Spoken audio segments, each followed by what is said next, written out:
Kenya ni kujitambua na kujua kila moment inaweza kuwa ile moment. Pali stranger uko rafiki.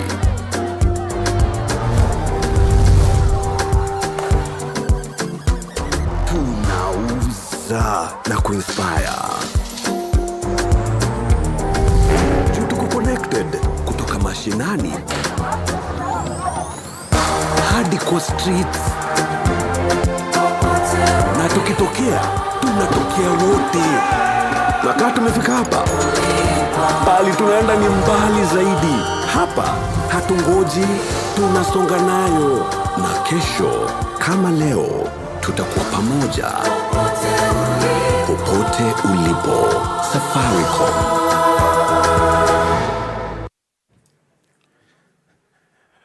Ladies and gentlemen, hamjambo.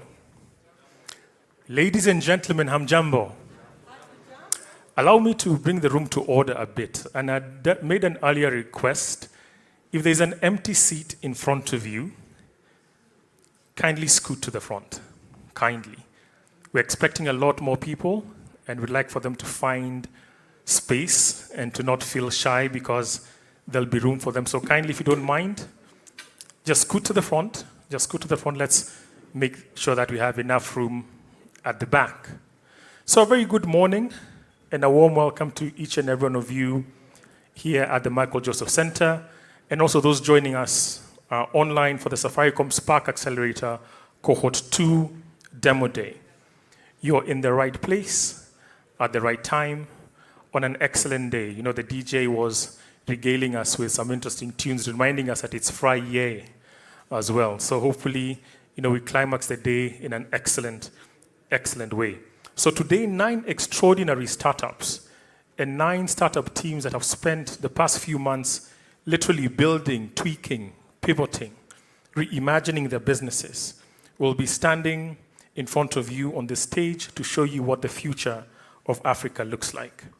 And let me say this clearly just from the onset, that today is not just a demo day. It's also a reflection of what Safaricom has become.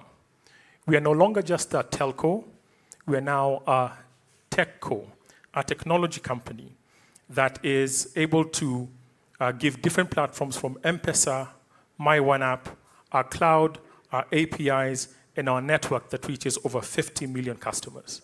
So the 9 founders you meet today did not just receive funding from us, they also received reach. Remember, 50 million users. They also received the rails, whether you're looking at Empesa, and they also received a platform. And that is what a techco does. It provides a platform that allows others to build on top of. So today we are gathered here as investors, builders, partners, and believers. And before this morning is over, I do promise you'll be both inspired and impressed. My name is Mbogwa Njehia. I'm a technology venture builder and a believer that we are the ones we have been looking for. Literally scratching our own itch and utilizing the own resources that we have to build solutions that drive value. But before we begin, a bit of housekeeping. Phones on silent, don't put them away. We've got 2 hashtags for the day: Spark Accelerator and Investor Demo Day. So as you see the pictures on stage, as you see something that inspires you or impresses you, from numbers to the teams to the products themselves, do share that with the rest of the world, and also for those joining us online. For connectivity, we do have Wi-Fi. If you check on the Wi-Fi, you'll see a network called Mgeni. Just click on that. No password required, simple terms and conditions, and you'll be on. And again, that's Safaricom in that connectivity mind, just making sure that you can be here, still be in touch and share with the rest of the world. Washrooms are to the corridors to my left. Clear signages over there. Fire exits are 3, 1 off center, the door that most of you used to get in. There's 1 to my left as well, and 1 to my right. In the unfortunate case of an emergency, we'll be meeting at the HQ1 roll call point, where we'll then wait for our fire marshals for further instructions. Before we go further, there are many business owners in this room, and some also joining us online. If your business runs on connectivity, on mobile payments, on cloud, on data, on any sort of enterprise solution, Safaricom Business was built for you. And the same infrastructure that powers M-PESA, the same one that provides services to over 50 million customers, is ready to actually help power your business. And I'd like you to train your eyes on the screen for the Safaricom Business trailer. Connect and protect your business with cybersecurity, cloud backup, and IoT solutions. Join Safaricom Business today and power your progress. Asante. To get us started this morning, for opening remarks, please help me welcome to the stage the Head of Enterprise Sales at Safaricom, Mr. Franklin Okata. Karibu.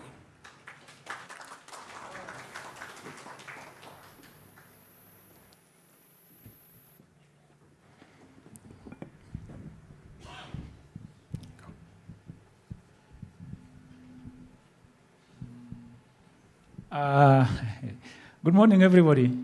Or I got the official way, distinguished guests, ladies and gentlemen, our partners, venture capital. That's what they wrote in the speech. So do I go to that official speech or I just speak? Because you see, startups are usually very easy people to speak to, right? Do I go the official way or I speak to you in our language? I speak to you in our language. So first of all, thank you very much for coming. Last month, which is April, I marked 20 years in Safaricom. So you can clap for me. and when you mark 20 years in Safaricom, you start asking yourself some questions, whether you should celebrate or you should ask yourself, don't you have something else to do? I think those are the things that have been disturbing me. And now you really start thinking about your life after Safaricom. And you realize, and for the last few weeks, I am spending more time with people like you, the entrepreneurs, business people, and less with business executives, people like Lucille. I don't spend a lot of time with them because I want to learn more about investing. And I had our MC speak about that today you'll be impressed and you'll be inspired. I'm coming here very, very inspired because I talked about how I increasingly talk to people who really do business. I've had breakfast today, this morning, with several amazing people. I first had a session with two gentlemen. One of them is called Simon, another one is called Julius. I think they're in the room. Where are they? Just clap. So Simon and Julius are very interesting people. They want to digitize a sector that is extremely difficult to digitize. You know it, matatu, public transport, an extremely difficult sector. We have tried this even ourselves. 10 years ago, we launched something called 1965. Who remembers 1965? I want to know how old you are, if you remember 19... I'm not saying you were born in 1965. I'm just asking, who remembers 1965? Because we launched a big thing and we wanted to go and say that all matatus you'll pay via M-PESA. But to be honest, we didn't understand that ecosystem at all. Because that ecosystem is very, very complicated. Today, you buy your matatu, you give to some boys there, they go run, they give you 3,000 per day.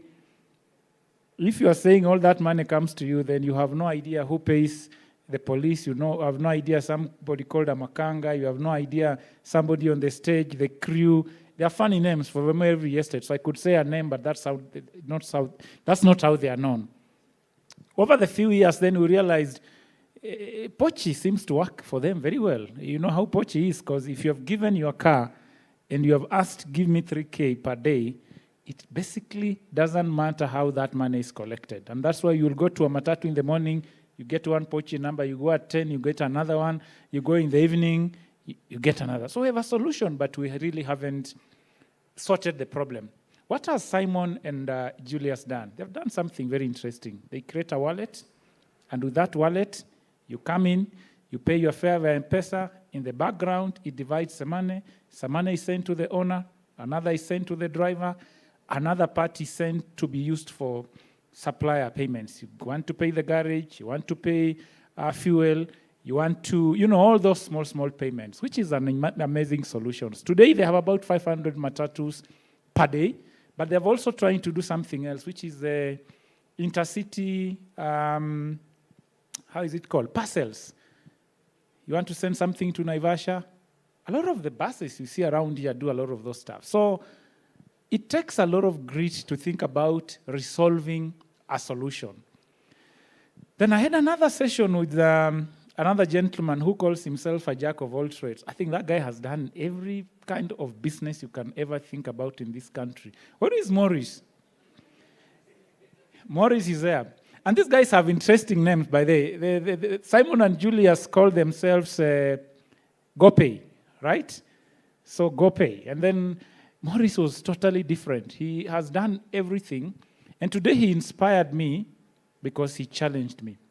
He told me, Franklin, I've done literally everything. I've done marketing, I've done sales, I've done, almost everything. But there have been waves in this country. I missed 2 of them, but I'm not going to miss the 3rd one. There was a fintech wave, Maurice missed. Then there was a betting wave. I don't know whether betting is a wave or a craze, but anyway, let's just call it a craze. So he missed the betting craze. Now he has seen a 3rd one, which is the e-gaming wave. He's not missing it. And he has established an amazing platform. We play. You go in, you can have, all the classic games, whether it is chess, whether it's checkers, whatever, even just a simple game. You can play alone, but you can play with others. And then you can agree on payment, and they just collect a small fees. And now it's really, I don't know if you are here, is there any wave that you think we are missing? Anyone who has thought of a wave that we could be missing? Nobody wants to assist me. I've seen a hand there. I will not ask you which. Create a business into that wave so that you can make money.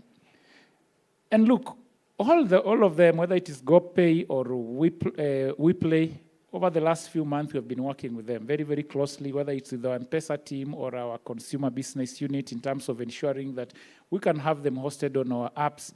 We can help them build the necessary APIs that would enable them to scale. And for me, that is what the Spark Fund Accelerator is. I had the enterprise sales, and for the last few years, I've really been engaged in businesses, large, medium, public, and small. And small for me is where I like most, because that is where you get a lot of ideas that come through. And I've said through sessions, panels, or judging committees where we really hear a lot of very many ideas. I've not even talked about the very many other budding startups that I spoke to. I know Stockup, we have had several conversations. Digitax, we have talked. Media Kits, where is Media Kits? You are here, around here. Media Kits are also doing an amazing stuff. Go and just see what they do. You can immediately build a profile. Today, we use a lot of influencers, but how do you know the reach of that influencers? Had quite some time with Leta. Leta is Bring, right? So Bring is how do you help an organization to sort the logistics that ensures that all your goods can reach the last mile. So I just started that to set context in terms of today, and to, of course, now welcome you here for this session. It's going to be an amazing session, like we have been told. You're going to interact with other people who are like-minded. They just are having different ideas, but the idea is the same. Can we resolve a problem that customers are facing?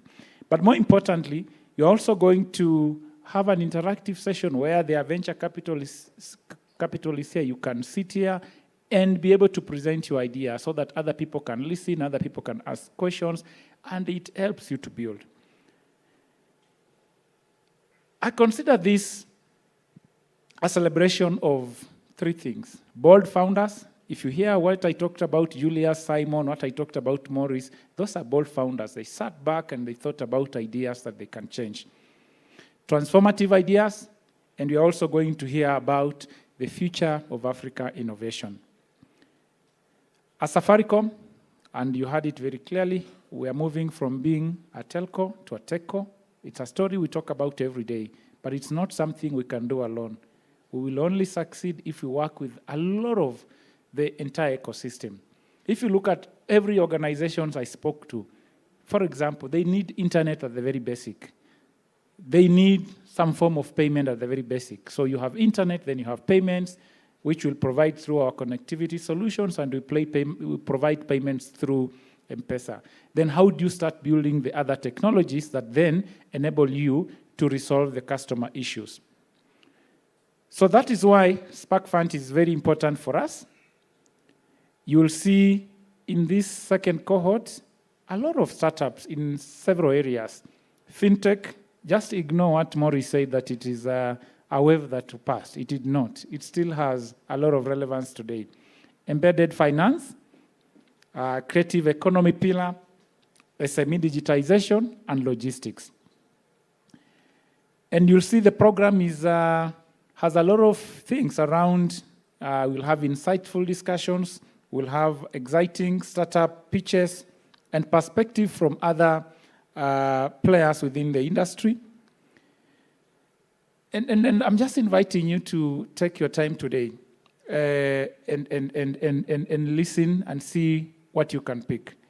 So I'll finalize by just thanking all of you for taking your time to be with us. For the investors in the room, you are at the right place where you will be able to meet people who can help you to scale, but also, interestingly, meet others who have gone through similar experiences than you, and you can actually learn from them.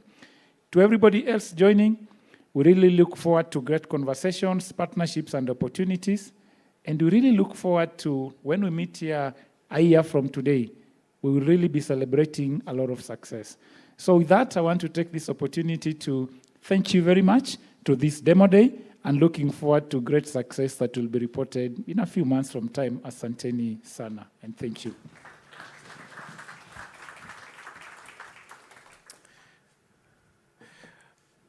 Thank you, Franklin.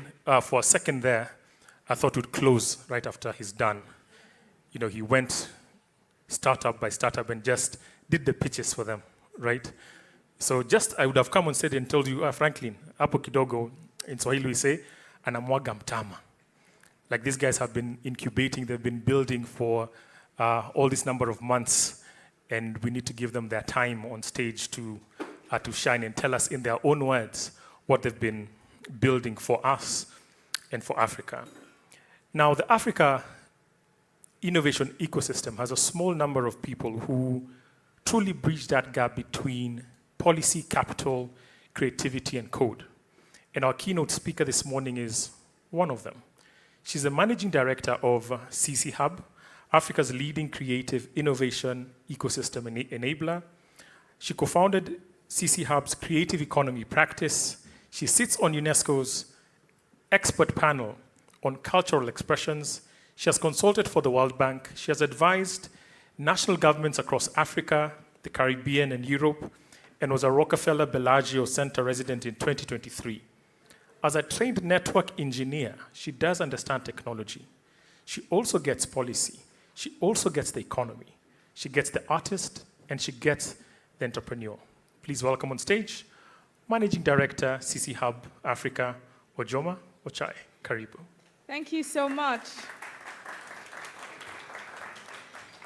I got up before he called my name. Imagine if he finished reading and then he called a different name. Wouldn't that have been awkward? Good morning, everybody. It's always a joy to come to Nairobi, and I find every opportunity to do so. And one of the things I love the most about coming to Nairobi is when I buy something and I whip out my phone and I say I want to lipa na M-PESA. And people feel like I'm a local. It disintegrates fairly quickly after that because they start speaking Swahili to me and I look lost. But the thing that M-PESA does for me is that it reminds me that innovations that work are innovations like M-PESA that solve a problem at scale and do good while making money. I'm Nigerian, I like making money.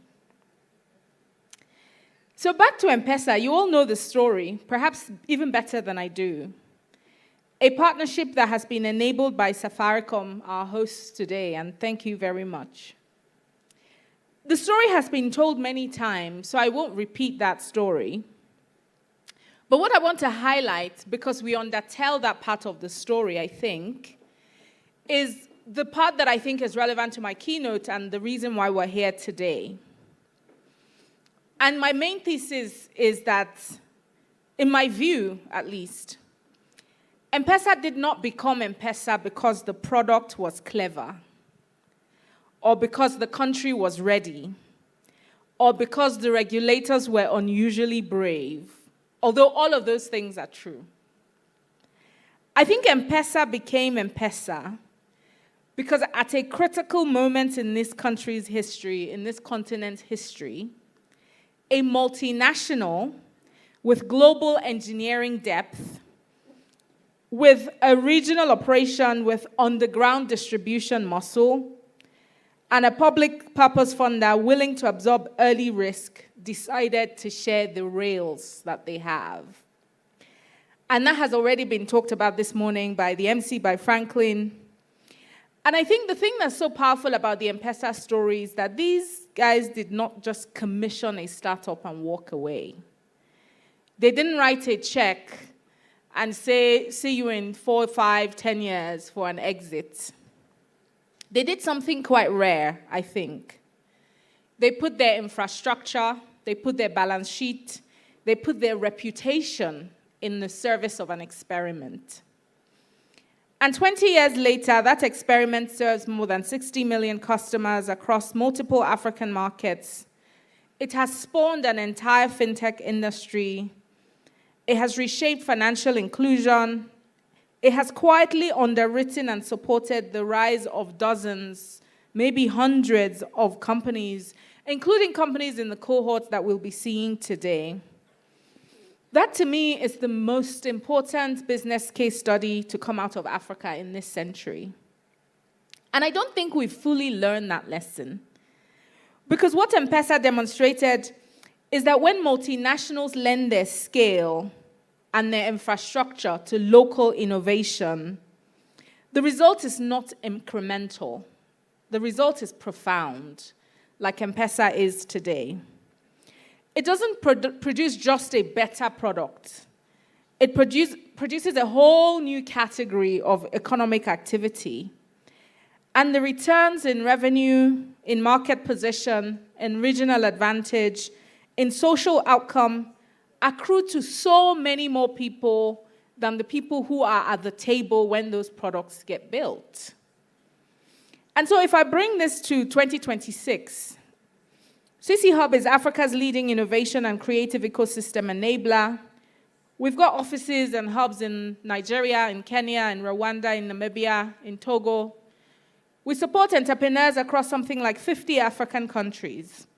And so as you can imagine, from where we sit, we have a clear view of how capital is moving across this continent. And the most interesting story for me in 2025 was not the headline funding number. It was what happened to exits. Venture-backed exits reached a new high of 34 last year, 34%. 34, up from 31 last year, the year before. Mergers and acquisitions hit 67 deals, a 72% increase from the year before. And I think the part that should make every multinational executive in this room sit up is that 54% of those exits went to African buyers. African banks, African telcos, African corporates, even African startups doing the buying, because last year or so, we know that Twiga acquired 3 or so companies to strengthen its supply chain. And so the argument that I'm making here is not about philanthropy. It's about strategy and it's about business. Multinationals that engage African innovation early, deeply, and contractually, not just as CSR, but as a core part of their competitive architecture, as Safaricom has done for 20 years and is still doing, are the ones who will own the next 20 years of African markets. So the question that I want partners in this room to think about as the pitches begin it's not just the question of which of these companies will we invest in, although that is nice. But we should also ask, which of these could we open up our infrastructure to? Which of these could we open up our ecosystem to? Which of these could we acquire in 3 years, in 5 years? Which of their capabilities will we be embedding into our operations rather than building internally for the next 5 years? Which of these founders should we be bringing into our supply chain, our content pipeline, as partners, and that allows us to take real risk and a real bet on them? And that's really the challenge that I want to leave partners with today. To the founders, I know how hard the last 3 months have been. I want to say 2 things. The first thing is that the work you do is consequential between what any pitch deck can capture. And Franklin told a really great story about some of that work. I think you should see it as you building infrastructure for the continent, a continent that is in real time across many rooms, from Kigali to Nairobi last week and various other rooms across the continent, deciding what type of future it wants to inhabit. And the second point I want to leave you with is that no founder builds alone. We all tell stories about lone visionaries and geniuses. Those stories are mostly fiction. Safaricom was not built alone. M-PESA was not built alone. The companies that leave this stage today and that will become household names of the next decade will not be built alone either. They will be built in community. That community is not a soft good. It is a consequential piece of professional infrastructure that all of us need to have to succeed. And in just closing about community, this program would not be possible without our partners, Safaricom, of course, M-PESA Africa, Sumitomo Corporation, our supporting partners, AWS, Bowmans, PwC, and it's a massive thank you to you, but also a demonstration of what this community looks like in practice. I really look forward to listening to the pitches today. And I hope that all of us in this room, investors, multinationals, potential partners, as I say, are not just thinking about these startups as places we can drop a check and come back in 3 years for a return, but as places where we can open up our balance sheets, our reputations, and take a long-term bet on them and help them not just to scale, but help them to be profitable. Because as we say, revenue is the cheapest capital. Thank you very much for listening, and I wish you a wonderful day.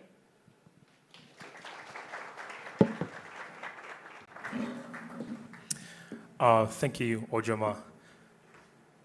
Summarize, I'd say, this mic wants to misbehave. Summarize, I'd say it's, partnerships for growth, right? And I like, there are 2 things you said there that stuck with me. About not only putting capital, but also putting reputations. Because for many people, you need people who speak for you in rooms that you may not be able to access as startup founders. And it's always important to remember that that trust comes not only with the capital, but also with the reputation. And that goes beyond the product or service down into things like governance that we cannot run away from. So that was the bigger picture, and now we get to see and learn from some of the founders who are building inside these visions. But before we begin, I'd like you to help me welcome our judges for session 1, Cesar Nyaga of Chui Ventures, Franklin Okata from Safaricom, Mariano Chola from Endeavor, Ryotaro Iguchi from Sumitomo, and Job Kaboshi from PwC. Help me give them a hand. They're right at the front. So for the startups, the flow is simple. You enter left, my left, and then once you're done with the Q&A, you'll exit to the right so that we can have an easy flow. Session 1 is about the creative economy and digital platforms where culture, content and code converge. We have 4 founders and 40 minutes. And again, one reminder that each of the startups is actually building on Safaricom's TechCo platform, our APIs, our network, and our reach. Our first founder is building the digital business card the creator economy has been waiting for. From scattered TikTok, Instagram, and YouTube statistics to one live, shareable media kit. Please help me welcome on stage CEO and co-founder of Media Kits, Kevin Okeo. Karibu. We had a front seat in being creators who wanted to monetize and structure our businesses, having to work with 4 to 5 different tools.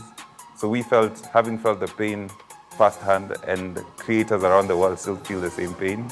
I'm Kevin Okeo, CEO and co-founder of MediaKits.io. At MediaKits.io, we're building AI-powered tools for creators to be able to monetize and structure their businesses.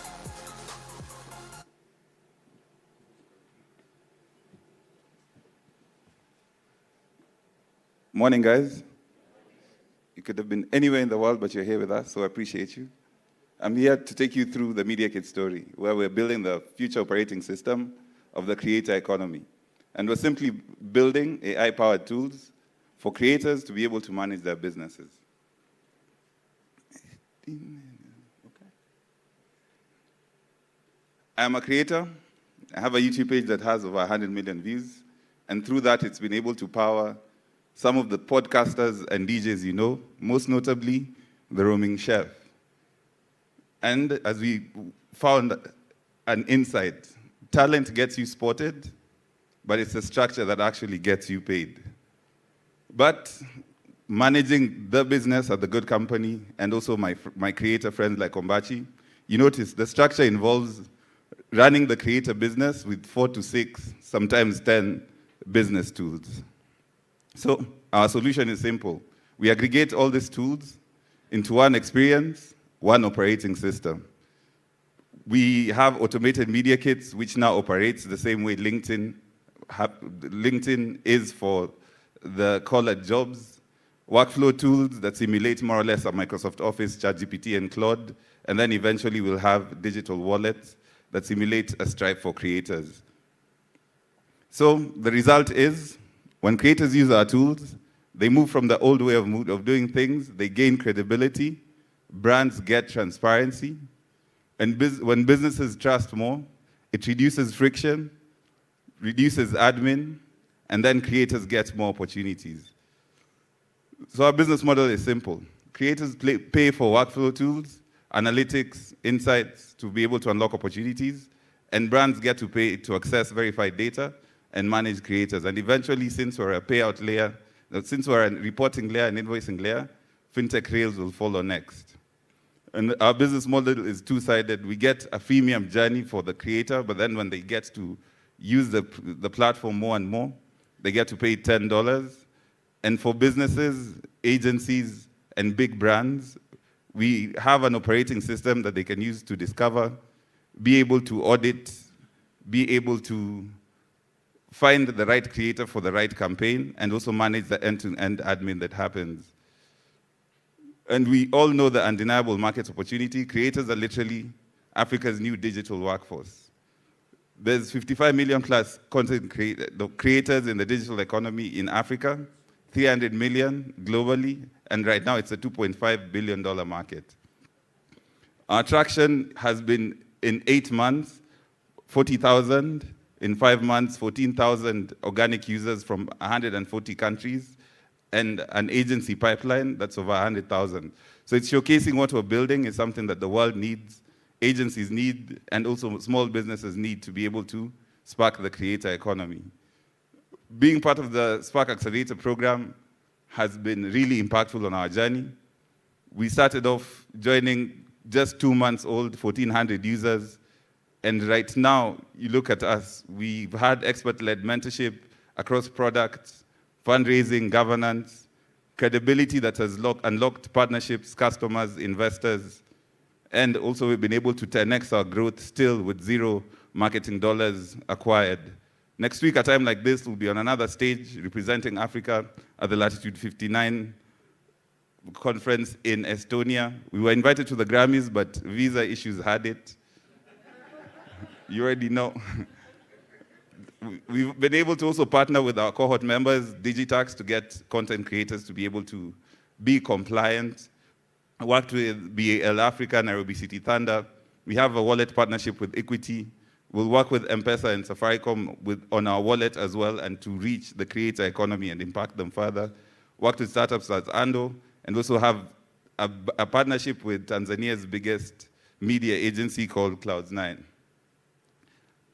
Our team is super experienced in the space. I have built a marketing agency, a creator business. The CTO has been an Andela and worked at GitHub, Quora, Kappa, and we have 2 able founding engineers who've been able to get us to this point in time. And our ask is simple. We're looking for money, raising $500,000 to be able to build the product, go to market, and reach 10,000 paying users, which will unlock 100K MRR. And for Safaricom, we'd like to be impact partners in terms of how we build creator capacity building, because we know the creator economy is the #1 employer at this point in time. Also have support on the distribution front so that you can help us promote the platform as well, so that we are in hands of as many businesses and creators as possible. And also have a partnership to be able to co-design products that fit the creator economy. We'll now go to the product demo. As you can see, now creators have a platform that they can get to audit their platforms, and as they audit their platforms, they get to know, how do I pitch myself better? How do I understand my audience to be able to grow it? And now this information in creators' hands, they're able to take this journey and properly turn their attention into money. So this is the profile analytics feature. Creating campaigns are usually painful when it comes to reporting. Also, we are able to do invoices as well. The eTeams integration, as you can see, is already active. We built an AI agentic layer, so you can imagine a Claude experience that logs into your email and now assists you to do everything. You meet someone from Safaricom, they give you your email, you're able to just feed their email into the chatbot experience, drafts an email, and literally ends up on your Gmail, sending it out to your potential lead being in the same space. For businesses, they'll be able to audit content creators now, because we all love Ombachi, but do you know what the 1 million means, and is it a fit for your business? And as you can see, you're able to scan through the same view that the creator and business had, and it creates more or less like what a CRB report would be to a digital lender, to just add trust and spark that space. And as you can see, if you can't afford Ombachi, there's creators with a similar audience in all aspects, from small creators to large creators. And let's say you're trying to find creators within a specific space. You can get to use filters, but also we built an AI experience, so you can just type out the type of creator you're looking for. When you're setting up a campaign, which is also the biggest admin when it comes to managing creators, it's now fully automated. It gets to pull this insights, as you can see, 20 creators in one dashboard, as compared to managing 20 creators in 20 threads of emails and a couple of PowerPoints and spreadsheets. And that's the MediaKits.io story. Thank you for your time. Check. We are now open for question and answer from the panel.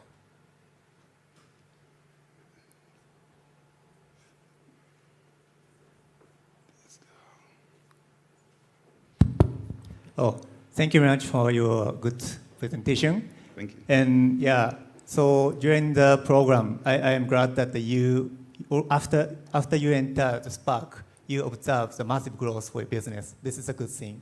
And yeah, I understand that your delegation visited to Ethiopia as well and have a communication with the local companies with them. And you got a good traction about that. Yeah, this is so nice. Yeah. And my question about your strategy about the market expansion. So my understanding is that you are currently focusing on the Kenyan market, but is there any plan to go beyond? So inside in Africa and outside Africa? This is my question. Thank you. Okay. Actually, interestingly enough, our use case was supposed to be for an African solution for creators on the continent. We found out that 40% of our audience on the MVP side alone, with the United States being the #2 market, are actually using our tools. So I believe this is another Canva born in Australia moment, M-PESA born in Kenya moment, where we'll build something that will be fit for the world, as much as our use cases will be designed around Africa as a continent. Because you notice most of these platforms, Africa is usually 1 to 5% of their global revenue, so there's never focus on the African consumer, both on the business side and on the retail side. So we're building something to the world, but with the focus on Africa as our beachhead.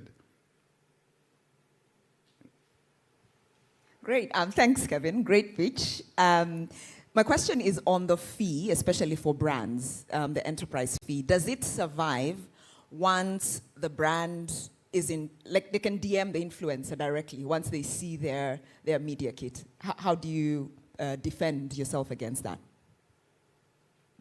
Defend yourself as the creator. Yeah, because corporates can now they've seen the media kit. Yeah. Yeah. What if they just bypass you and they just, and you don't get your fee from them, they just negotiate directly with the influencer? Actually, our vision is we want to be Microsoft Office, where if you're writing a love letter, resignation letter, we just want you to use Office.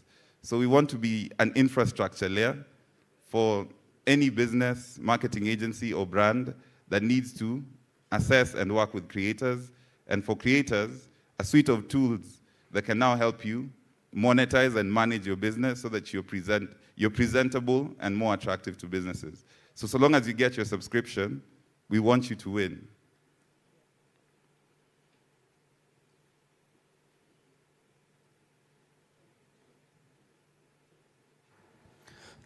Thanks, Kevin, for your pitch. Quite interesting. Question for me, if I got it correctly. So you've got a marketplace layer where you're connecting brands to creators. And then you've got an operating system layer where you're helping the creators monetize, manage their operations. Is that right? Yeah, not a marketplace, but operating system for both ends. So if I'm a small business or a big business or working at an agency, instead of guesstimating the top 10 influencers who are always top of mind and I'm looking out for them, I can now go use this tool and I can discover more people, or I can actually assess if they actually bring value to the brand or the campaign that I'm offering. So we're technically not a marketplace. We're just a compound software that serves to grow the ecosystem in a way that if businesses can trust more creators, reduce the friction when it comes to reaching out to them, manage the admin, they'll get to work with more creators. And if creators are more presentable, because if I'm in Kisumu, I have 100,000 followers, and now Safaricom is reaching out asking for my media kit. Now I can jump on media kit, and I can just be as clued up as someone like BN who has a whole team behind him.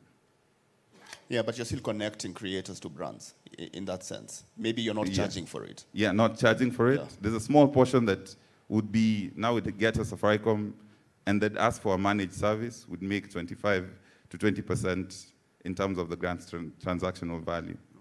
Okay. Understood. And maybe one last question.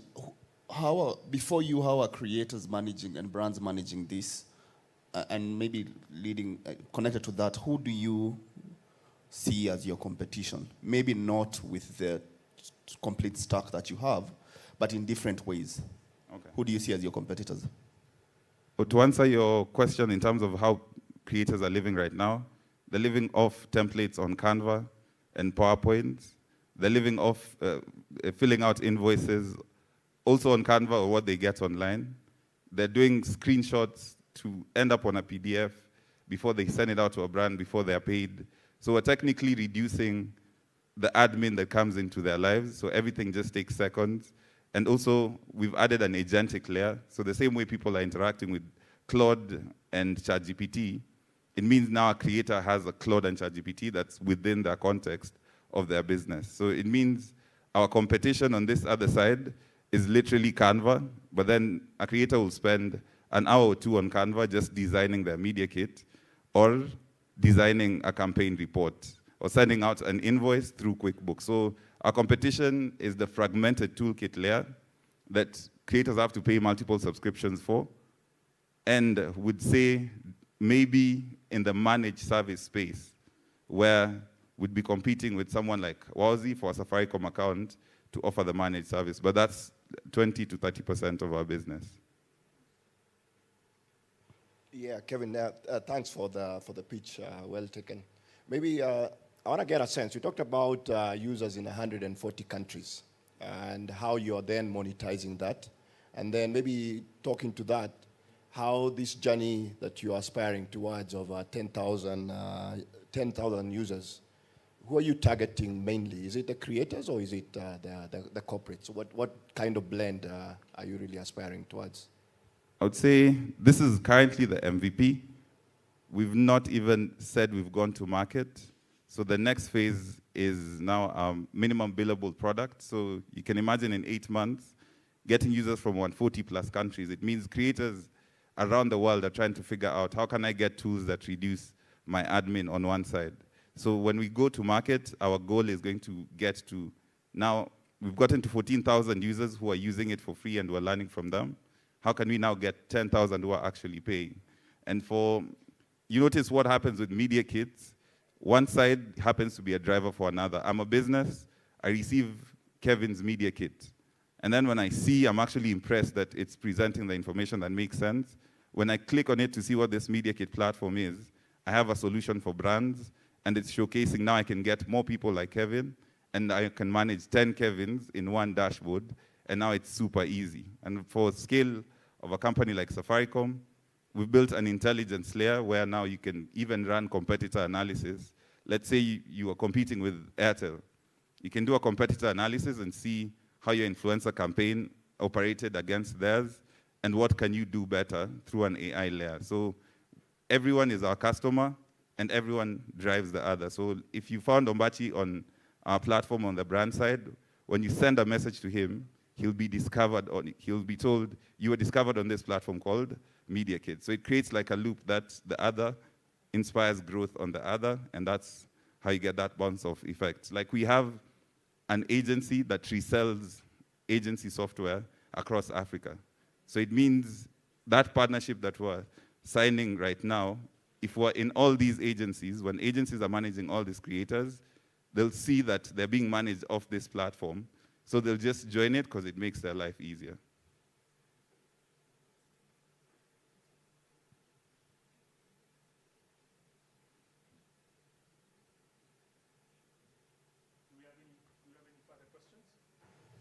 Well, now that it seems there's no other question, let me ask. You're saying you're looking for money. Yes. You want to talk about your round a little bit? So we're currently in our pre-seed state, so hoping to raise a 500K round based off safe so that we can build up for a proper pre-seed priced round down the road. Because with so little, we've made it so far. And it means if we just add a few more commercial hires, and now have actual money to spend on marketing, what we're doing is a function of marketing as well. So it means we get the money, we get to now start thinking about how do we scale to the next phase, but also have a bit more runway to be comfortable enough to build to that future. Fantastic. Help me appreciate the Media Kits team. I mean, that intersection there is very interesting. We talk about the creator economy, but also talk about the attention economy.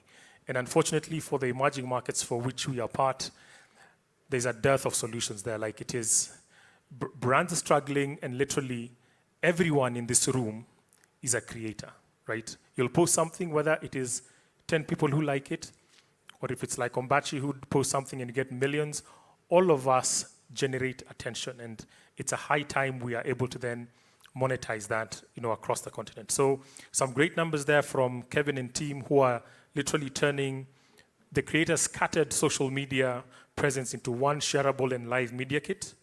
And you can see it's already, I think it's 14,000 creators, and targeting a global pool of nearly 23 million influencers and creators across TikTok, Instagram, and YouTube, literally giving the African creator economy its first real layer of infrastructure. And there was one particular question that was asked about what's the main pain point? Why wouldn't Mbogwa respond to a DM from a brand and work with Media Kits? It's because the brand will want to take 45 to 60 days to pay me, and maybe Kevin and team have thought about how to do that immediately. I've submitted to my reports. Actually, I don't need to submit, it will be done automatically. So fantastic work there. So our next startup is transforming how goods move across Africa through the power of AI and smart logistics. By helping businesses optimize deliveries, reduce inefficiencies, and improve supply chain visibility, they are also building the digital infrastructure that powers e-commerce at scale.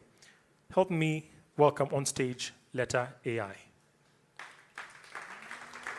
What I would often find is that it was difficult for me and my team to meet our targets is because we would go and sell into the market, but the very next day, customers would keep calling us and say, hey, where's our delivery, where's our delivery? And what really struck me is they didn't have any visibility into when the deliveries were gonna arrive, how far off they were. My name is Anthony Keter, co-founder and chief growth officer at Leta. Leta is a logistics last mile technology business, and we exist to help businesses deliver faster, better, cheaper. Good morning, everyone. How are you doing today? Awesome, awesome. I go by the name of Anthony Keter, as you heard, co-founder, chief growth officer at Leta, and we are a logistics technology company helping businesses deliver faster, better, cheaper. Now, the problem is logistics is expensive, especially in Africa, right? And this is largely driven by manual processes, disconnected tools or systems, and underutilized vehicles. So the solution that we bring to the table is, can we provide a unified solution that combines all these processes under one platform? So we then become the operating system for last mile logistics.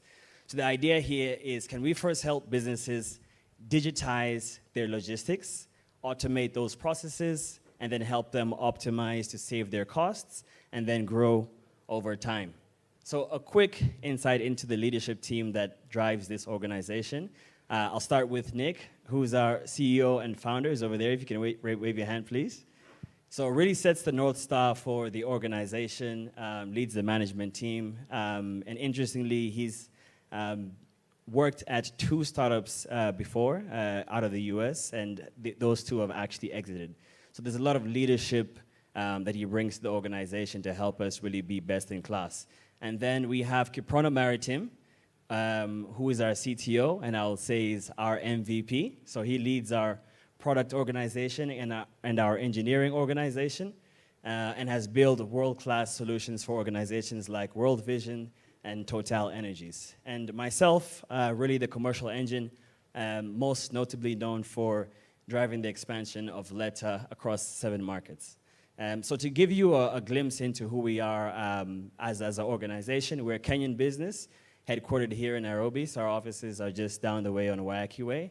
And we have a team of about 40 plus or so.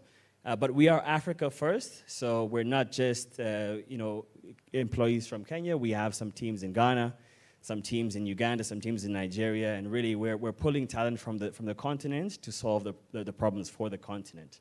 We are a VC-backed business. I'll speak more about that later on in the presentation. But just to give you some insights into some of the traction that we have, we've powered over 9 million deliveries to date, and hopefully we'll be able to really leapfrog this year. Let me jump into the solution. So on our platform, we have 2 products. One is called On Demand, and the other is called Planned Deliveries. So let me start with On Demand. This services businesses that deliver to consumers. So think of the flow as B to B to C. So the ICP that we target here are enterprise and large QSR. So that's quick service restaurants. So think about KFC, Simbisa Brands, those types of enterprise organizations across the continent.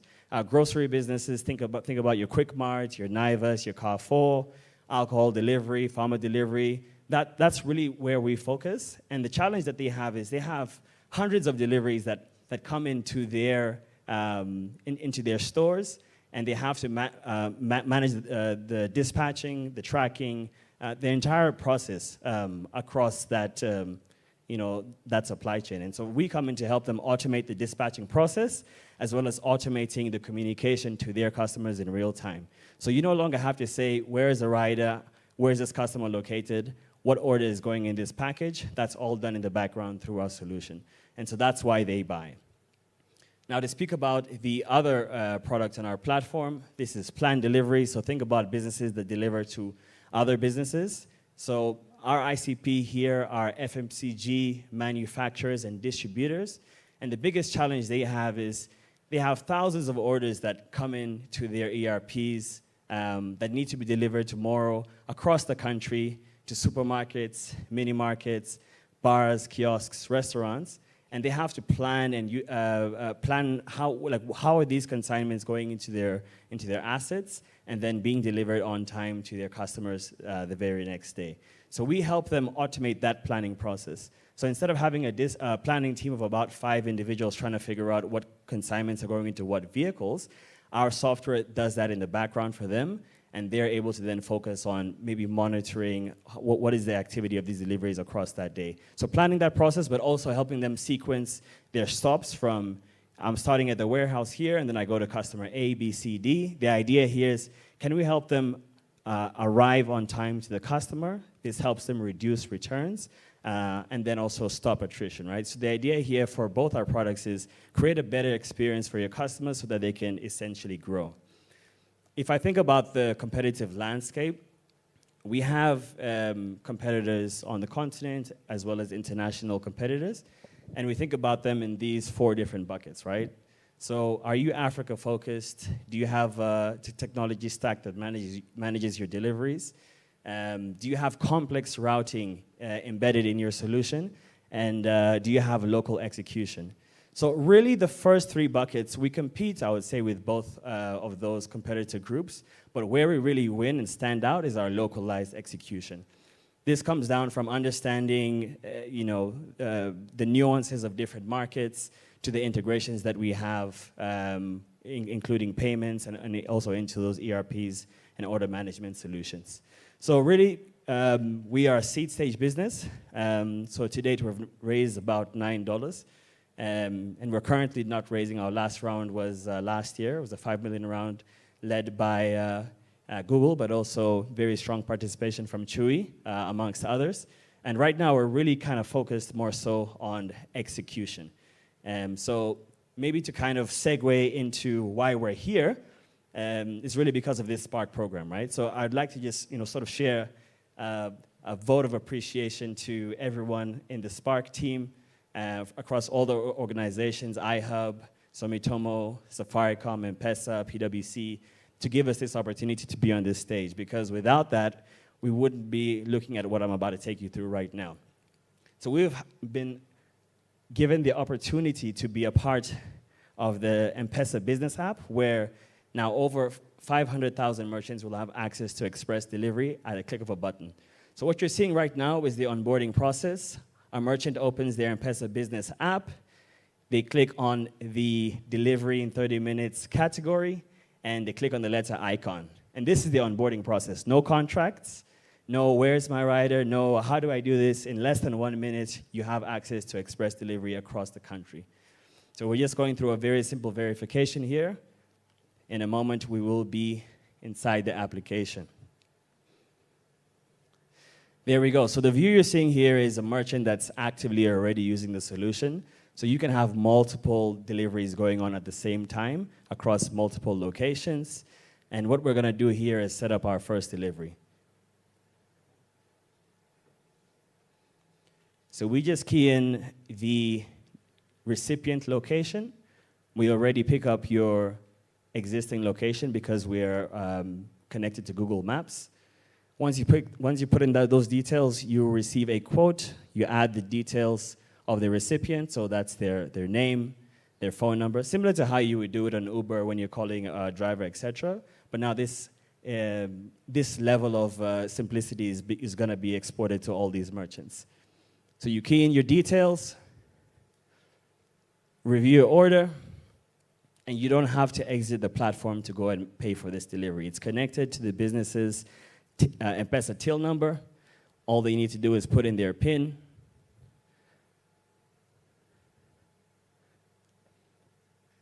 and those funds are credited to Leta's pay bill. So in real time, we're collecting our payment up front. The merchant doesn't have to worry about cash or going to another application to pay. And now, in the next 5 minutes or so, a driver will be at their doorstep, collecting that delivery and taking it to the consumer. We also do send tracking updates to the consumer and to the merchant as well. So in a click of a button, you have on-demand delivery across Kenya. I think that's it for me. Thank you. Fantastic. Q&A now.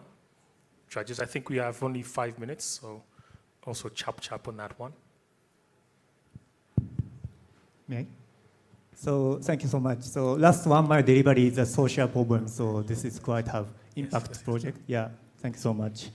And just to clarify, so you don't have any kind of the logistic infrastructure, but this is a kind of the software services to the logistic company. Is that the right understanding? So it sits in the middle. So we provide the software, but we also provide an end-to-end solution through delivery partners. So we don't own the assets or the riders, but we work with delivery partners who have an established network of logistics. Okay. And then we orchestrate the logistics through them. I see. Understood. Thank you. And your strong moat compared to the competitors, understanding that you have the end-to-end services. So this is the way you are doing or pursuing, right? Correct. Great. Thank you. Yeah. Thank you, Anthony. I'm a big fan, as you know. So in the deal book, you talked about your contract values being anywhere from 12K all the way to 2 million.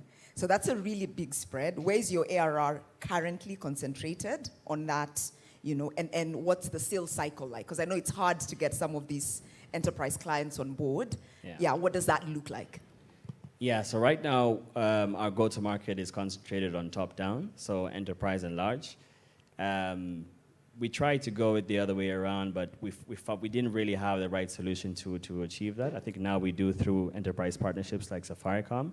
But currently, we're still focused on enterprise and large. Sales cycles realistically go between 12 months and 18 months. But we've done this a few times, and as we get more traction, more enterprise partners on I guess under our sheet, we're able to shorten those cycles, or rather make them more predictable. So the way that you beat that is you just have a bigger pipeline, and you continue to take them through that journey. So right now, we're starting to see more hits on a more consistent basis, because we kind of started that work over a year ago. But the idea of focusing on enterprises, the problem is big enough, so they're really experiencing that at scale, and we work with them not just in Kenya, but across the continent. Best example would be KFC. We recently secured a deal to really be their delivery experience partner for Africa. So that's 22 markets, but that's off the back of 18 months of sort of, work, yeah. Follow on, is it plug and play when you go to these other markets? Or are you building a whole new product? Because we know Africa is quite fragmented as well. Yeah, good question.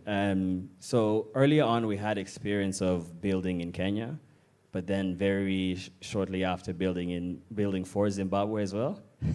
So the infrastructure over there is it's not as advanced as where we are right now. So generally, we find that we don't have to do any nuancing for these other markets, because we've done both ends of the spectrum.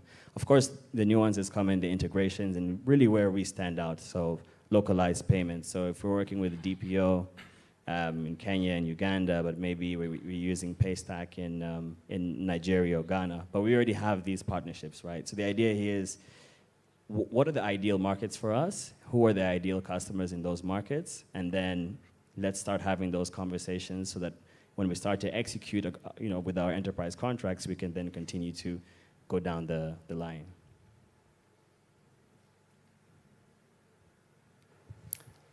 I'm not going to ask you a question. I'm just going to say we are investors in Leta and we are pretty happy with the direction the company is taking. Thank you. Thank you. Fantastic. Ladies and gentlemen, Leta AI. And I mean, no better vote of confidence than a current investor saying, we are happy, right? Because if you've got a checkbook, large or small, you know the advantage of investor networks. These days, you could syndicate. There's no money that's too little. And remember, we are the ones we have been waiting for. If we want to benefit from this and not have sour grapes when people IPO in other markets or they go into other markets, we have the opportunity now. You're at the front row, literally, of what these guys are doing. And know when you travel out of Africa primarily, because I mean the major African markets, we kind of like got this delivery thing. Like you'll even buy bread because it can get to you in an hour. I remember trying to get a package 4 blocks in the US. And there were choices between UPS and everyone else, but the price was obscene.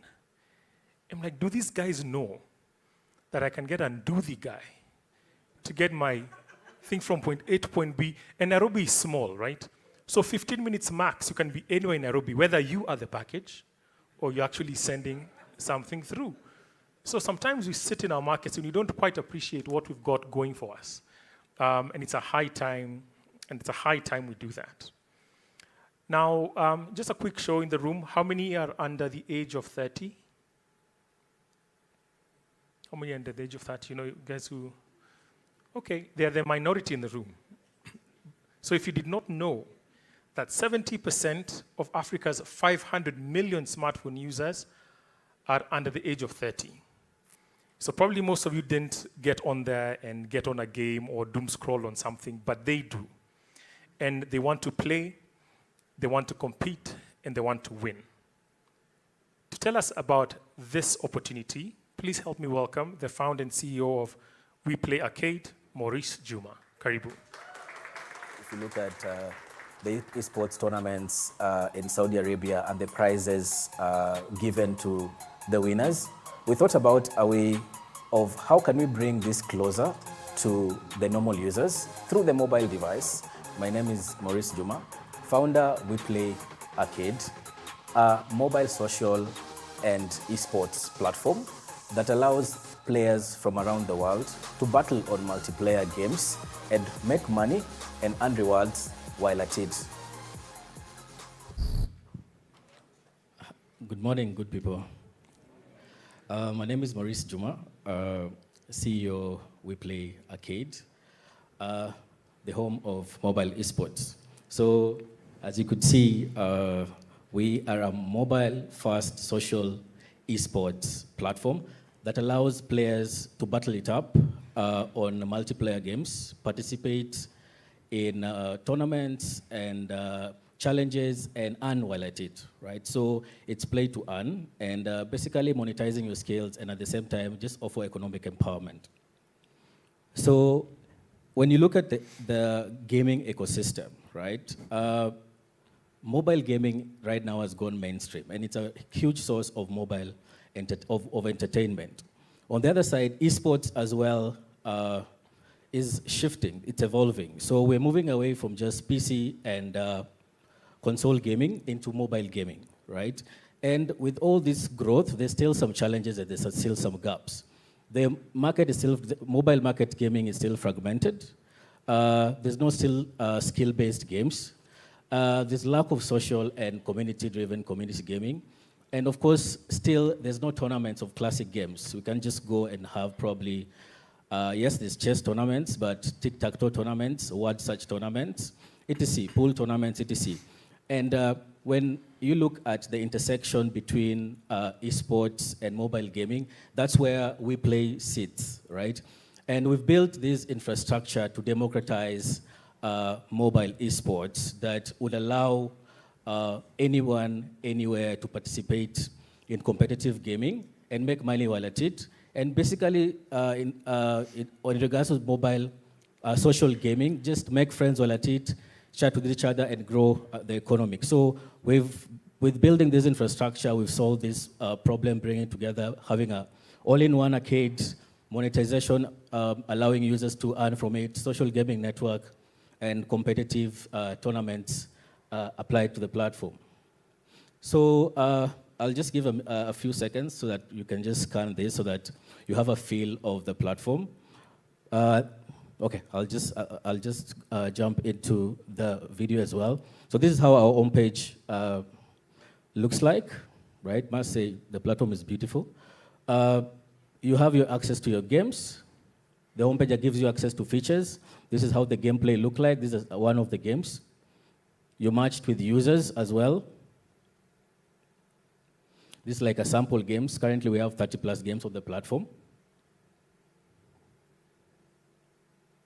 This is a lobby where you're able to play against other and battle against other players.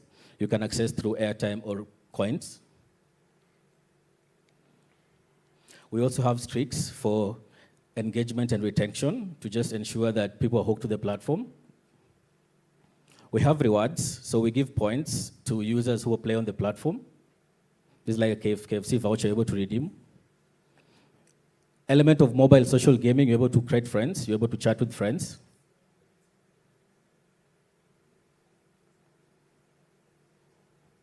Yeah, we have given you the same look as WhatsApp so that it's familiar. This is our wallet, so we have our own economy here.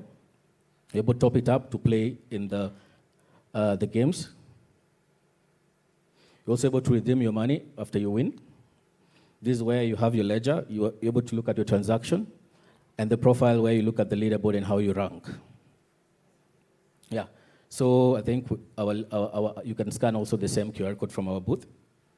Yeah, so our revenue models, our primary revenue models include paid multiplayer rooms. So when you engage in these rooms, we have a platform fee for you to enter the room, right? We also have tournaments and challenges where you enter with a fee to participate. We have advertisements where brands pay to be shown on WePlay, but on the consumer side, a brand, for you to watch an ad, we also give you some coins to be able to play. Telco products, we've partnered with Safaricom, done a lot of integrations that now users are able to play on WePlay with subscription, airtime as well, airtime subscription. In-app purchases, if you want to buy avatars, if you want to buy skins, right? So this is a store where you buy to just increase your gaming experience on WePlay. We also have developer partnerships. This one will be open up to do revenue share because we're building an arcade. So we'd like to bring as many game developers as possible on the arcade so that we do revenue share with them and then people are able to enjoy their games. In terms of the market opportunity, which is our North Star as well, there is mobile gaming market size, mobile gamers growth, internet penetration, mobile users, and young population. So when you look at now metrics across these factors, Africa has the youngest population, 75% of Kenyans are under the age of 35. Same to Africa, 70% is 35, between 15 and 35. Mobile money, of course, this brings the inclusiveness and just being able to allow people to top up and play, right? So you can see the numbers are very good. Internet penetration, of course, to give us connectivity. Partners like Safaricom allow us to have very low latency while gaming. Of course, again, when you look at the mobile gamers, in Africa, currently at 2025, we have 3 or 4 million, projected to hit over 350 million by 2027. So we have a rapidly growing gaming audience and a long-term growth potential that allows us basically to be excited about WePlay because the market is there. Globally, those are also the numbers. 1.8 billion as of 2025, in Africa to exceed 3 billion by 2027. So just to break down the African market, right? This is just to give you an overview of how the 304 million gamers across Africa are, right, in every market. But you can see that, of course, currently we're in Kenya. This is 2024 metrics. Kenya was at $39.8 million. I know by now it has gone up. Nigeria was at $229.7 million. I know as of 2025, it was around $300 million and growing. So this just gives us an information of how, which markets to tap fast and get into fast, right? Then also we're just showing you that the country user distribution on WePlay that we're seeing WePlay users come across different countries in the world, which gives us probably which markets to go to first, right? And probably also from a data side, we see the engagement and behaviors, and we're learning from that. So coming to the WePlay advantage, we have competitors across. Of course, we put Curry first here, though I know they're on the payment side, on the console side. When it comes to these other competitors coming from India and America, we kind of looked at the gaps, the provision and the gaps that are still there, and we have our own unique USP, which includes we have an all-in-one gaming platform, a unified gaming platform, skill-based rewards, we have our social community, we've developed the social network, we have tournaments and challenges for the simple classic games we all played while growing up. Of course, we have the cross-platform play you can access on web, you can access on the app as well. We have a developer ecosystem, I mentioned. We want developers to come on board, add your game, be able to play, we give you distribution on it. Telco integration, of course, being able to play with airtime as well, and just bundling it up with various telco propositions. Mobile-lite platform as well. Our app is below 30 MBs, right? You can also access it on web. Most of the competitors you're seeing there, you will download a platform, then they ask you to download separate apps, separate games differently. But in WePlay, you get all in one. So when it comes to some of the milestones, right? So I think I'll just run through this. Through the demo that I was showing, I've covered the features that we've developed throughout before we came into the accelerator and now. So the features, referrals, streaks, rewards, lobby, loyalty points. We've built anti-cheat engines that alerts us when people are cheating on the platform. We also have ads, right? The bad is other people don't have money to top up the system. You can watch ads and you get some coins to play on the platform, and in return you can make money from it. Customer acquisition. We've managed to lower customer acquisition cost. Now we know if we put in $1, we know what's coming in terms of users who are coming on the platform, and also we know how much they'll put on the platform. Talking about Safaricom in terms of milestones, we've done our billing integration with Safaricom so far. We've done integration with anti-fraud as well. We've done head enrichment that will help us with the customer acquisition and USSD. When it comes to rewards as well, we want to allow, we're finishing integration with Safaricom, where through M-PESA, we will be able to allow users, when you have your winnings seated on the platform, you just be able to pay directly from your wallet into a pay bill, to the merchant's pay bill or till. And on the product and growth journey, right, from this way coming up, this is just the plans that we have in the next 3-4 months, right? We want to introduce, once we have some good traction on it, we want to introduce tournaments and challenges, right? We're also working with Safaricom to see how do we bundle the products that we have so far to just go deeper into their propositions, right? We want to bundle it with airtime bundles, right? WePlay data bundle rather. We want you to buy airtime using the winnings that you have. So, because again, at the end of the day, as much as I said, our revenue, as per our proposition, the revenue models that the primary ones that I mentioned earlier, there's a secondary bit, because at the end of the day, people are depositing money. So underneath, there's a small bank there. So there's more deposits seated there, and we're like, okay, you can be able to buy bundles, you can be able to do anything. Now, we're working with that with Safaricom. Of course, many apps also coming in. In-app purchases, we're rolling that out. Wellness, that's also a big one. We want to reward people probably wearing wearables, so that when you have good steps, we give you some coins on WePlay, and then you're able to play with it and probably make some money from it. Adding card payments to open up WePlay to international players. Currently, they're on the platform, but playing, but not making money. There's no way to deposit and withdraw, but we're opening that as well. Partnership with gaming studios. We are dreaming of a position where we want to work with FIFA. There's conversations with NBA to at least have 2N, it's called 2N, the basketball app, so that you can play there, but you're able to make withdrawals on WePlay. Of course, I had mentioned about the partnerships as well with gaming developers, so that they don't need to distribute on their own. We can distribute it to them because we'll have an existing base. So in terms of our traction, so currently we're at 17,000. Before the accelerator, we were slightly under 10,000 users, currently at 17,000. And this 17,000 for us is strategic. We've worked on our acquisition strategy. And I said earlier, from $1, we know what to bring. So at now, if you wanted to be around 100,000, we'll be at 100,000, right? But what we wanted to do is we wanted to build products so that when we bring and acquire users, we know how much they're going to deposit. We know we can retain them so that we just don't bring them, then they idle and they churn. So we have 35% monthly active users, 200,000 games played per month, 40% monthly paid gameplay, and 30 plus games available. So this base has allowed us just basically to monitor data and just help us also to know where do we put more efforts, which games are loved by many people. And of course, it has proven to us that people are willing to pay and compete. In terms of our go-to-market, currently we've narrowed down to performance marketing, telco distribution and referrals and reward systems. So we've used solely digital to get to the 17,000, perfected it. I have a good background in art technology, so that has helped us so far on this as well. So we know, okay, with this digital, we're able to move from 17,000 to more than 100,000 plus. But with Safaricom, also with the telco distribution, this is even going to lower our customer acquisition cost and just escalate it and scale it further. Referral and rewards as well, we said, okay, we have this base, we can incentivize them and allow them to also refer people and just bring more people on the platform.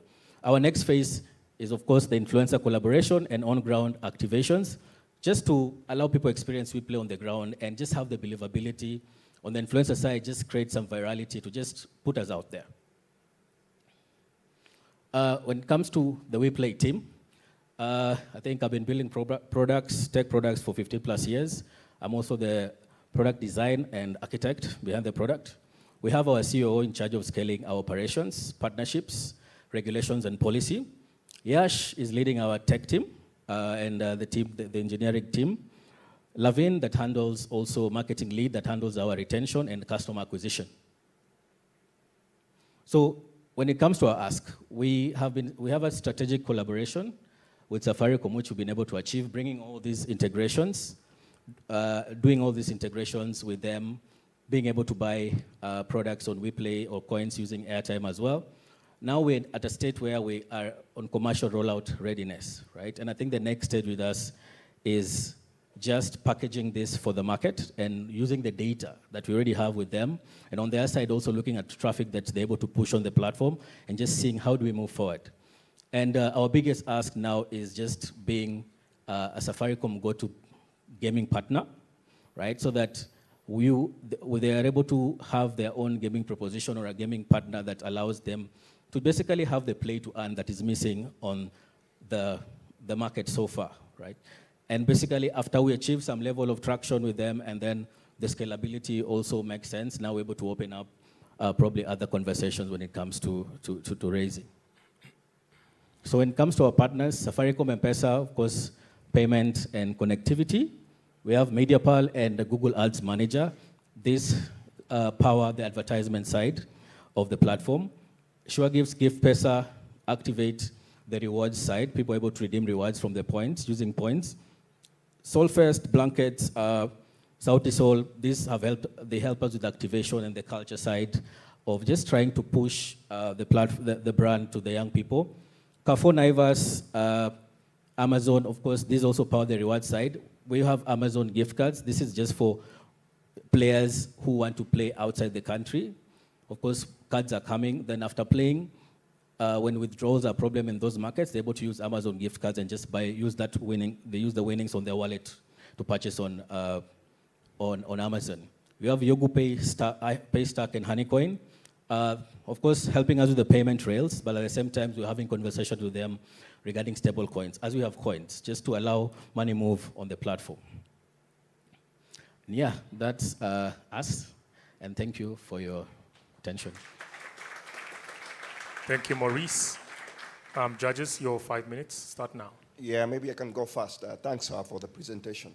Just wanted to get a sense of the regulatory environment you're operating in. And when I think about gaming and Kenya, it's one of the areas that I believe the government sees as a cash cow. And every so often there's change in regulation. So I just want to get a sense of the environment you're operating in, the impact you've seen in your business model, and as you look forward, do you see this as an impediment for growth, perhaps? I was hoping no one will ask me that question. But we have been in touch with the regulation guys, And for them, they're like, how do we regulate this in the first place, right? We're seeing airtime, we are seeing games of skill, right? Because again, there's a difference between game of skill and game of chance. And clearly now, we are running away from the word gaming, right? As far as we can, because once you hear gaming, they relate us to betting, right? So they gave us the leeway to go ahead, because again, it's like we're unlocking something new. And they're like, okay, you go do what you do. Once you're making some level of revenue, of course we will come for it, part of it, right? So they're like, okay, proceed, do what you're doing, but the conversations have been going just to update them on what's happening. But globally, there's a huge conversation behind games of skills and events-based gaming, like the betting guys. So like in the US, skill-based games are totally separately regulated aside from the iGaming guys. Who's them? Is it the betting the BCLB. controls or BCLB? Okay. Yes. Okay. Yeah. Thank you. This is exciting. On the monetization side, I think the numbers we have are pre-accelerator, but you had slightly below 5,000 active users and about 500,000 Kenya shillings monthly revenue. So that's about $1 per user, of revenue. So from a unit economics, does that actually work? And how are you looking to increase that? I don't know whether there was 500,000 shillings somewhere. Per month, Per MRR, month. yeah. But just talk about what the current... So currently, ideally, the background behind the 17,000 people, probably half of them are guys that have been there, have sweat with us when the platform probably is down, right? So for us, that's why we were careful not to go beyond the 17,000 and probably learn from the 17,000, because they're like the people who they came. I think we've had tough times where you wake up tomorrow morning, you've been hacked. Or you're seeing money leave the account and you're like, who's hacking us? So you have to shut down everything. So with having those challenges, the guys who stuck with us, the guys who've gone away. So even coming into the accelerator and getting into the 17K, we focused on a strict 5,000 people out of that 17,000 people who we know this is how much they're depositing, right? Having even a sweet spot where we already know that most people are depositing like between 30 to 50 shillings. That's the average people are depositing. But beyond that, with that 5,000, now the learnings we have now from 17,000 going forward with Safaricom's partnership, ideally we are looking at it like the 17K does not exist, and we're starting because now we have the system ready, we have the retention products. Initially, we didn't have things like streaks, rewards on the platform. That people would come, maybe they lose once, they go away. Now we give you points to stay, and we ideally give you some points. When you notice you're too quiet, we give you some coins to play again, right? And you win some, right? And then initially, we didn't have a lot of players, so which means we had bots on that platform. Because there's no way you'll come on that platform and lack someone to play with. So we'd give you bots as a last resort to just test the platform, test the games, where issues, to just, so it's been the 17K for us has been a learning journey. But at least we've confirmed now people are willing to deposit to play.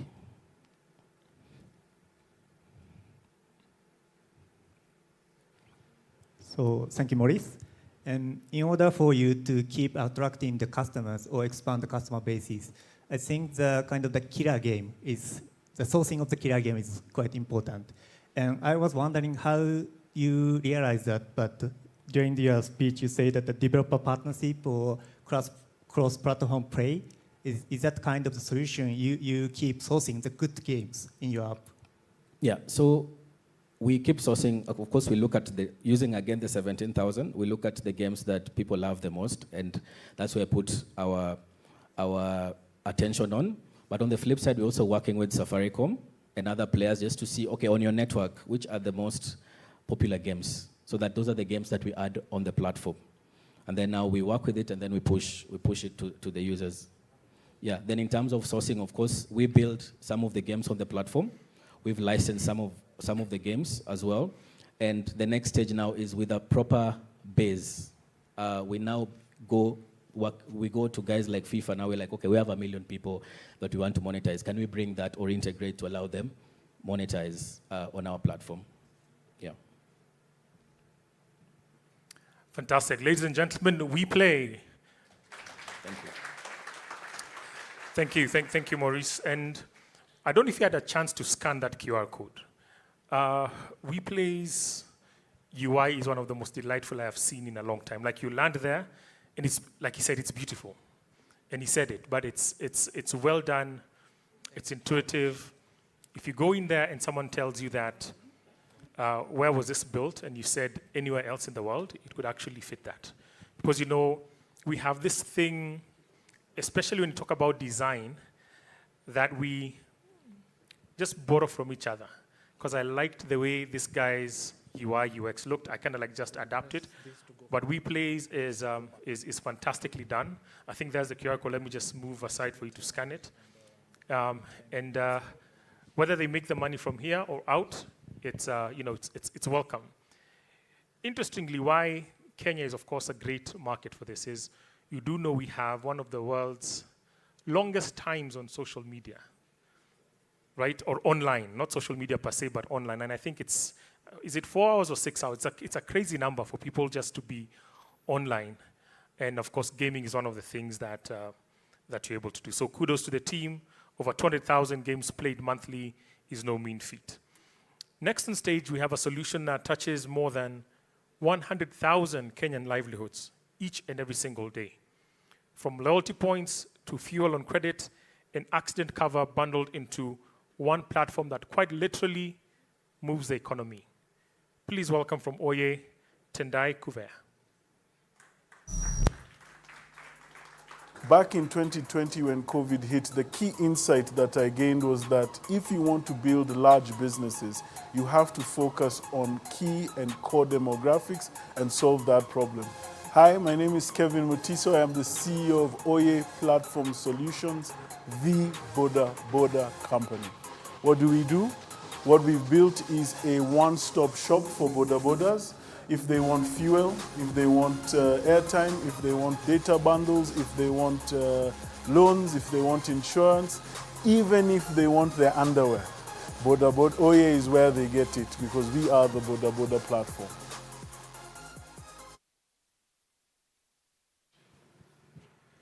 Good morning, everybody. My name is Tendai Luke. I'm joined by Jonathan, our CFO, and Vincent. Vincent is one of our Boda riders who is on our platform. I am the CTO at Oye. Kevin would have loved to be here, but he had to take care of something else. Now, at Oye, we are building infrastructure, an infrastructure layer for the Boda economy. Now, everyone in this room has experienced a delivery of some form that has come on 2 wheels. So we know the impact that they have. But there is a challenge, though. They are not as protected as a sector as everyone else. So they are a bit exposed. And here's our reality. Our reality is out of every 3 accidents, one of those involves a Boda client. Sorry, a team. My thing is not working. Out of every 3 accidents, one involves a Boda. Now, here's the thing: majority of these riders, they are not banked and they are uninsured. That means they are operating at a higher risk than everyone else. Now, our mission as Oye is to become the Boda company. What does this mean? This means simply anything that the Boda rider would need is something that we should be able to provide them via our platform. Now, in order to do this, we need to absolutely understand how the Boda rider operates. So the first thing to point out is most of the Boda riders have 2 phones. One smartphone for navigation, and for some, it's for status. The other is a feature phone for M-PESA. So what we did was we built our entire platform around the USSD, where the money is moving. Why? Because from this point, it's easy access for them. Then whenever the smartphones go off, they can still transact. That was the strategy. We're still using the USSD platform to date. And what this also enabled us to do as we built our platform, we're able to collect data. Data on their payment frequencies, payment preferences, and because of our loan application processes, we're also able to collect banking data, mobile banking data, and this then informed how our business model would roll out. And this is how it works. We partner with petrol stations. Now, at each station, we drive traffic. And from that traffic, what we get is a commission of everything, of the consumption that the traffic we're driving brings in. What does that commission then do? That commission does the very first thing that's so important for the boda boda. We then provide them with a personal accident cover. Now, this personal accident cover is underwritten by Britam. But here's the thing. It is at zero cost to the boda boda rider. Now, we're providing them some form of a safety net without them having to spend anything additional out of their pocket. Now, how do we execute this, right? We've got the data, but the data is not enough. So we combined our tech and something we want to call the human algorithm. This is the Oye Marshal. At every station, we have an Oye Marshal. This Oye Marshal's responsibility is to onboard new riders onto the platform. They also vet the drivers onto the platform. They vet the drivers, and they are our last line in our credit limit decision. So they are involved in that process. Now, what does this do for Oye? What it does is the personal touch then influenced how our Fuel Now, Pay Later product worked, because we were able to see it profitable immediately in the pilot because of the relationships that have been built at the station level. Now, I would like to just show you real quick what our users do on the platform. So the Marshal on the left side, what you can see here, the Marshal has a productivity tool. This productivity tool allows them to see information about the customer.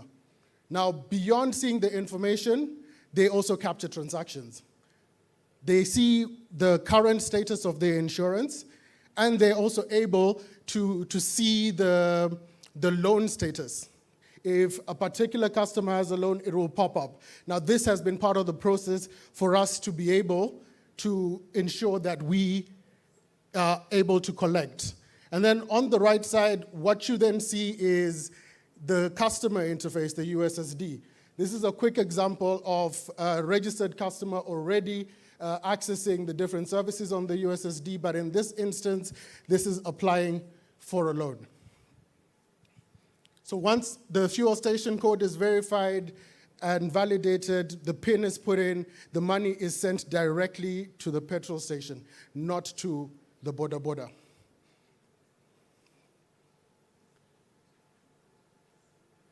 Now, we've seen the process. Here are some of the numbers. We've managed to lower our CAC by 64% to 70 shillings. We've increased our rider registrations by more than 30,000, seeing a growth of 33%. And we hit a peak retention of 54%. What this tells us is the model works and it can be improved. And the profitability side is what makes us happy, because now I can proudly tell you that Oye is profitable. Our first profit was recorded in Q2 of 2025. That was our first profitable quarter. We saw a 162% increase in our fuel commissions, and we also had Songa na Oye, which returned a number I know will create questions, 184% on capital employed. Now, we also have some validation. We partnered with the research department at Oxford University to validate our ability to initiate loans, track them, and collect. And these loans were specific. They were for e-bike asset financing. So we did that with them. And also as a validation, Britam invested in us. They invested in us just before we started the Spark program.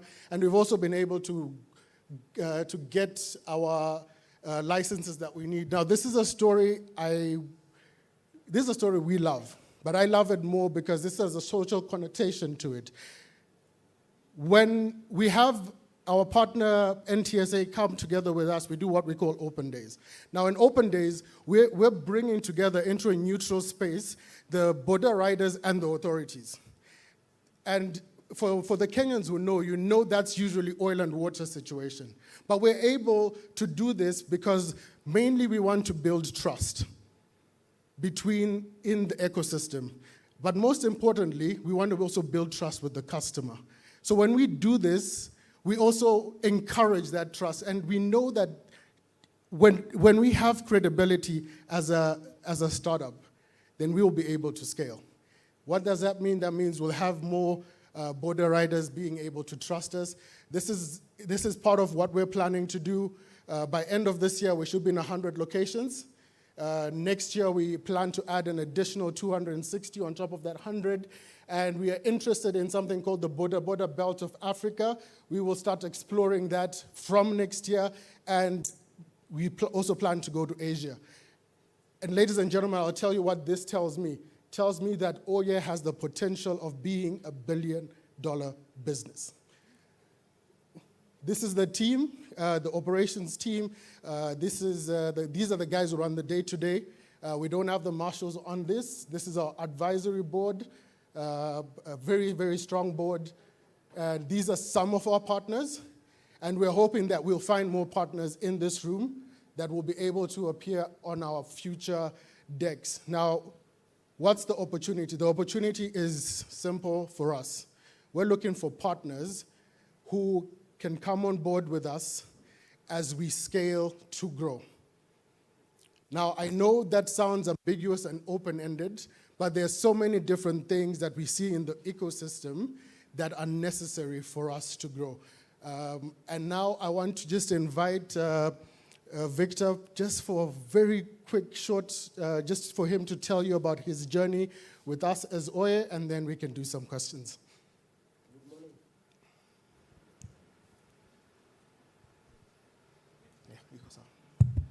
Good morning, guys. As a customer of Oye, I feel at home because Oye covers me in every situation. Because as you know, border riders, normally we don't care about insurance, but Oye is giving us insurance freely. Just from the amount of fuel you fill, you get insurance automatically. And then again, credit at a given time. There is even, it is not about insurance only because we don't pay for everyone to get involved in accident. So there are some benefits. Benefits come after some period of time. The top riders are being given some tokens like protective gears. Some are being given motorbikes. There are some people who have even won the motorbike. So I feel protected in Oye. Thank you.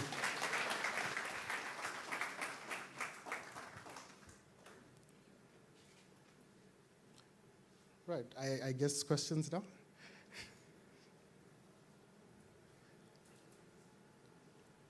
Thank you, and great to hear from Victor as well. One of the first questions I guess you hear from investors is the human algorithm, how scalable is that? Are you going to have, as you go to 270 stations, are those 270 humans? And is there a way to, at some point, make that more efficient? Absolutely. Now, the place where the human algorithm is working is because there's the fuel now, pay later. That validation of this. We can give, for example, Vincent a loan. He's one of the guys on the product. That is a relationship question because it's an unsecured loan. There's no collateral, right? Now, as the infrastructure grows, we're looking to partner with more and more people who have products for bodas that are beyond fuel, right? So because of the restrictions and the rules around the forecourt area, all of that worked together, and we found the added human algorithm benefit and now how it improved our CAC, it improved the trust. So now they know the brand, they trust the brand, they can connect a face to the brand. To add to that, as Luke says, it helps build trust with the community. And that's the importance for the human algorithm, as we put it. And also when it comes to credit, it helps, it vets them to that extent, yeah. Okay, so speak more about the credit risk. What were the NPLs before? What were the NPLs after? Just a bit about that. It's actually been excellent in that regard, and we put that down to the human algorithm.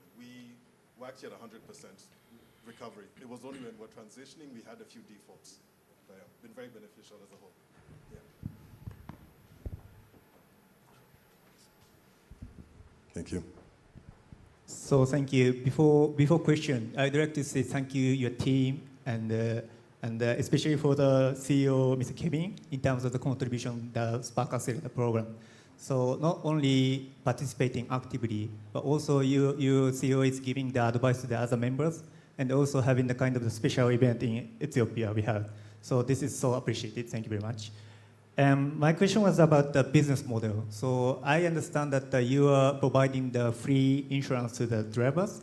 How you can get, how can I say, the margin or revenue from? So is that the main source would be the margin from the gas station? Or if you can elaborate a bit, appreciate it. Yes, the revenue comes from a commission based on the liters of fuel they get. So from the commission, we're able to give the drivers insurance as a whole. And then we also, fuel is one of the revenue streams. The second will be airtime and data, and then also the working capital loans. The aim is basically, in most of their daily spend, can we tap into that as a whole, I see. So in your business model, so this can be fully covered about the, how can I say, actual loss compensation to the drivers, yeah? Sorry, just repeat that. So your main source is the commission from the airtime and the fuel, right? Yes. So this can be covered about the actual loss compensation to the drivers. Yeah? Yes. So yes, even if your business scales, the basic business model will be unchanged, right? Yes. Yeah. Okay. Thank you. So does that mean you're registered with the regulator as an insurance broker as well? Yes, we did. Okay. Thanks, guys, for the presentation. Let me see if I understood this right. So on one hand, you're bringing together boda riders onto your platform. And on the other side, you're getting service providers. Let's take a fuel station, right? So Vincent, right? So Vincent goes to a Shell fuel station, Total fuel station. Let's say he fuels 5 liters at 200 shillings. Let's just make the math easy. So that's 1,000 shillings. You lend Vincent 1,000 shillings, right? Okay. He fuels 1,000 shillings. He gets credit from you for 1,000 shillings for the 5 liters he needs. Right. No. Okay. I think no. So what it is he will come and he'll fuel, say, 5 liters with us. From that 5 liters, he'll get 5 points. Okay. What happens is when they get to 30 points, we'll give them a month's insurance. Right. Okay. Yes. So you're not giving him credit to fuel? No, what happens is that's a different product. The working capital product is for more we'll vet you for minimum 3 to 6 months. At that point, we'll then offer you the credit facility. Okay. So in that case, with the loan, they'll fuel based on, they'll fuel and repairs over a 5-day period. Okay, understood. Yeah. Okay, so that's, okay. Yeah. So the commission is based on the fuel that they consume at the station. And we aggregate the stations to then build that as a whole. Okay. And they're very happy with us based on the extra business that we then give them. Got you. So, but you're not getting concessional pricing. They're paying, the commission is off the regular price. Yes. Right. Yes. And how do the margins split up between you and them? Sorry? How much margin do they give you back? Let's say. So basically we get a commission per liter.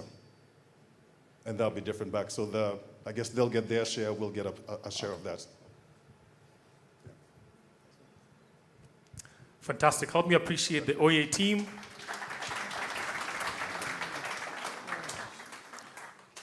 And his name was Victor or Vincent? Vincent. Victor. You and Victor are no different. When he said, we do not care about insurance, you didn't care either. You came into this room and sat on those seats. I did not see anyone check to see that this seat actually can hold your weight. You just came, pulled it in, sat down. So insurance is never bought. Insurance is never bought unless you're accosted outside a supermarket, told, I'm from this organization. Do you have a child? Do you want insurance? Do you want life cover? Never works like that. So this is a classic case of embedded insurance. And it works like magic because from this 30,000 riders to now approaching the market of 100,000, they really do not need to care about that coverage. They go around their business, and Oye continue to do what they do best. Wakenya Oye. Wakenya Oye. Fantastic name at that as well. So we've seen 4 founders, 4 different problems, but one pattern. All of them are building on the Safaricom Tech Co. Whether it's using mobile money rails, you've seen connectivity on USSD, you've seen rewards, whether that is on airtime or data bundles. And that is what a Tech Co does. Like I said before, it helps builders focus on what they do best, and that is keep building. So now we turn our spotlight on the platform itself, this Tech Co. And we get into a conversation with a woman who runs the largest fintech business on the continent. And our fireside chat will unpack building Africa's next generation of embedded, inclusive, and scalable fintechs. It will be moderated by Head of Venture Management, Safaricom, Mr. Karanja Geshiri. Help me welcome him on stage. And he will be in conversation with Chief Financial Services Officer, Safaricom, Esther Waititu. Karibu.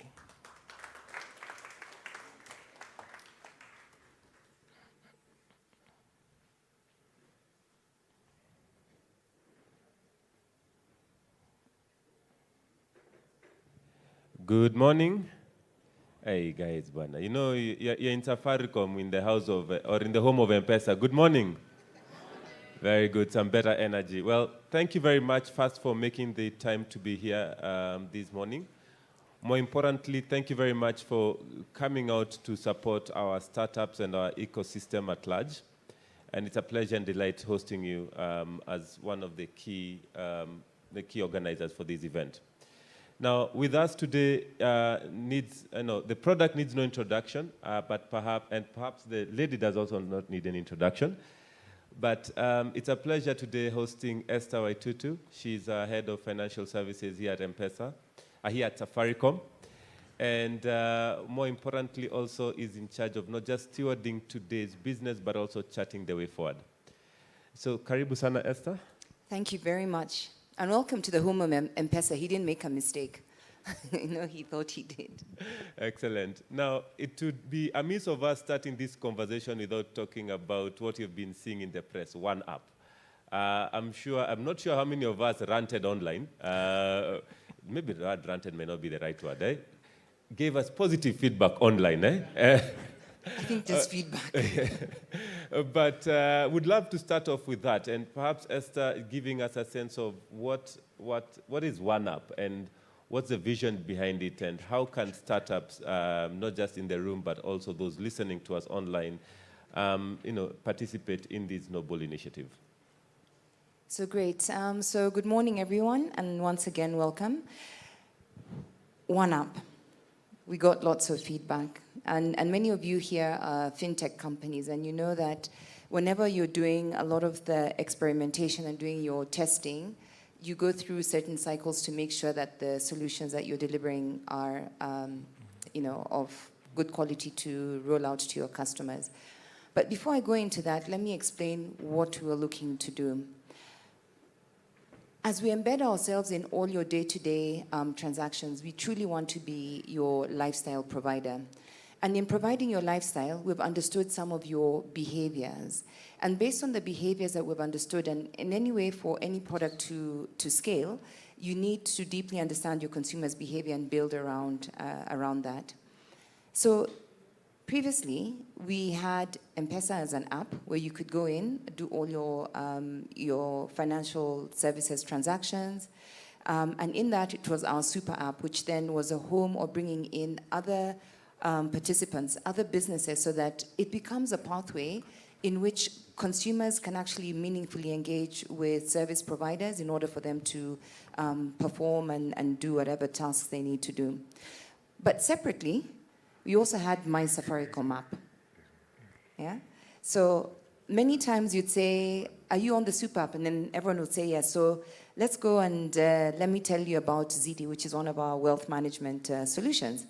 And then they're on My Safaricom app. On My Safaricom app, we didn't have all the financial services solutions. And so we wanted to remove this friction and to remove this confusion that exists and bring all our connectivity, all our financial services, and all our partners in one roof so that we can then be able to give our customers and our businesses value so they don't have to go to different places to look for various services. That way, we truly embed ourselves in your lives and provide you the right solutions. That is the intent, and still remains the intent of One App, which is bringing all of this together, and there's no confusion. So when we talk about investing, it'll be on that same app. When you talk about micro merchants and how they access their services, again, it's all in that one app. So that's the vision. It's the house of value for you as our customers. That is the vision. And beyond that, it's also a seamless experience that's embedded in your everyday life without having you moving from one place to another. Then with time, we will, because we have a lot of data, we see how you transact. We then now start to customize your experience based on your specific behavior and usage. This is the vision. This is what we want to give you so that it's a house of value. It is an exciting experience that enables you to do everything you need to do on a daily basis. And then you customize it to what you want. So if I like fashion, and Karanja here likes soccer, his views will be very different.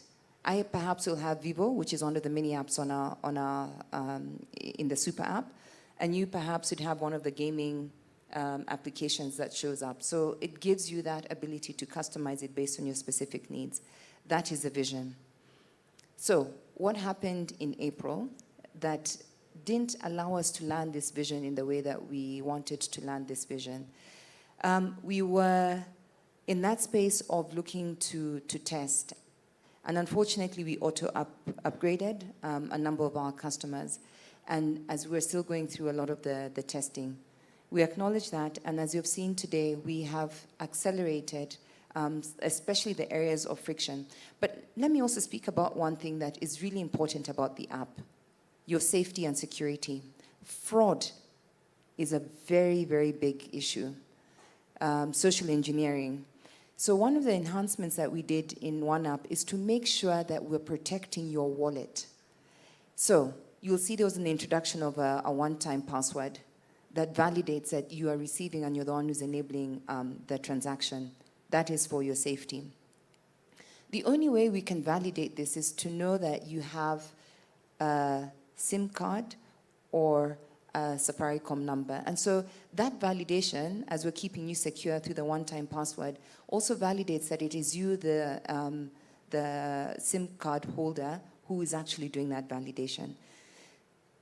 We're really here to protect, because if we continue to scale at that pace that we're scaling and we're not keeping you as our customer safe, then we're going to be creating a different challenge. So the authentication, the login process was one of the areas that had changed significantly, and we hadn't engaged you as our customers in a meaningful way to explain to you why that change was necessary. So you'll see us online and in different groups explaining why we're using the one-time password to protect you. So that was a big area of concern. Second was around the user experience. It's very different from what you were used to, isn't it? Yeah, so there was a big difference there. So we are now working on the navigation. We've taken your feedback to make it seamless, to make it a lot easier for you to be able to engage with us. And we've taken all that feedback, and a lot of that has come through in the new version. So I encourage everyone today just to update. Just go into the App Store, your Play Store, your App Store, and just make sure that you are indeed on the latest version of the app, because a lot of these issues would have since been managed. So that is our vision, and that's why we're inviting a lot of you here as upcoming fintechs to partner with us, because scale is what we want to build through the app. A great experience is what we want to do, and security of our customers' transactions is the next. So that's really what the vision is for One App, and those are some of the fixes that we have made.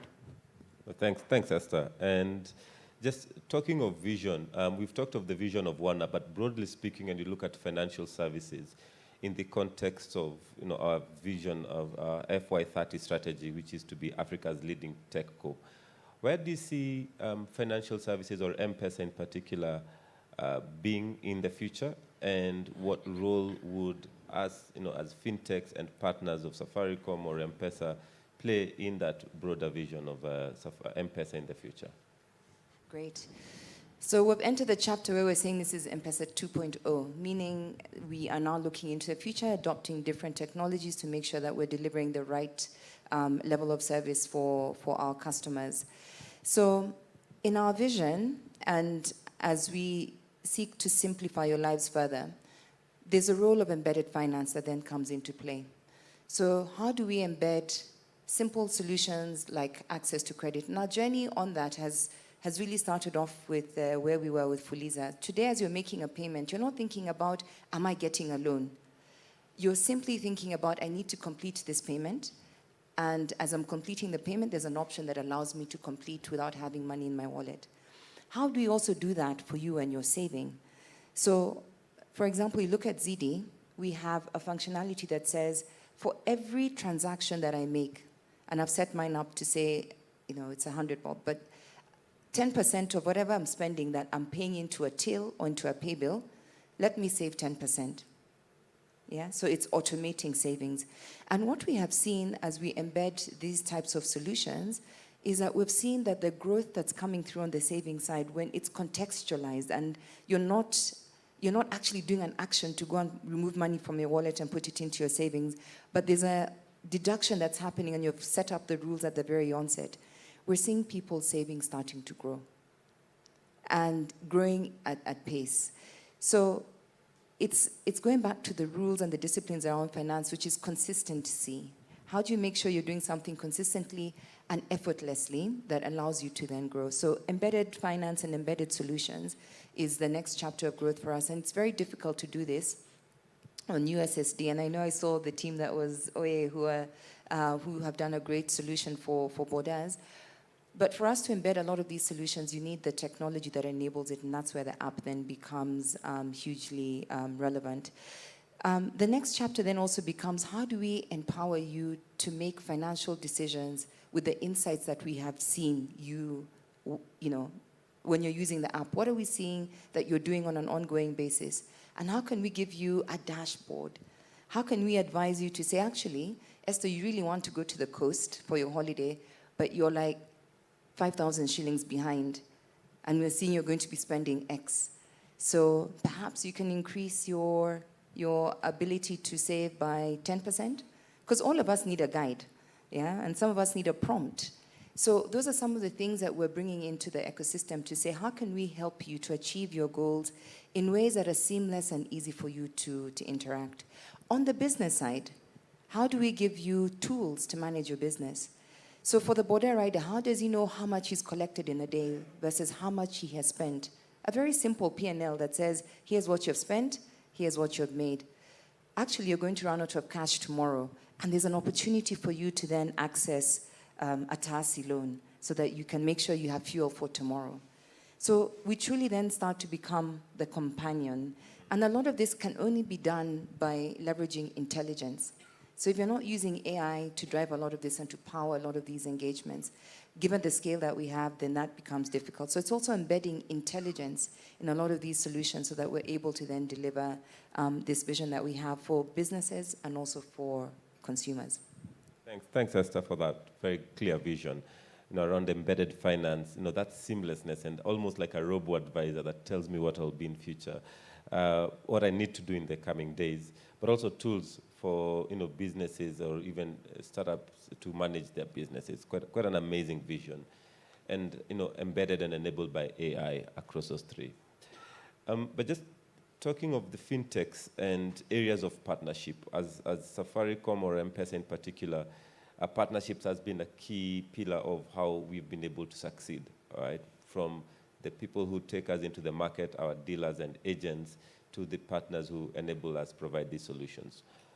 Looking forward, where do you see the bigger areas or some of the key areas of partnerships that fintechs would have with M-PESA as a whole? Great. So the journey that we have been on is moving from being a closed ecosystem and opening it up. So that's the first thing that we are addressing. The scale and our ability to provide these solutions has not been done by innovations on our own. This has been done through partnerships. This has been done through working with different fintechs. So given that we are creating this open platform, there's no way you can run an open platform with one player being in it. And this is now where we invite all the fintechs to start now to partner with us. And that's why our app, if I look at the example of our app has to be one that allows different participants to come in and provide different solutions. They're very niche offerings that we perhaps would not be able to see in this space. So if, for example, I'm in the hotel industry, there are very unique requirements, deep requirements that would be required there, that when we're building a platform, we may not be able to cater for that.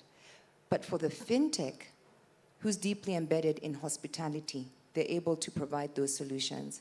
Our invitation is to say, come into our ecosystem, we'll power you, but then you can then now be able to provide all these different products and solutions. If you then move into the space of, when you think about now different APIs, and I want to use the example. So today within our ecosystem, we have over 100,000 developers who build different solutions. And these solutions don't just integrate into M-PESA, but these solutions help medium-sized, even some large corporates to then connect to us and build their workflows and their processes. So it would be impossible for us, even though we got the entire workforce, it would be impossible for us to reach them. But the developers have a way in which they're connecting with some of these customers. We'll also refer some of these fintechs and developers to some of our large customers to say they're a little bit more nimble in some areas. Why don't you work with them? And even have a criteria where we certify them and say, this is your gold integrator. Company X, we can work with them, and these will be the rails that we then give you. That creates an opportunity for everyone within the ecosystem to then be able to provide services and solutions. So that's how we're thinking about it. When it comes then to our agents today have been such a critical enabler of how money gets into our ecosystem. How can we also work with them and give them different APIs that allow them to connect and even educate customers on different solutions and opportunities that exist within our ecosystem? So this becomes an ecosystem of connecting different experiences across different enablers, which then creates a huge opportunity that can drive the velocity that happens within our ecosystem. So that's how we're thinking about our partnerships. That's how we're becoming a lot more open. Working even with the likes of Google through Daraja, who power Daraja, so that these APIs become easily accessible to more and more of our partners within our ecosystem. Quite exciting, right? Especially around the fact that we are moving towards a more open API-based engagement, right? That drives a lot of business, right? Across, giving different experiences across different ecosystems. but also the role of the agent, right? Your M-PESA agent no longer is just taking or giving you money, but transforming that agent into an advisor, into one person who can sell one more product, either from Safaricom or from you as a partner. But speaking of partners and fintechs being in the room, we do see some challenges when working with some of our fintech partners. What would you say are the common challenges or pitfalls that you see, fintechs or partners broadly speaking have while engaging with M-PESA, and what are some of the tips you could give to help overcome that, to have a seamless engagement with Safaricom as a whole? Great.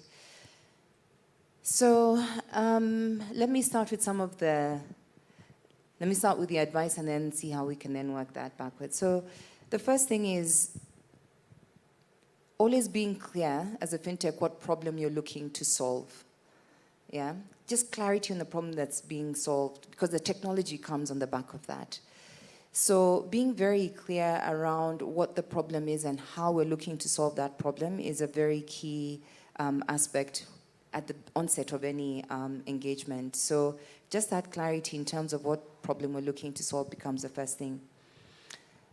Then as we're designing, it would be important for us to then think about, as we're designing, how are we designing for scale? Because there's some fantastic solutions that we see coming across, but the scalability of some of these solutions and the infrastructure that supports the scale of these solutions. And I'd like to give some examples. There's one fintech that we did some work with, and now we're in pilot. We're excited about the solution to solving a real problem. It ticked that box. But when it came to scale, when we started pushing volumes as we were testing, the system started to slow. So as opposed to now scaling the solution, we spent a lot of time fixing the solution. And then simple things like, our services run 24/7. And we need to think about that as we are looking at the solutions. For this particular pilot that we're running, the team was only working between 8 and 5. But majority of transactions happen between 6 and 9 at night. So then we had a challenge around how do we think about support and how do you think about scale in this particular instance. So the advice is, as we're building together, we think about all these things and look at behavioral patterns aside from the solution and the tech that then enable us to scale.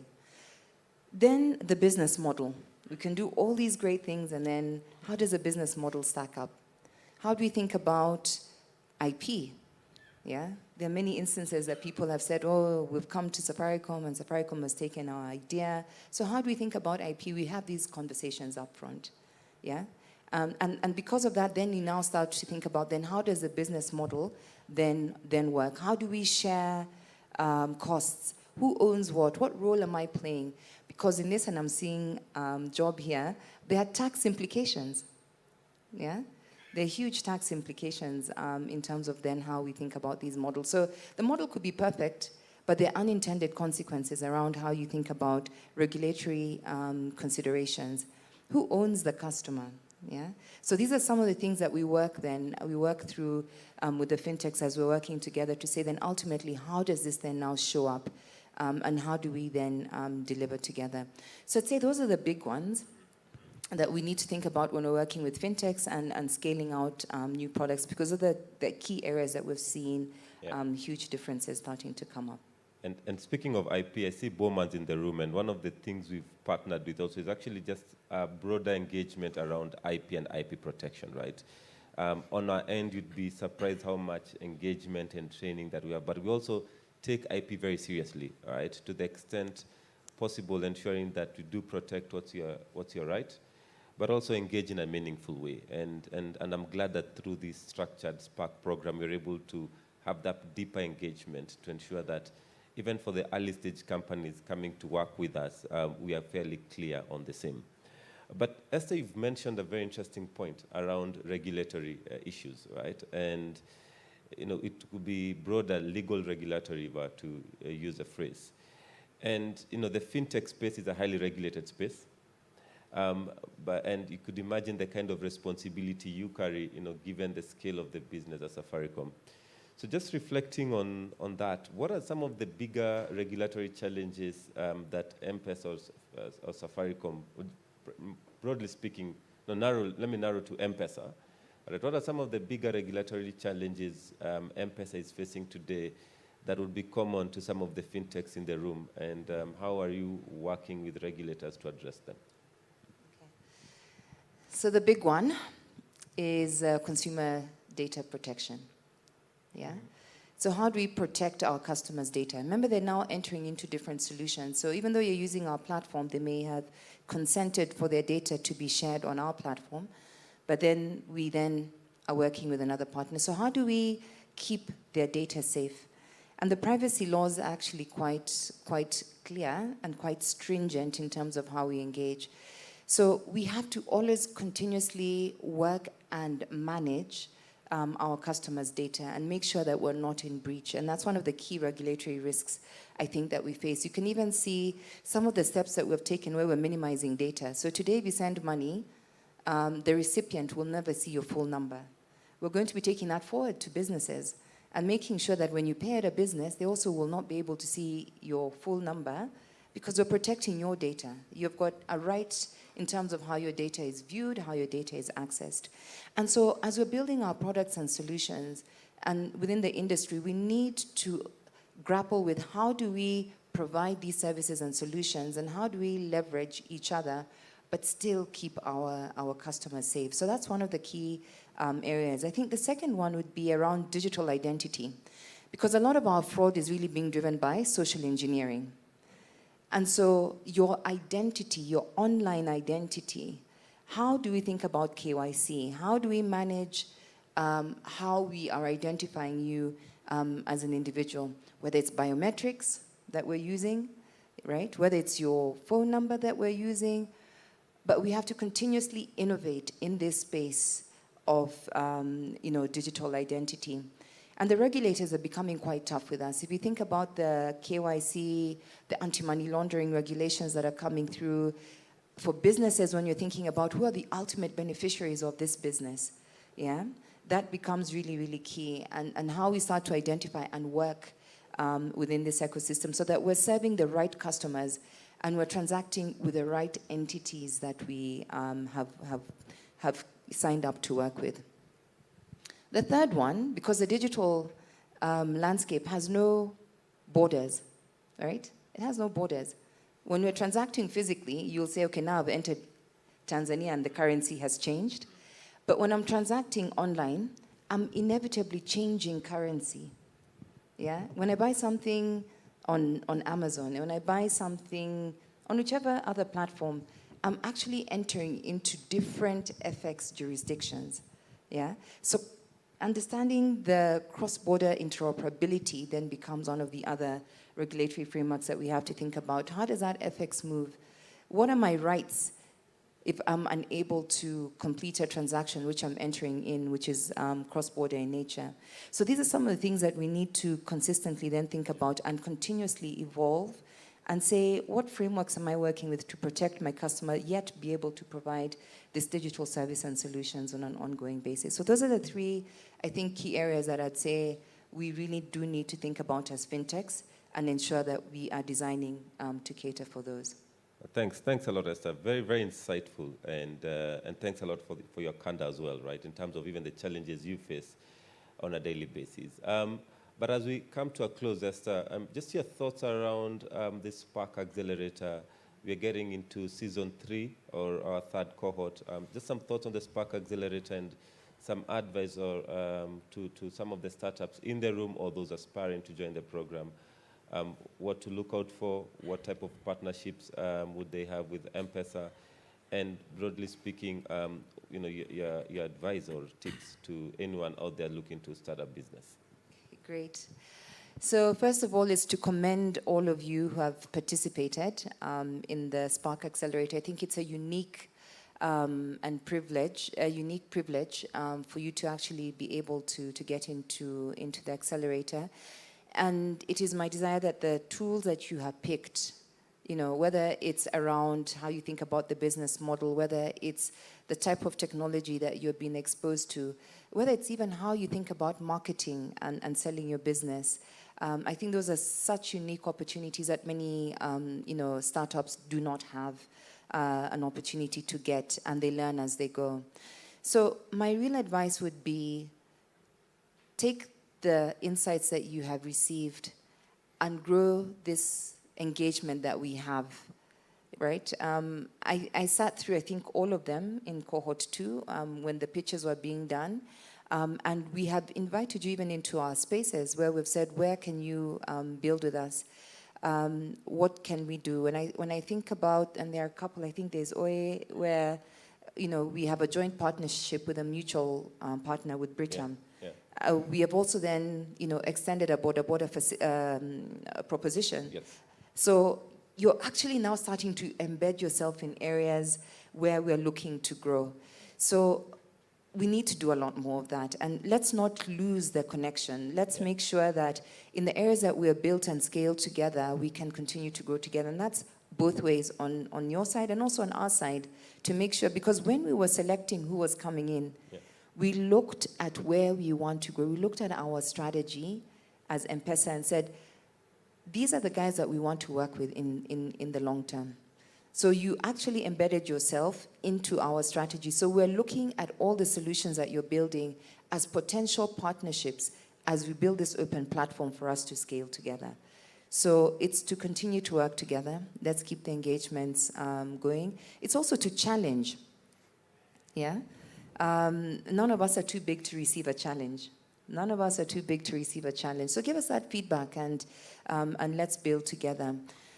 That piece of advice I would give you is make sure that your business case, your business model, continues to evolve with how your business is scaling. Sometimes the way we start off may not be the thing that gives us success. So let's be agile, let's be flexible, let's be iterative in terms of the solutions that we're building. So as we release you into the real world, what you saw today, don't hang on to it, don't be precious. But keep on evolving with how you see consumer trends shifting and changing, because that's how your business will continue to scale and evolve. So I think those are the three things I'd say as an invitation, and to congratulate them on this powerful engagement, and to have the quality of the judges. As you can see, you've got the best of the best. You've got, people who have experience in areas where we also consult with them, by the way, as M-PESA. So don't imagine that they're just challenging you and that we have it all sorted. No, we don't. We also seek a lot of the consultation that comes through from your panelists and judges here. Excellent, excellent. Let's give Esther a round of applause, Tafadhali. And we are just grateful for your time so far. So thank you very much, Esther, for making the time, but also even just giving us these wonderful insights, right, around the various topics you have discussed. To those coming up on stage to present, wishing you the very best. And to those in the room signing checks, kindly be generous. As you can tell, we are really passionate about the businesses. So thank you very much, and do have a blessed day ahead. Thank you all. Thank you so much, Karanja, Esther. One bit of feedback I picked, and maybe this is feedback for Esther and her team. You talked about the challenges of partners maybe being able to level up and scale with you. One of the things I've noticed in other markets is a lot of these large organizations have engineering blogs, right, where they share best practice, they share, this is how we're able to scale to this sort of size, this is our tech stack, these are the lessons we've learned along that journey. It would be, I think, as a point of input, it would be great, and I see some of senior Safaricom engineers in the room, to be able to add value or give back to the ecosystem by saying, these are some of the lessons that we have learned in terms of getting M-PESA to, I'm not sure, Esther, what's the TPS on M-PESA now? To get to 6,000 TPS, what's behind that? How do you actually manage to do that? What's that technology stack? So even as these partners are building, or you're building or looking for partnerships for growth, you're building with, a North Star that makes sure that you're actually planning for success, as opposed to saying, we'll deal with it when it comes. At least we're at a much better footing for that. So now, of course, she did speak about my one-up. And of course, there are lots of features that have been improved on that. Faster, more intuitive user experience, integrated financial services and lifestyle integrations. Literally, when you wake up, when you go to bed, you should be interacting with my one-up. If you haven't made the shift, kindly train your eyes on the screen and see what you may be missing out on.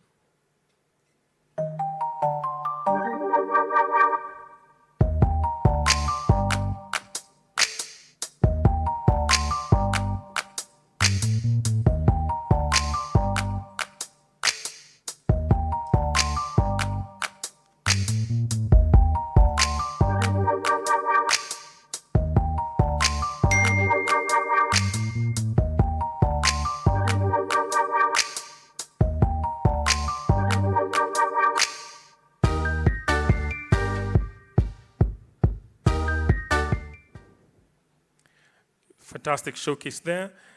Now we get into session 2. Session 1 was about more focused on the creative economy.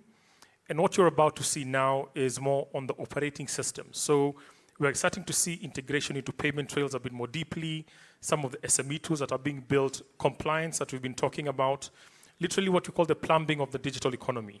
So once again, these founders have built on top Safaricom's tech core capabilities, from payments to connectivity, etc. And we retain the same set of judges graciously. Thank you for obliging us. So we've got 5 more startups for this session, 5 more opportunities. Did you know that in Kenya there are over 5,000 water ATMs, milk ATMs, vending machines, and laundromats, and pool tables? It's Friday. Probably after here, you're going to go to chill out, probably going to play some pool. Many of these businesses, or many of this infrastructure that has been set up, still run on coins, notes, and hand-counted change. So our next founder is changing this one device at a time. Please help me welcome Victor Boyd, the founder of Gopay. Karibu. So there were 2 separate solutions. You are automating the dispensing or, the process that's supposed to happen in this machine, but at the same time, somebody else was outside who was supposed to handle the receiving the payments and processing that payment, confirming so that they dispense it. My name is Victor Boyd. I'm the founder and CEO of Gopay. So Gopay is a payment solution for automated systems. So we built a solution where we have hardware solution which embeds directly into these machines to process the payment, and then a web platform and a mobile application which the merchant or the business owner can see exactly these transactions as they happen in real time, giving them insight into their business, how it's performing, and then making the users be easier to make transactions and purchase wherever the automated system does. Hello, everyone. Good morning. My name is Victor Boyd.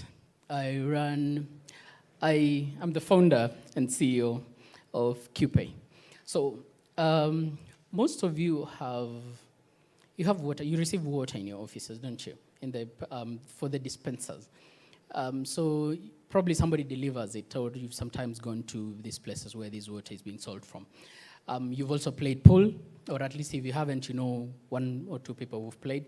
And mostly from this experience, you'll be given a token, something that you're going to use to put there and then, open the game, or at least there'll be somebody there who's going to do that.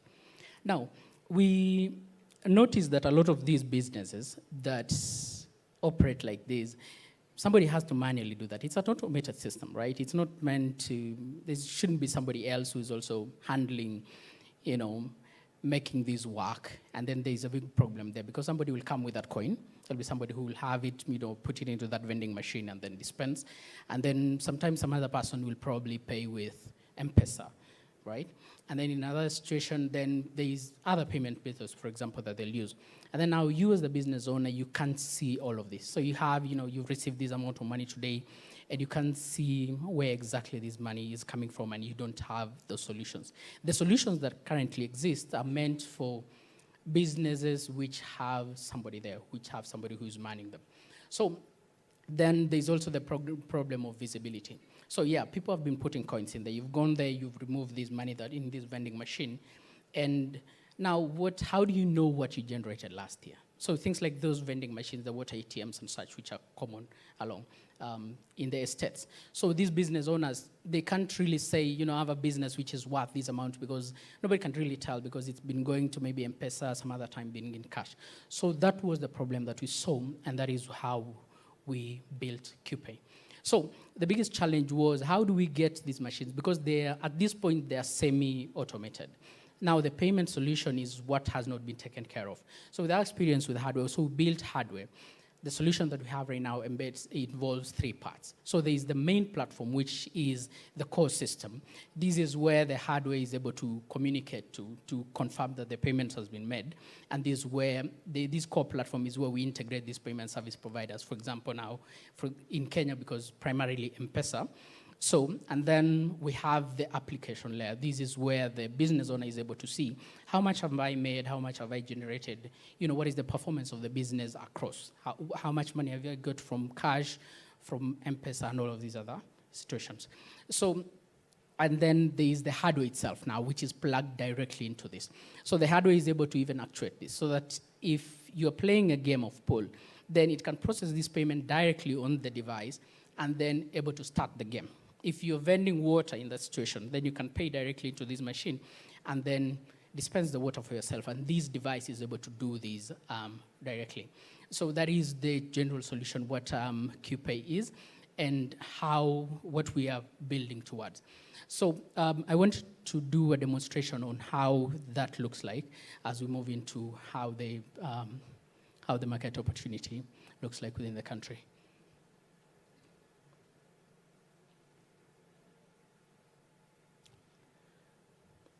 I think I'll get into that a bit later, maybe. So within Kenya, there are more than 100,000 automated systems. This goes beyond, vending machines, gaming system, for example, the pool tables that I mentioned, and also to EV charging stations. And this is coming up because you've seen the announcement from Kenya Power and the adoption that is currently happening. So from these, we expect to charge about $10 for as monthly subscription for this. So this one would give us an annual revenue of over $21 million. And then now we have not even gone into the transaction revenue, where we charge 2% in terms of 2% transaction fee for this. So that is over $1 billion across the transactions that happen. And these are microtransactions from a community water point, where they're buying water at less than 10 shilling, to somebody where they are playing pool or vending machines and systems like those ones. Our business model, how we are operating, is that we are, aside from the 2% that I mentioned, which is the transaction fee, and the $10 that we're charging as the subscription revenue. So we have the hardware sell income. So I'm very sure we know the most valuable company in the world right now. It's a hardware company, isn't it? So that is what makes, I'll not even talk about the margins that we're looking at in terms of for example, your iPhone that you have, how much is made at and how much that is. So that is one of our biggest sources of revenue. Currently, we are making the device at $40, and we're selling it for about $75. But that is because we are currently building, a few pieces here and there as we are scaling. Now, I'll talk about the partnership that we have in conversation with EDAC, which is the manufacturing facility for Safaricom, a bit later through the presentation, and to explain why our target of $25 per device is going to be realistic, and it's going to scale our margins much higher, and as we go towards the scale and reduce the cost of these devices. So typically when we install this device, most of the users that we have are going to be with us for at least 3 years. So from that, we expect to, just from the subscription revenue alone, we expect to generate from $10, that makes it about $360. And then including that at the cost of acquisition of these clients, we expect that we have an LTV to CAC ratio of over 14, which is really healthy. And currently, since we started, we launched last year, and we've been building the solution. building the solution and testing it across these verticals that we've been exploring. And with that, we've installed over 100 devices. And where by the time we got to the end of last year, we had done transaction for over 50K. And that is transactions that have been done using the devices that we had already installed. So what we did, we noticed that which we ended up translating as an elongated pilot as we were trying to see how the market performs. So most of these have been very paced because it's hardware. The difference between hardware and software is that with hardware you can't really deploy, and then you see how we say with software that, ship it and then fix it later. You can't do that with hardware because now people start fighting you because it's their business. So we had to scale that on, make sure that it's working very well before we do that. Even the engagement with the mass production has been paced because we need to make sure everything is perfectly working, and then now scale that. So this year we got that one, a lot of that, and then the scale we got to process over double the transaction within about half the time. So the difference, the biggest advantage that we have over solutions that exist within these are, most of them are not local, and then they use cards mostly. So with the vending machine, and these are what come with them. But now what we know is that a lot of people who work locally, most of them, we use mobile money. It's native, it's M-PESA. That's why we have Leta M-PESA, and it's one of the most popular. So people, very few times will you have the card. So that's the biggest advantage we have. And then against the other typical PSPs, we have now the hardware option, which is embedded into this, which makes the solution more valuable. So our go-to-market strategy, mostly we target the B2B as we move to that, and then partnerships with the manufacturers, and also now resellers as we scale. On our team is made up of mostly engineering because we've been building this. So there's myself, been building hardware for a while, and then I've run a business. I'm a second-time founder in a hardware startup. And then there's Brian, there's John, who is a hardware lead, and David, who is a software lead. So we, with Spark, when we got into Spark, we had a good product. We had a lot of things we needed to figure out in terms of the business part, and that is what has been quite instrumental with this. So as I mentioned earlier about Safaricom's hardware facility, you guys know about the neon smartphones, right? That is where those are being assembled at. So that is the partnerships that we are looking at right now. So we were building the solution, making sure that it's ready for mass production, so that we take away the head like that one, then we only have to take care of the software bit and scale that one. So scaling becomes much easier. So, and then now with the partners, with PwC, and the others, we've consulted with them and built a much better solution compared to what we had. So we came in with a product, but now at least we have a business that we can scale and grow faster. So the difference between what we've been able to do this year versus what we did last year has been very, very different. So we're looking to raise about $500,000. This one will go majorly into, of course, building the hardware. So then now the partnership with EDAC, and then also now to sell this hardware with the marketing, and then to scale that one going further. So thank you for your time, and I appreciate it.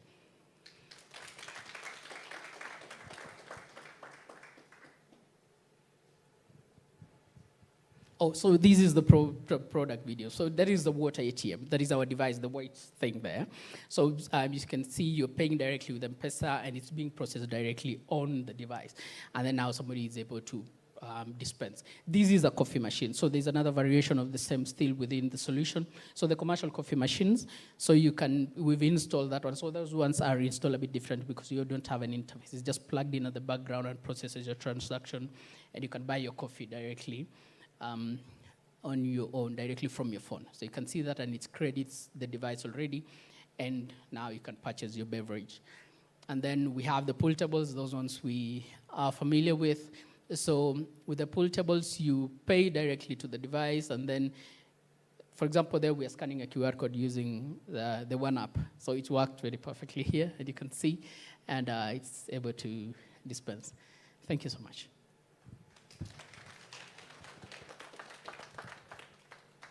For me, because you are looking at the hardware for data payment. This is so interesting. My question is about the potential growth of the market. So I do understand that your current term in Kenya is around 200,000. for the kind of the vending machine or machinery systems. Do you expect that such number would be growth even in Kenyan market, or this is a maximum figure for you to think about? How do you think about the market growth? Okay, so mostly what I've talked about along that is just within the verticals that we have explored and are currently exploring. So for example, we have a new variation of the device which is now not embedded. So we're doing two versions. We have the embedded version which is embedded into these machines, yeah? And then now we have the portable versions. So that is where we're talking about public transport, for example. You see right now when you go into a matatu, you have to, nionyeshe message, nimelipa kwa pochi, and all of those things. So we're building a portable version of the same still process within Qpay, and then this person, the conductor, now will talk to other companies within our cohort, which we, for example, Gopay, who are in this space. So the conductor can simply have that device. So when somebody, either they do the tap to pay so that it's still within M-PESA's SDK, they simply tap and it pops up in their phone and then they pay, or they scan the QR code as we demonstrated them.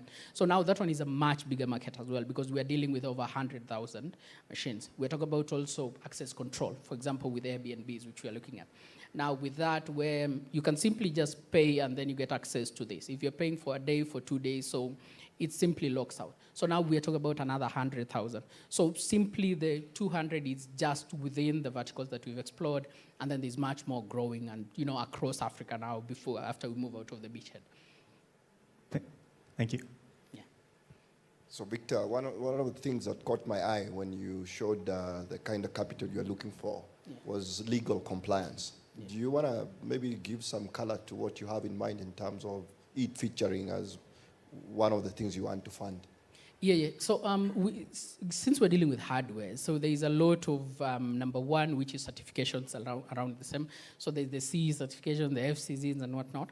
And then there is also the IP protection for this. So most of those with hardware, they are quite expensive. So it's an expense that we needed to factor in as we are talking about even in terms of this before we even, scale to mass production and all of that. Yeah. Thank you, Victor. I have two questions. So the first one, yes, hardware is great, but it also means maintenance after sales. So how are you currently handling, the whole maintenance piece? And then second, say more about your customer acquisition strategy, and especially your commercial team, because your entire founder team is technical. All right. So one of the reasons we have, a low number of devices which are deployed already is that we spend a lot of time doing R&D for the devices. This one has helped us a lot because it means when we deploy the devices, the number of failures are much lower. And this is a metric that we joke about, which is, how peaceful is your weekend? So, which is how many people are calling you and say, hey, by the way, things are not working. And it's been really great. So we've slowed down deployment or even getting into some verticals before we test and make sure that the device is, perfectly working, at least within a certain spec. And then also now the pilots that we do. So we do pilots, control pilots, for example, which are free. We'll install these devices in a very active place. And then now it gives these merchants an opportunity to be able to give feedback without feeling like, they're losing so much. So within that, then it helps us. So by the time we have any maintenance to do, it's quite minimal and it's manageable. So even scaling and pushing for example, with the demands, we've gotten demands from cross-border outside within Africa, and we're keeping those conversations warm as we make sure that everything is perfectly working, or at least at a place where we know that it's good enough where we are currently, so that now we pick them up. So on the maintenance. In terms of customer acquisition, mostly we've been doing ads. So now the biggest challenge we noticed was that you can't go to an attendant of a water ATM or a pool table or that, and then tell them we have this very nice solution that works. Because now, if they had some leakage somewhere, this is their bread, and you can't do that. So we needed to think about how do we reach these people directly without necessarily going through this. So, walk-ins kind of became a bit of a challenge, so we decided to look at a partnership level. So for example, if we're dealing with milk ATMs, then we can go to the cooperative directly. And then now if that one comes from them, then there's even more credibility for our solution, for our solution, or at least the value of it from there. And then also now ads directly targeting these specific business owners. Yeah. Victor, very good presentation. The pool tables at my local have this, and I was quite impressed that I don't have to go buy a token. Yeah. But I'm not sure if you're the provider. But I worry about the size of the market, right? Particularly from, once you do pool tables, you do milk ATMs, which other segment? Because I know you mentioned Airbnbs, but most of that, the payment is done on the platform, the Airbnb platform, unless you're doing it off platform. So the market size is something I'm trying to get comfortable with. You know, how realistic do you think you can, how realistic do you think it is to get $10, $20 million revenue per year off this? And where does it come from? All right. So there is the market that I've talked about in terms of just simply the vending and the ones that we've attended to. And for example, with the, we had a very interesting inquiry recently from a hotel. So for these ones, it's not simply to handle the payment, more to monitor occupancy. So that now we no longer specifically just do payments in that situation, but now it's, can they know that, you know, this room is occupied by these people at this specific time. So now the IoT aspect, and sorry, I forgot to mention it, but the IoT aspect of now how a hardware solution comes into play. So that in that situation, we're not targeting the transaction fee revenue, but we're targeting the subscription revenue. So that as long as they're using this device, they can see, hey, oh, okay, rooms number 5, 6, 7, 8, 9 are occupied because, you know, there's this card specifically there. And then now across that. So that one opens up a whole other market along the same. And then, of course, now the ticketing bit, now on the portable one. Beyond the PSVs, we go to events, we go to arcades and such. And that one, we believe, is quite a big market, so that even if we get a fraction of it, we should be able to be sustainable at a scale. And now across Africa, these would make it more massive because that is our target, really. Okay, I think that also opens up the high-density rental market for you. For the landlords. And then I think just something I noted, your unit economics are likely better than what you presented. Because you used 75 to reduce your cost of hardware, and I think you're saying your cost was probably less than that, 40? Yes. So they're probably better. Yeah. So 75 is the selling, and 75 was the average, because we have devices, for example, with the coffee machines, they don't have a screen, they don't have a keypad, they don't have an NFC chip. So those ones would be slightly cheaper because they're basically just plugged into the main payment solution on the back. And then now we have the ones for the vending machines. Those ones need a whole input interface, right? So those ones would be slightly more expensive. So the 75 is an average. But now the production cost, now that's what I was talking about, the scale production, then it becomes much cheaper, basically a fraction of, you know, this. And then we're looking at, you know, a few 100% of the margin. Thank you so much. That is Qpay. Help me appreciate Victor one more time. I think for me, one of the things I appreciate is that hardware is inherently hard, right? And Victor and his team are builders. And you see them tinkering and doing all these things. And here we get exposed to different sectors. Like one of the latest wearables I've seen guys doing, of course, there's the Aura Ring. How many have the Aura Ring? $50,000, a 50,000 shilling device, tracks everything about your health, how you sleep, how you run, how you wake. All those things can get can freak you out in terms of the data it's coming. But there's one called the Whoop. How many people with a Whoop? Very, very benign, doesn't look fancy on your arm, looks like the Kenyan band that we all love, right? It's $1 billion company, I think. Think of it this way. We are sitting in this room, we've just said insurance is never bought, it's always sold, it has to be embedded. And we've got a team like Victor's that have shown us that they can build stuff. And he hasn't walked you through the journey of how difficult it is to get components into the country and what the maker cycle is, because you haven't figured out certain things. Like they could probably be doing better out in Beijing, where you can order for something and it's in your door in an hour. Right, so your iteration cycles are, you can iterate on your device several times in a week. Imagine dotted line is, you're an investor here, you're invested in a hospital, you invested in an insurance firm. wouldn't it be nice if you go back to Victor and team and say, you know what, it's great to make sure that someone gets 5 liters of milk on the dot. Or who knows, petrol went up yesterday night. You could see the lines at the fuel stations. Could you automate that so you reduce the cost for the fueling station? Are we that honest to go and pump our own gas and maybe that becomes a different offtake business? Or do we now build our own wearables that are super affordable and suddenly we have healthcare data that, you know, the hardware is built locally, we've done all the certifications, and then that insurance becomes embedded. It's important to be in these conversations, and then we start imagining what is possible with the skill sets we have on the continent, with the capital we have on the continent. That said, another question. How many of us in this room came to this event in shared public transport? I'm not talking about Bolt and Uber, Comforts, shared public transport. That we pitched on our behalf. Losses for bus operators, zero visibility. Operators do not have a view of how their business is doing, nor the live location of their buses. Payment friction. If anybody of you came here in a matatu, or you're traveling back to town, and you give the conductor 1,000 shillings, how is the experience? Anxiety, and that, you know, psychological battle of mind between you and the conductor. We know that experience, and of course, thousands of drivers and conductors remain outside the formal financial ecosystem because their revenues are not digitized. And these problems, among others, is why Gopay exists.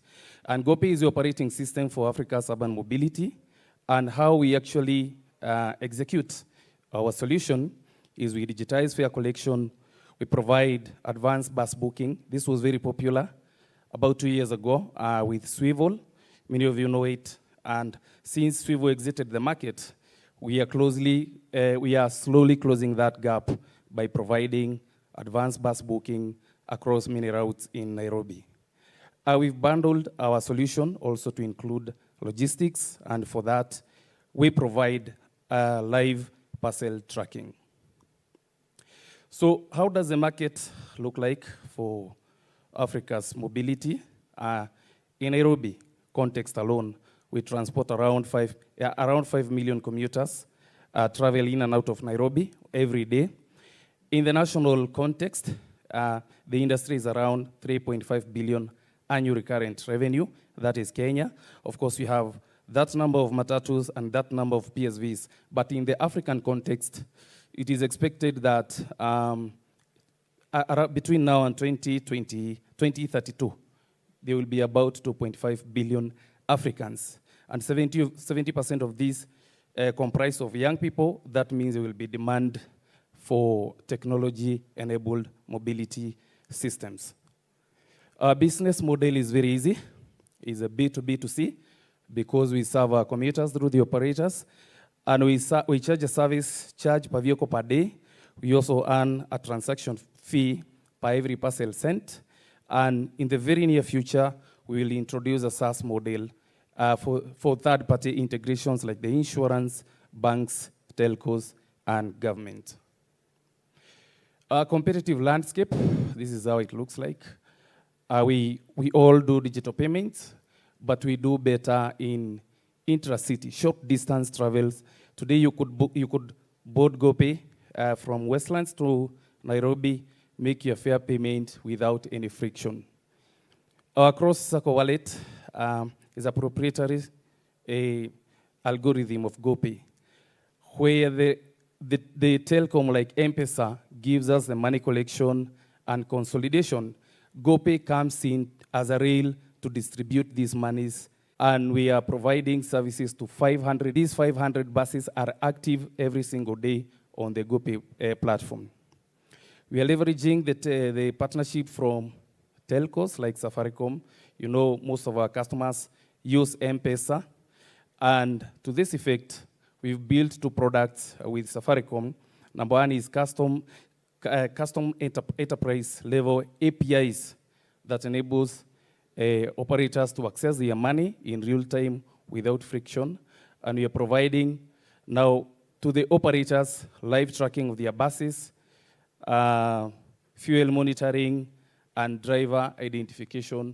And this has pushed the adoption of cashless ecosystem into the public transport. We're also using the bus owners, who we call the investors, as an institution, because we've given them visibility and access to their monies, so they've become a tool for us to push adoption. This is our board, very lean, two gentlemen, and this is our team. They're all here. Please raise your hand so that, and I want to recognize the presence of our co-founder and CTO, Julius Migwe. So our traction, since we started this September 2023, we've engaged 8 bus companies. We have 4 solid contracts. We have 500 active buses per day. We transport at least daily 10,000 daily people who use the Gopay every single day. And we've digitized fare worth of 8 million USD since we started. On the parcel logistics, we are still in the pilot in our 7th month, and we've digitized about 100,000 parcels. Our growth through the accelerator has been immense, and it has really changed the way Gopay operates. Actually, we will never be the same again. On the product, those who knows, who have experience in disbursement of funds, the B2C, bulk disbursement of funds, it requires an initiator, an approver, and at least 3 or 4 steps before the other person can get the money. Now, this is what happens, and especially happened with our customers at Bungoma Line Shuttle. Customers will pay, the bus will have about 15,000, so immediately the bus owner has a need to fuel his bus. The drivers has a need to access the money and send to their families, because it's a long journey, an 8-hour journey. But now, somebody from the office maybe forgot to initiate the money to go to the B2C. So that friction is what we've been able to reduce through the Spark Accelerator program. Now, Safaricom has enabled payments and on-demand access. If the bus owner wants that money, 15,000, they just access it. And we created APIs that are pushing that money automated, and we've brought our B2C product on our head office. This has never existed before, and probably digitizing public transport is why it never worked, that 1963. We've co-created with Safaricom. We've embedded the Gopay technology on Safaricom's IoT, Internet of Things, which will enable investors to track their buses, customers to track their parcels, but most importantly, the investor or the bus owner to identify their driver and monitor the fuel utilization. And validation, market validation. One of the things that we got early on to the Spark program is that we got to be featured on Daily Nation. We were given an entire page, and our story was shared there. And from that sharing of the story, we got confidence from our circle partners, and we got customer leads, increased customer leads from the likes of Basigo, County Government of Nairobi, whom we are working on a project. And of course, our mini app development is underway, which will be embedded on the My One app to allow everybody, the 50 million customers who belong to Safaricom, have a Gopay experience. Today we are raising $1 million only and strategic partnerships to onboard 5,000 more buses onto our platform and increase our MRR by 10x in the next 18 to 24 months. And the funds will go to market expansion and customer acquisition, product and technology, team, and compliance. And with that, I welcome you to our product demo. And Gopay is leading the future of smart mobility by building a digital financial infrastructure powering public transport. Every journey begins with secure driver verification through the Gopay Marshal system, ensuring accountability, safety, and seamless operations. The drivers are able to confirm fare payments, passengers pick up and drop off points, and have access to the money instantly. Passengers can now pay easily using QR scan to pay, USSD, or directly through the Gopay mobile app. Advanced booking, instant fare confirmations, and real-time trip updates make every ride faster and more convenient. For bus owners and transport operators, Gopay delivers complete fleet visibility, revenue tracking, instant funds access, driver monitoring, and integrated parcel logistics, all from one powerful platform. From passenger payments, to parcel delivery, to business management, Gopay connects the entire transport ecosystem.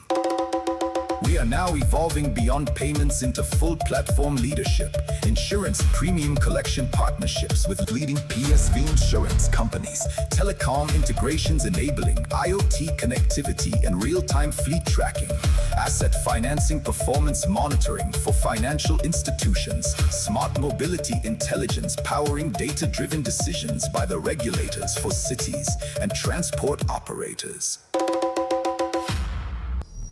So thank you. That's not all about Gopay. So we welcome you to visit our booth so that you can get more insights about Gopay. We welcome questions, feedback, and recommendations. Thank you. Judges?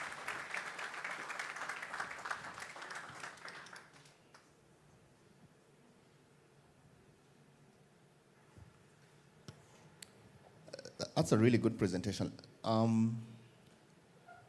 Question for you is, in terms of your go-to market, who is your strategic customer? And let me define that. So if I take the school, I mean, if I take my kids to school, my kids probably are the customer, but I'm the one who pays the fees. So I'm the strategic customer for the school. If I'm not happy, I move them. Who is your strategic customer? That's number one. And number two, what can you learn or what have you learned that you're doing different from the Swivel experience? Because we've sort of seen this movie before. What have you changed? Thank you. We have two sets of customers, primary customers, who are the bus operators, and how we're able to distribute. If you bring a SACCO on board, then you'll find stickers, and we tell their passengers that this bus is cashless, and so you're able to digitize. The secondary customer is now the commuter. So the SACCO is our primary customer. Actually, for us right now, we do not charge the secondary customer, who is the passenger, but we charge the primary customer, who is the bus operator. The number two on the why Swivel failed. We know there are many dynamics, and we do not want to delve into all of them. But one thing was how they operated. They used to lease the buses. Essentially, when you take a lease, you have to pay for that bus, whether it makes money or not. But for us, we are leveraging the existing bus companies, their routes, and the entire infrastructure. All we are charging is a small fee for that convenience. Maybe, and thanks, Simon. That was really, really nice, especially some of the visuals. I picked up towards the end of the video, data-driven decisions by regulators, insurance companies, and all that. But I didn't pick up that as a major part of your presentation. And I'm wondering, is that something you've thought through about maybe monetizing that as well? Yes, actually we are in talks with some insurance firms. I believe some of them are here, Direct Line and Amaco. One of the key pain points is fraudulent insurance claims. And they lose up to, like last year, they lost up to 1.2 billion Kenya shillings because of the fraudulent claims. So our partnership with them will be, we provide an API that provides the passenger manifest only on demand, only when they want to verify a case, whether a person was in that vehicle, that area, that particular time, and they will be paying some money for that. So it's a SaaS model for them. Yeah, I guess it comes with its own challenges. We're talking about data privacy, and hopefully you've thought through that. Yes. We have all the relevant certificates of data protection, but again, there are mechanisms to provide this kind of data on demand if there is a proof of claim to be given. Thanks, Simon. So can you elaborate a bit more about the market expansion plan? So you touched on. So are you going to go nationwide Kenya, which are you heading to, or outside Kenya? What do you plan? Yes, you know, the challenges that we presented are fairly well represented across many African cities. And what we wanted here in Kenya, first of all, was to have a product that is solid, that, you know, allows instant access of funds and giving everybody their convenience of what we need. And because we've co-created that with Safaricom, now we want to move away from Nairobi, expand to other cities in Kenya like Mombasa, Kisumu, Eldoret, Nakuru, then now spill over to countries which are having similar problems like Uganda and Tanzania. And there is a lot, of course, we are going to learn from Rwanda because they've been able to digitize their public transport. Thank you, Simon. Strong traction as well.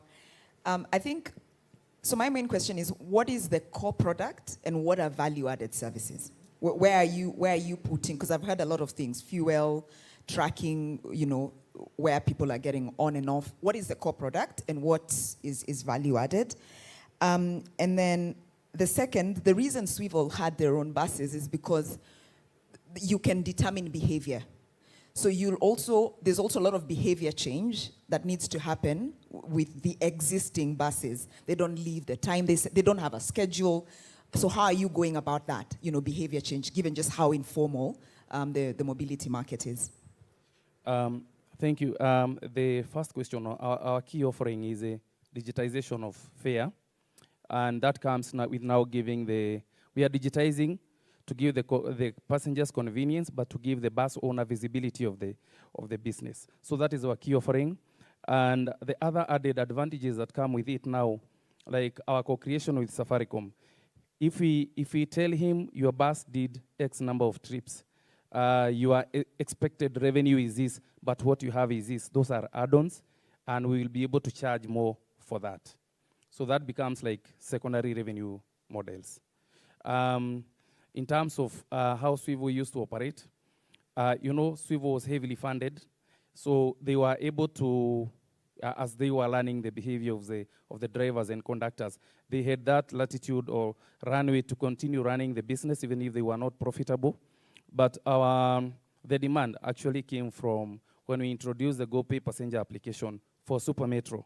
Customers started asking, you know, we used to do Swivel, why can't you do it? And we just ran the pilot and we schedule the buses with the bus company. We create the schedules.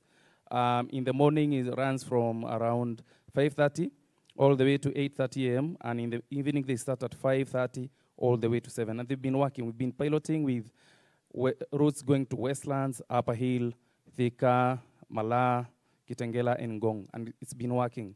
So we are trying to sensitize passengers. They don't have to go and queue. They could just book these vehicles when they're in the office, and when that time comes, they walk to their stages. And better if the vehicles have the Safaricom IoT so that they can know exactly where the bus is. Yeah. Maybe just a comment. I think one of my big beliefs as an investor is you've got to build with the ecosystem as it is, right? I think Swivel tried to replace Matatus, which is extremely hard. But then that leads to my another question for you. There's a part of this ecosystem, the public transport ecosystem, that would like this sector to remain a cash sector, right? For obvious reasons. I won't. How are you dealing with the cartels that prefer this to be a cash sector, and what sort of, you know, are you gaining success in creating adoption and moving them away from that? And maybe a question, I don't know if you know the answer or not. Today, in the public sector, how much of it is still a cash, you know, fair business, and how much of it is digital? What percentages, if you have an idea of the split between how much, how much is paid in cash, how much is paid digital? Because that would be a good indicator of how much success you're likely to have. Thank you. On the second question, everybody who boards a matatu, like 90%, they pay cashless. Either you send to the driver or to the pochi, as you were told. About the cartels, you know, it's difficult to eliminate all of them at this point. But I want to point, a few years ago, government services were largely on cash. And when there was enforcement by the government, all of a sudden we are using the 222. like the government services have been able to be digitized. The good thing about now, and it's going to take some time to digitize the public transport. It's not like the next 2-3 years, but in the next 3 to 5 years, a lot of change will come. And largely because operators right now, they are demanding for, accountability. They are experiencing high fuel prices, and the trips are the same. So they want to see how has been my bus utilized, So they are demanding for these kind of systems. Governments, again, they are pushing as they look for tax, and also as they get to know how to plan the cities. So these factors eventually, and with the penetration of, the mobile money usage in Kenya, eventually they're going to converge somewhere where even the cartels will get their cut after the digital payments have been done. Actually, that's how it happens. The conductor will collect using Pochi. They will withdraw at some point and give to Caesar what belongs to Caesar. Thank you so much, Simon. Help me appreciate Gopay. I think that last question was excellently answered. And back to the judges, you said you have to work with the ecosystem the way it is. So the way the ecosystem is how you navigate until maybe regulation or technology catches up with it. They didn't talk about Okoa Fair, which I think is, in as much as Safaricom has did 1.2 trillion shillings in Fuliza, there's an element of being able to make sure that you can get to work, to your places of opportunity every single day. And I think Okoa Fair is, that whether it will be through insurance or whether it will be through a microloan, that's a fantastic addition to what they're doing. If I know your daily habits, you leave from Kitengela to Westlands every day, and you maybe top up your wallet on the 5th, I can establish a habit. And suddenly you have a facility that then works very specifically to a need that many people would be having. So it's excellent to see that the Matatu just went digital. If you have time, research in the history of public service transport in Kenya. 50 years from the Peugeots that you 7 aside for those older gentlemen and ladies in the audience and online, to now why the 14-seater was introduced as an empowerment measure to help people, get some form of income, to all the initiatives government has tried, bringing the NYS, saying bigger buses, saying the lipstick on the road on Thika Road. So 50 years, and we still have issues, right? So massive opportunity there, massive challenges, but if Gopay figure it out, your money best be in them. Okay, so do check out their solution, figure out what else they're doing, and see how to build upon it. Now, across Africa, we have 84 million SMEs that employ 90% of the workforce and command 40% of the GDP. Unfortunately, 80% of these still run on paper. And our next founder is changing this operating system. Please welcome to the stage CEO and co-founder of Stockup, Ken Gitonga. So I'm from Nakuru County. So my uncle used to have a hardware.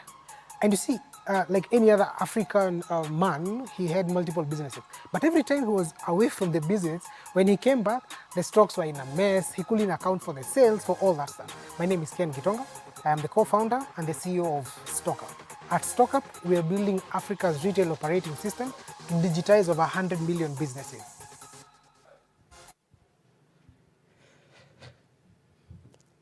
Habari asubuhi. Good morning. So my name is Ken, I'm from Mombasa. And in Mombasa, we are used to Swahili. I really wanted to pitch in Swahili, but for the sake of the audience, we will try in English.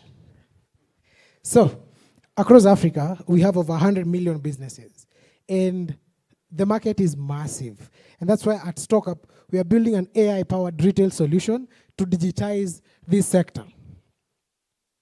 Now, yesterday, for those of us who follow up on the news, Posta Kenya, yeah? So they laid off, they decided to close down. How many branches? 140. So over 140 branches of Posta will be closed, and all those people will become jobless. So what will they do? to earn a living, they'll turn to small businesses. And this is the statistics that we have all across Africa. Over 100 million businesses right now, and the number is projected to actually cross the 200 million mark by 2030. So this sector remains informal, yet they employ millions of people. And why is that? The current solution in the market are either very expensive, very complicated, or basically built for someone else. Now, at Stockup, we are trying to reverse this one. We're coming up with a solution that is affordable, a solution that is unified, and a solution that is intelligent. I want you to imagine a Mamamboga somewhere will now be able to tap the power of AI exactly on their phone, just like any other big corporate, the way they've been used to. At $0.13, that's less than 17 shillings a day, these businesses will be able to enjoy the power of the digitization going across. I know Frank mentioned about the faces that are coming here, and one of it, of course, is the AI and the digitization, which we are positioning ourselves to ensure these small businesses will be able to tap on that.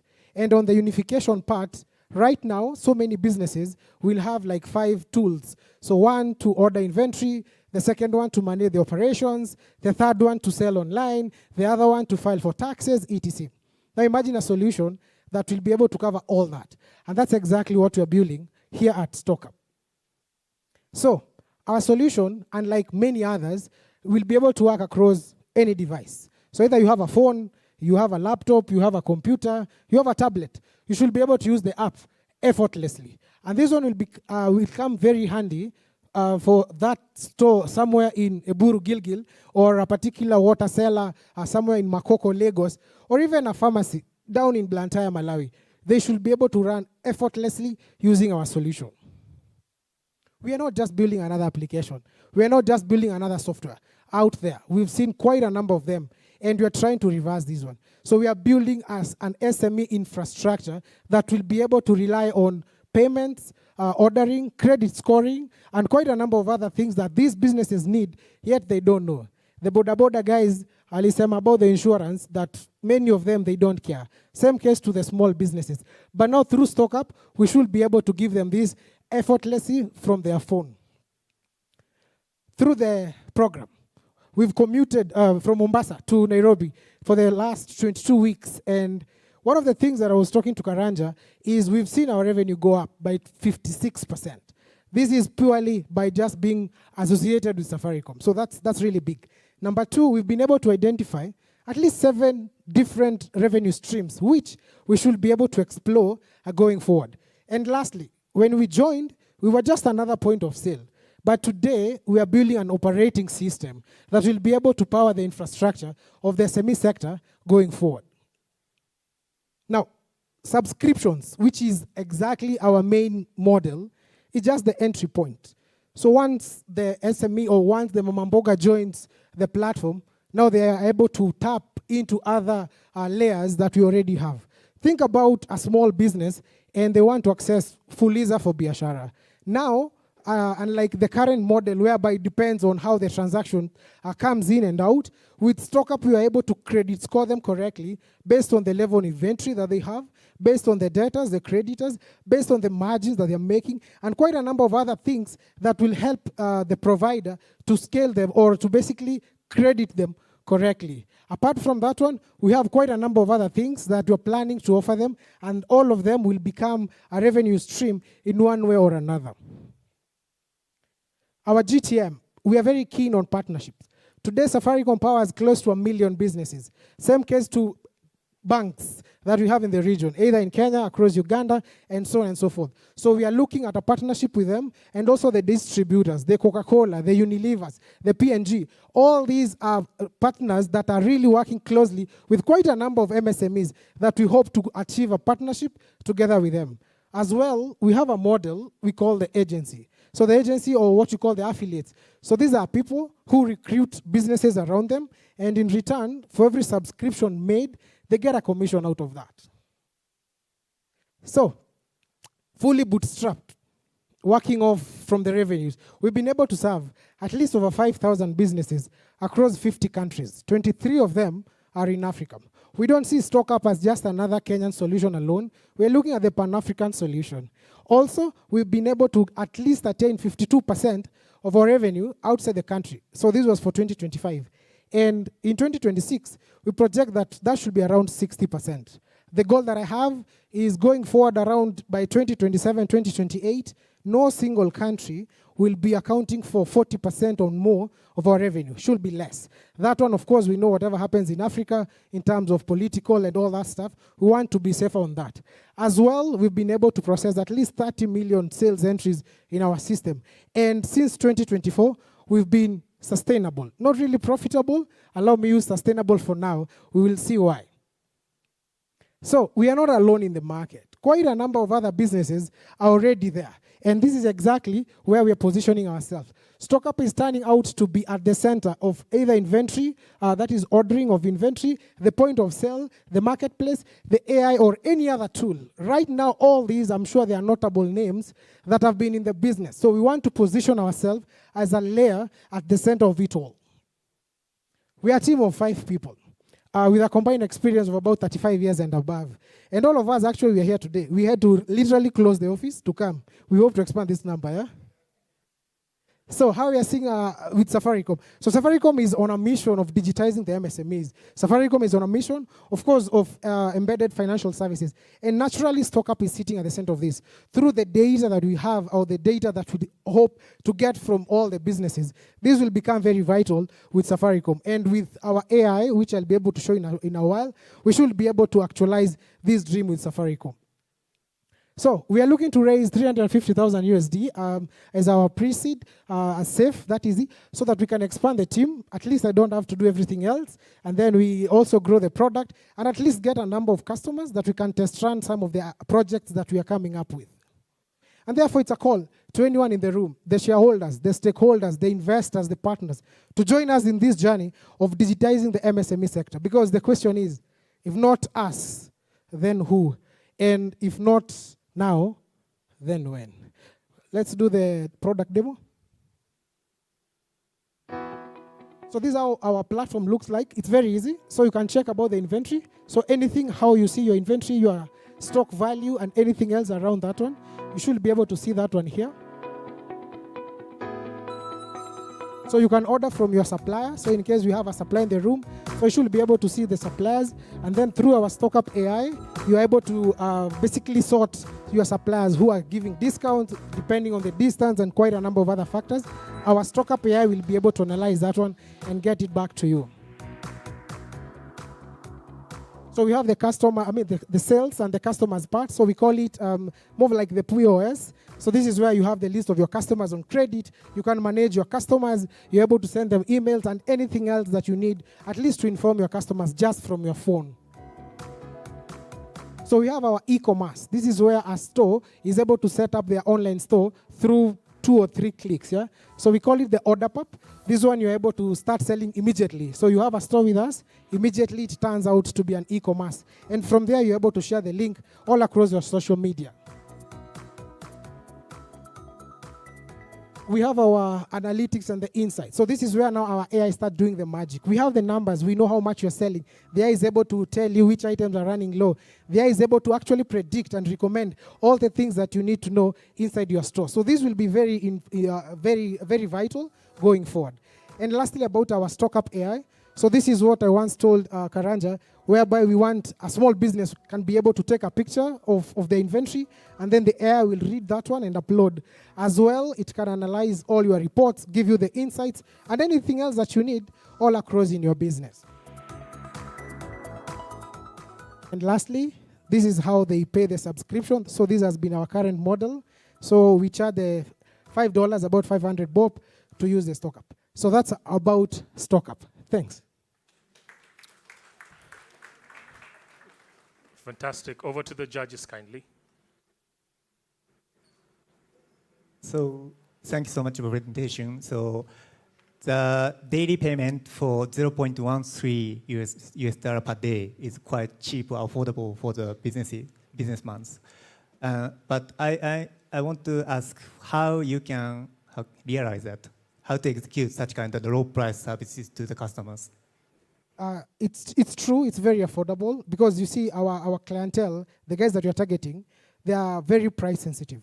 And what we are able to do, especially with whatever we want to add, is that price will just be the entry point to the platform. So once they are in, for example, about the AI, they're able to buy some credits on top of that one. So the $0.13 or about 17 shillings, Kenya shillings.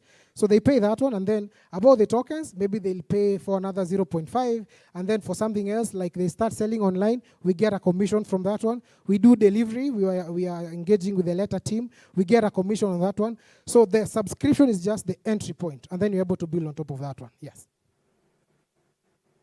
Yeah, thanks. Thanks for that, Ken.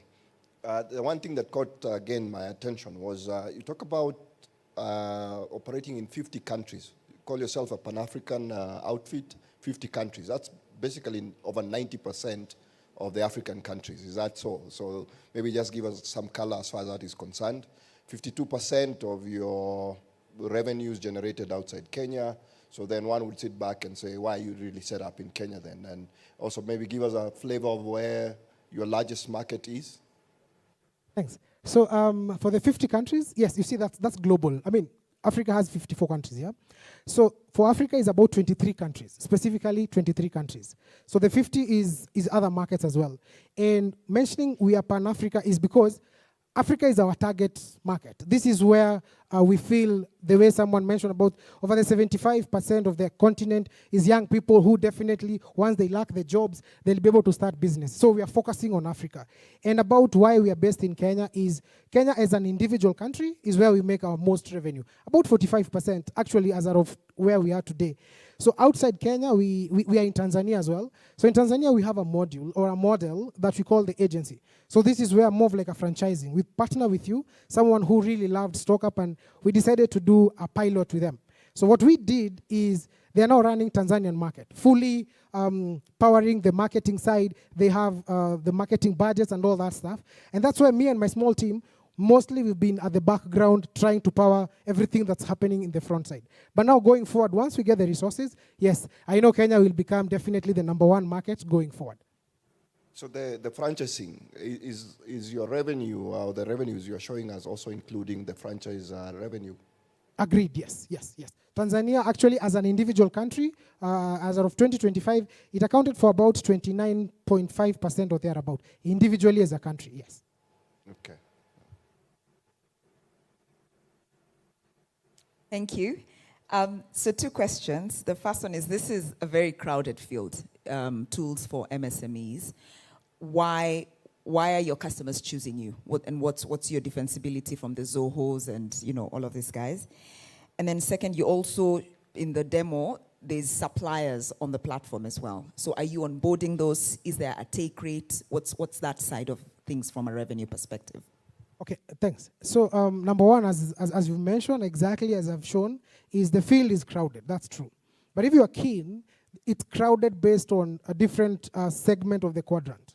But what we are doing at Stockup, we are trying to position ourselves at the center of it. Very good example is at the suppliers part. We had Market Force. So you see with Market Force, what they were doing, or currently with the likes of Alibaba, a very good example, is you source for inventory. Then that's it. It ends there. So you want to sell online. So you'll see people on TikTok tap and something, or you'll be able to see someone selling on Gigi or Jumia. Again, it ends there.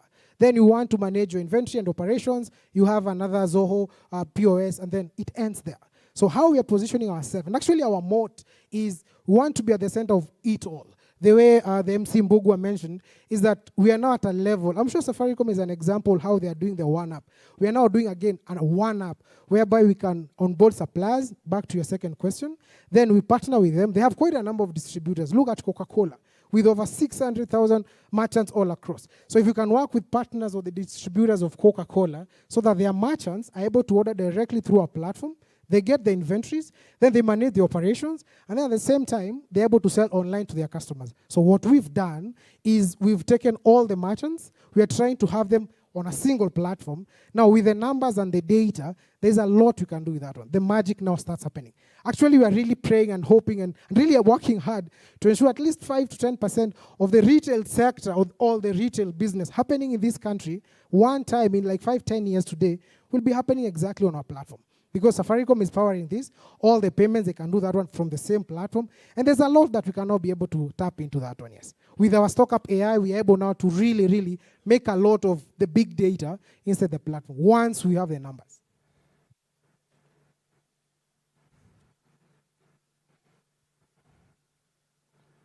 Any more takers, judges? Yeah, just one more. I mean, as Marianne said, this is really a crowded space every time I look at it. And one of the things that we have found is a difficult point for these MSMEs is paying for anything other than inventory, right? And change of behavior. I mean, what's your experience in getting them to pay and getting them to adopt the platform and getting them to adopt the platform and stay on the platform month on month on month? Well, the way you've mentioned, again, back to Marianne, is the sector or the area is really crowded. So how we are trying to position ourselves is one, of course, the affordability part. You look at some of the solutions already in the market, they'll charge $15, $20 just to, on a monthly basis. For us, we are doing about $5. So that's the first thing, we are really affordable. Then number two, we've tried to be as simple as possible. You interact with Stockup. I think one of the reasons as to why we have users all across is people can just self-onboard themselves. I don't need to be there. I've never spoken Italian or Spanish. But yes, we might have some users from those particular countries because they are able to self-onboard themselves. And then number three, we are trying to hook them in now through all the other things that, hey, you don't just maintain or manage your operations, that is the inventory and stuff. As well, you're able to make more money. That is through sales, you can sell. Number next, we are partnering with Safaricom. The branding is there. You're able to get the business loans as well. So that's another thing that will help hook them in. So we're trying to have all this to ensure that when someone joins, really they won't leave anytime soon. They're able to stay because they see the value in the long run. Fantastic. Help me appreciate Ken and the team at Stockup. And it's interesting, I think, what I like about them, the space may be crowded, but at least they're trying to give a service bouquet and give the MSMEs a fighting chance to say, hey, you've got the big boys and girls, but we're giving you the tools that allow you to compete at the same level. So it stops being about the tools you have, about the djembe that you have. It's about how can you do it different and better. And I think with time, once they get economies of scale, they can go upstream on the supply side, where they now get either margins from aggregating. And we've seen businesses tapping into that, where now they go to the manufacturers because now they have a distribution network that they can do lots of stuff with. So all the best to the Stockup team, and I think that's a great point. Some of these MSME founders are the same people that will be having collar ringback tones. So even how do we, working with Safaricom, how do we unlock a different way of collecting an extra 60 bob on subscription charges? I think that's a point that can also be explored there. Now, of course, still on the merchant side, the buy now, pay later, sort of space has been muddied and has been seen as a debt trap because of either consumerism being activated in a way that it shouldn't. And our next founder has built an antidote. And theirs is, save now and buy later. And it's a platform that turns customer savings into merchant sales that are both interest-free and, of course, debt-free. Help me welcome to the stage Johnson Gituma, COO and co-founder, FlexPay. Karibu. Kenyans were blacklisted from taking credit. That's around half the adult population in Kenya. These are people who are locked out from accessing essential goods and services and income-generating assets to help them improve their life. My name is Johnson Mwangi. I'm a co-founder and the COO at FlexPay. FlexPay is a save now, buy later platform. It's actually a flip of buy now, pay later, where we enable customers to save for essential goods and services from a network of customers. Yeah, good afternoon. Yeah, I have the pleasure to be the first one in the room to say good afternoon. Okay, by show of hands, how many of you have a saving wallet? ZD, another MMF. Yeah, that's around 40%. Some good news. Yeah, as I said, my name is Johnson Mwangi. I'm the COO and also co-founder of FlexPay. FlexPay is a save now, buy later platform where we empower merchants to offer a saving experience to their customers, just to unlock their affordability or unlock their affordability gap. According to our World Bank report of 2025, 6 out of 10 Africans save. They either save in a bank, SACCO, money market fund, and others save informally in what we call chamas. But when it comes to the shopping experience, customers are only offered with 2 options. You either buy cash or take credit, leaving out around 720 million Africans who are always looking for an alternative to cash and credit.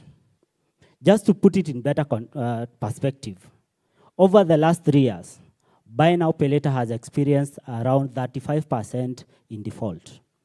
And this is why we came up with FlexPay.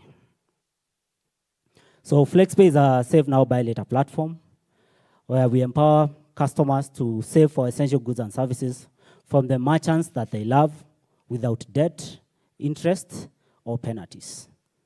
For the merchants, this is an opportunity for them to unlock future sales and increase revenue.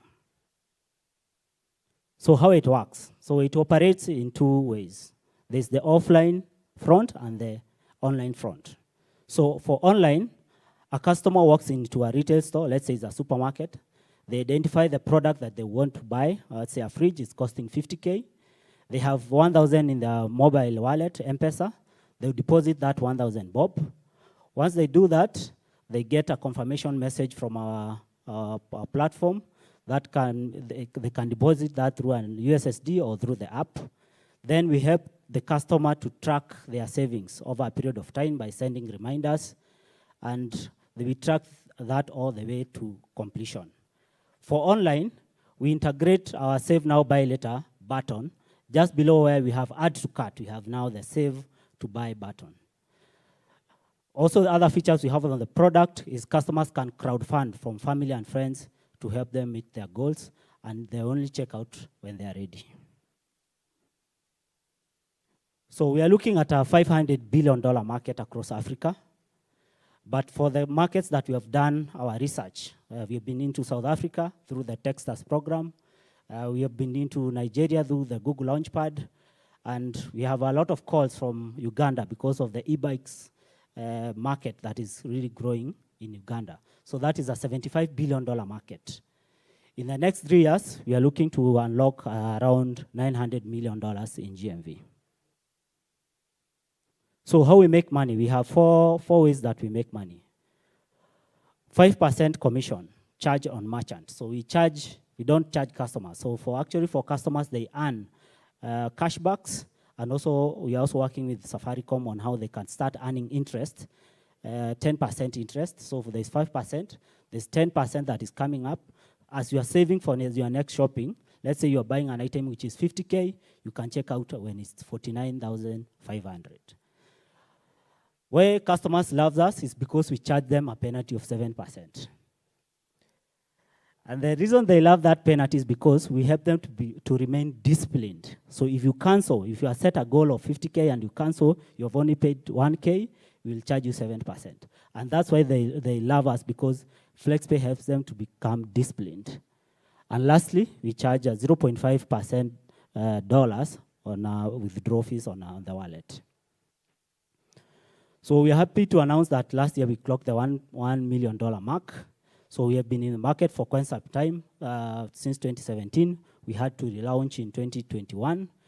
And have served over 350,000 customers, 65% being women. For the impact investors in the room, oh yeah. Yeah, so, and what we are also seeing on our platform is around, there's a very huge uptake of income generating assets, like what I've talked about, the e-bikes, the SMEs now starting saving for their working capital instead of credit. We have started now onboarding them on the platform. Yeah, and also the clean energy uptake. Our go-to-market is a B2B2C model. The way we went this fast, we went for the big boys, the big supermarkets. One is because we like the supermarket, electronic stores.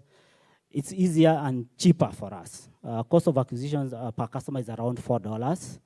So instead of going one customer at a time, we now integrate now with the supermarkets and electronic stores in the space, e-commerce platforms. Now we are now looking now into telcos, mobile money, and banks. So we are part of the Spark Accelerator. I'll talk about that. We also in talks with EcoBank and also Yellow Card. So on our platform, we have over 1,000 partners that we work with. The likes of Jaza, Hotpoint, Mika, LG, Amco, Rototank, just to mention a few. So what makes us different? Yes, we have other players in the market. So I say the BNPL and other saving platforms.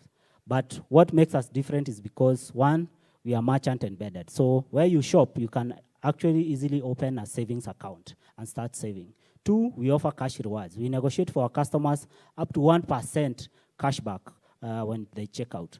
Three, we also combine savings and budgeting, and we have an element of financial literacy. We're also building what we call savings scores. What has been very popular is credit scores. So for savings scores is where we are able to tell a customer, this is your saving potential. You are a daily saver, a monthly saver, so that we can help them meet their goals. We're also multi-industry. We started in retail. We are now in education. We have conversations with Kenya Airways for travel. You can now start saving for your next air ticket, and also soon moving into the insurance. As you know, insurance has a penetration rate of less than 5%, and payments is one of the issue, and the education part of it. And last one is now we have that last mile distribution. Through the Spark Accelerator, we have had very good engagement with the Safaricom team and also the iHUB team and the other partners. What we are looking for is scale and distribution, and also offering value to also the partners, like also the Safaricom. So one of the things that we are looking at is integrating with Masoko so that their customers can also save debt-free and achieve their dreams. Two, ZD, our customers can earn interest as they shop. Three, presentation on the mini app, meaning that now we can also get the direct customers starting to put money in the wallet and going to save with the merchants that we already have. In terms of Steam, as you've already learned during the day, is that every other startup requires a brilliant idea. But what really matters is the team that executes this idea. And FlexPay has exactly that. Richard, our CEO, has over 10 years of experience in design and product management. Moses, our CTO, we actually call him the tech wizard. He's actually easily one of the best tech developers or developers we have in the country. Then we have Dennis and Martin, who are second-time co-founder, and myself, a graduate of Catholic University of Milan and a social entrepreneur. And also, we also have another operational team that now helps this dream come true, and a whole team of 33 employees. We are raising $1.5 million. This goes into tech. As we are scaling, we need to improve our tech and also the security, and also to optimize everything within tech, marketing and acquisition, as we expand and integrate with all these partners. Operation and support around 330K.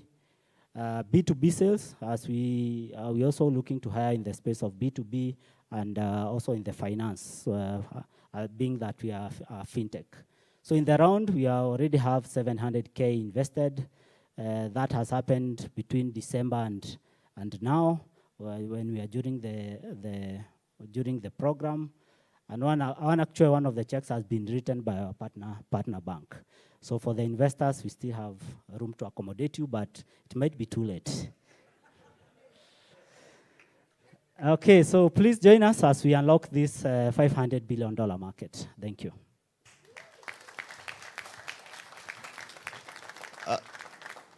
let me say, first of all, I absolutely love this model because you're not putting more Kenyans in debt. I don't like the other one because I don't think, I'm a big believer in if you're going to do credit, you should do credit for economic activity. So I'm not a big fan of buy now, pay later. So I like this model. But a question for you. We know majority of your customers are women. That's good. But what is the average profile of, your key customer? What sort of income levels? What do they do for a living? How are they able to generate this income to save?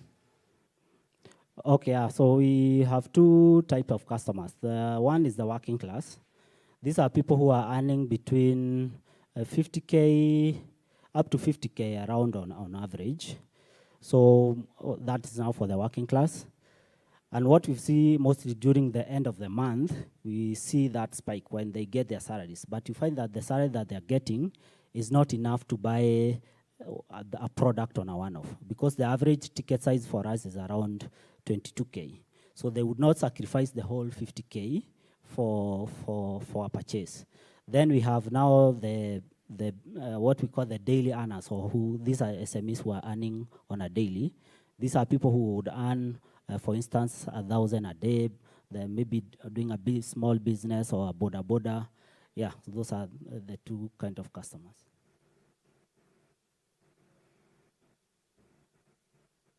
Johnson, very strong presentation and also very strong ethical framing for Save Now, Buy Later. So savings takes discipline. Sure. That's why it's hard, right? Sure. So what's the percentage of users who actually complete the savings and purchase? That's the first one. And then are you only paid once this is completed? Does a merchant only pay if it's a successful purchase? Yes, yeah. So our completion rate right now is around 94%. And the reason it's that high is, one, we are very deliberate on making sure that you meet your goals. And two, we also penalize you if you don't meet the goal. So you'll be losing the alternative. You'll be losing a lot of money if you are not able to keep track. And that's the same reason that people join Chamas. Yes, there's a social aspect, but they want that ecosystem to be able to push them to meet their goals. So that's why most of these people use our platform. Then the reminders on the app and all those triggers. And also we've also have the Ratiba now, that it can automate your savings. So as you transact and all that, yeah. So yeah, the second question was on, sorry. Only paid, because you're only paid by the merchant once it's complete. So so the cancellation fee, yes, but are you also getting interest? You're the one holding the money, right? Sure. Yeah, so I just wanted to understand the other revenue models if it's not completed. Oh, yes. We only paid once the purchase is complete at checkout. So now we integrate with merchants at the POS, the ones who have POS. We have also another manual of checking out for those who don't have POS, but we only earn at checkout. Yeah, so thanks for the presentation. And maybe a question tied to the one that has just been asked. I'm just wondering, contractually with a merchant, we don't have a sale upfront. It's a save now, I guess, buy later or pay later. What's a contractual arrangement that you have with the merchants that they will hold the goods, especially given that I have the right to withdraw? How maybe just shed some light on that? Because can I save up and then the item I was saving for is already sold by the time I come to pay? And then the other question would be, what kind of timelines or lead times are we talking about for saving towards purchasing something? Yeah, so on average, even before we started this, merchants were doing it manually, and it was out of the customer push. It was more of customer driven. Customer coming in and saying, I want to buy this boda, I have 20K, you give me 3 months? I'll bring the rest of the money. So already that was happening. So we just came in and replicated that, took the 90 days as the default timeline. And now for that, if now the customers are paying within the 90 days, Sorry, I forgot that. The question of, so I'm saving up to pay Okay. for the border in your example. Okay. But I still have a right to exit, withdraw my money and use it for something Okay. else, yeah? The merchant, will they be holding this item for me? And is there a penalty maybe imposed on you, or because you're the face of it, I guess? Okay, when we started, our model was where the merchants would hold the stock. But when we continued, things continued to evolve. You'd find that they'll keep this stock, then customer wanted an item that was 20K. Now they feel they have the muscle to go to 30K. Or they feel now I need to check out at 18K, because we also give that option. If you are not able to hit the target, where you will not be penalized, you can check out with a cheaper product within the same merchant network. Yeah, so basically now the merchants don't have to hold stock. Even the contract that we have with the first registration with the customer, they treat now FlexPay as a saving wallet, and it's very clear for the customer. You'll check out at the price that will be there then, and at the available product. So you don't have to keep merchant to have a warehouse to keep stock. So for merchants, they will experience this sale. Although customers who started 90 days ago will be finishing today. So every day there are customers finishing to pay, but at the merchant level, they will experience that as a cash sale. Okay. Because, All right. yeah. Okay, so I follow that. And then maybe one of the other comments you made that also caught my attention was customers somewhere down the road might start earning interest. So you're saying, I'm saving, but the interest is not mine as a customer. The savings interest is going to FlexPay. Is that the understanding? Yeah, that is just the way that we've done to go around that. We package it as cashback. Yeah, so because now there's that, also what we're also getting now from the merchant, and now also the interest that now will come in. Fantastic. Help me appreciate the team from FlexPay. I'm particularly excited that that savings component that earns interest, because it's either not made publicly, put out in the open by anyone who's giving you a facility to save, but it's good that this comes back as a cashback. And it's important that it's also giving merchants up to 30% lift in revenue, which is fantastic. Some of those numbers, when you go into the retail space, are mind-boggling. In the triple digits, millions of shillings, close to $1 billion, if you aggregate it across maybe even 5 billion per annum. So massive opportunity there. And it's like, one of the judges said, it's responsible finance, literally at scale. Again, being in spaces like this, you get to cross-pollinate. We oftentimes think of FlexPay and we're thinking goods of a fridge. If you're one of those people who are under 30 and maybe you're yet to settle down because you're still discovering the world, etc., these fridges and these couches go into places. And the places they go to often go into places where certain things have preceded, things called weddings. So maybe this could be a fantastic plug for weddings as well. Last time I checked the statistic, I think there were 35,000 weddings that happen in Kenya every year. And they're not small ticket items. So would FlexPay be something that people are looking into? Because that cashback component comes in great. There's an element, maybe, we've seen startups that are doing gig work, enabling gig work. For every gig you do, can it go to FlexPay because there's a future thing? The idea is you can have a many, many, many. So an interesting statistic from the final pitch today is that businesses in Africa spend between 5 and 10% of revenue just on tax compliance. And we know if you have that PIN number, whether as an individual or as a business, there are friendly emails that have been coming around. Just saying, hey, we are checking in on you. We saw you on a holiday in Malindi. Remember that thing. So this compliance thing is as a critical layer that we must look at. So this team is making that cost and that friction disappear. Please help me welcome on stage our final presentation for today, William Githui, CFO, Digitax. Karibu. Me and my co-founder, Kane Wanjao, used to work at Twiga Foods, a large agri-tech company. And we came across this problem. He came across it actually trying to get a solution for our products. And it was quite slow, cumbersome, and really hard to interact with the tax authority to get a solution. My name is William Gidui, CFO at Digitax. Here at Digitax, we do provide tax-compliant e-invoicing solutions. So in the Kenyan context, this is better known as e-teams, and we sit right between the tax regulator and a business or individual paying taxes. All right. Hi, guys. Good afternoon. Last speech before lunch, so I'll make it sweet. So I'm here to talk about Digitax. My name is William, CFO. Actually, having the name William and talking about tax, sometimes it's a really hard crowd. But please, allow me to get into it. So what's happening globally is that there's a digital transition of tax. And when we say digital transition of tax, it's where tax authorities want to know in real time what you're doing. What have you bought? What have you sold?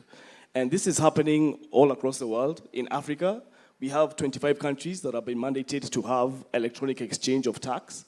We have South Africa coming online in 2028. We have UAE also coming online globally as well. And in the Kenyan context, you may know this very well. You may know this as e-teams. And what e-teams is that as you make a sale, KRA wants to know in real time what you have sold. If you're at cafe and you've sold a dawa, they want to know that you sold the dawa right now at 200 bob. And for me, if I'm a business and I bought that dawa and I want to expense it, I need to ask for that e-teams invoice so that the tax authority can allow me to use that as an expense.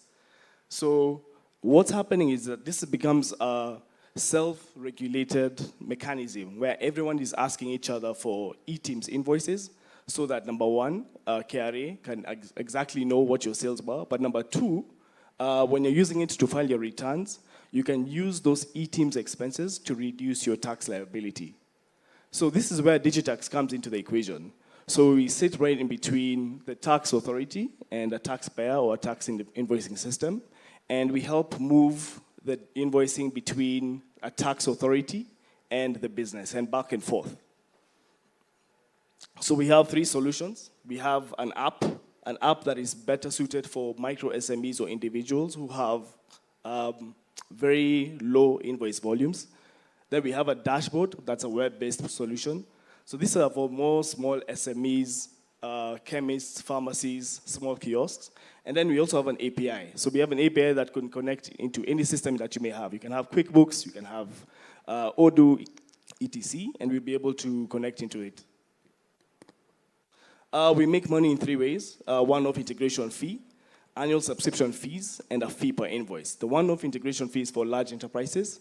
Most people fall in the annual subscription fee, where they pay annually. And then we have the fee per invoice for the large customers. This is our traction at a glance. We started off in 2024, and up to now we've processed about $11 billion worth of e-invoicing value. We've now crossed 1,000 customers, and this should be expanding to hopefully 5,000 by the end of the year. And we have $51,000 in a monthly recurring revenue as of the end of April, not March, and our gross profits are very strong at 85% plus. These are some of our customers. Fun fact, we have about 60% of the Kenyan insurance industry, and we're actually expanding into many other industries as well.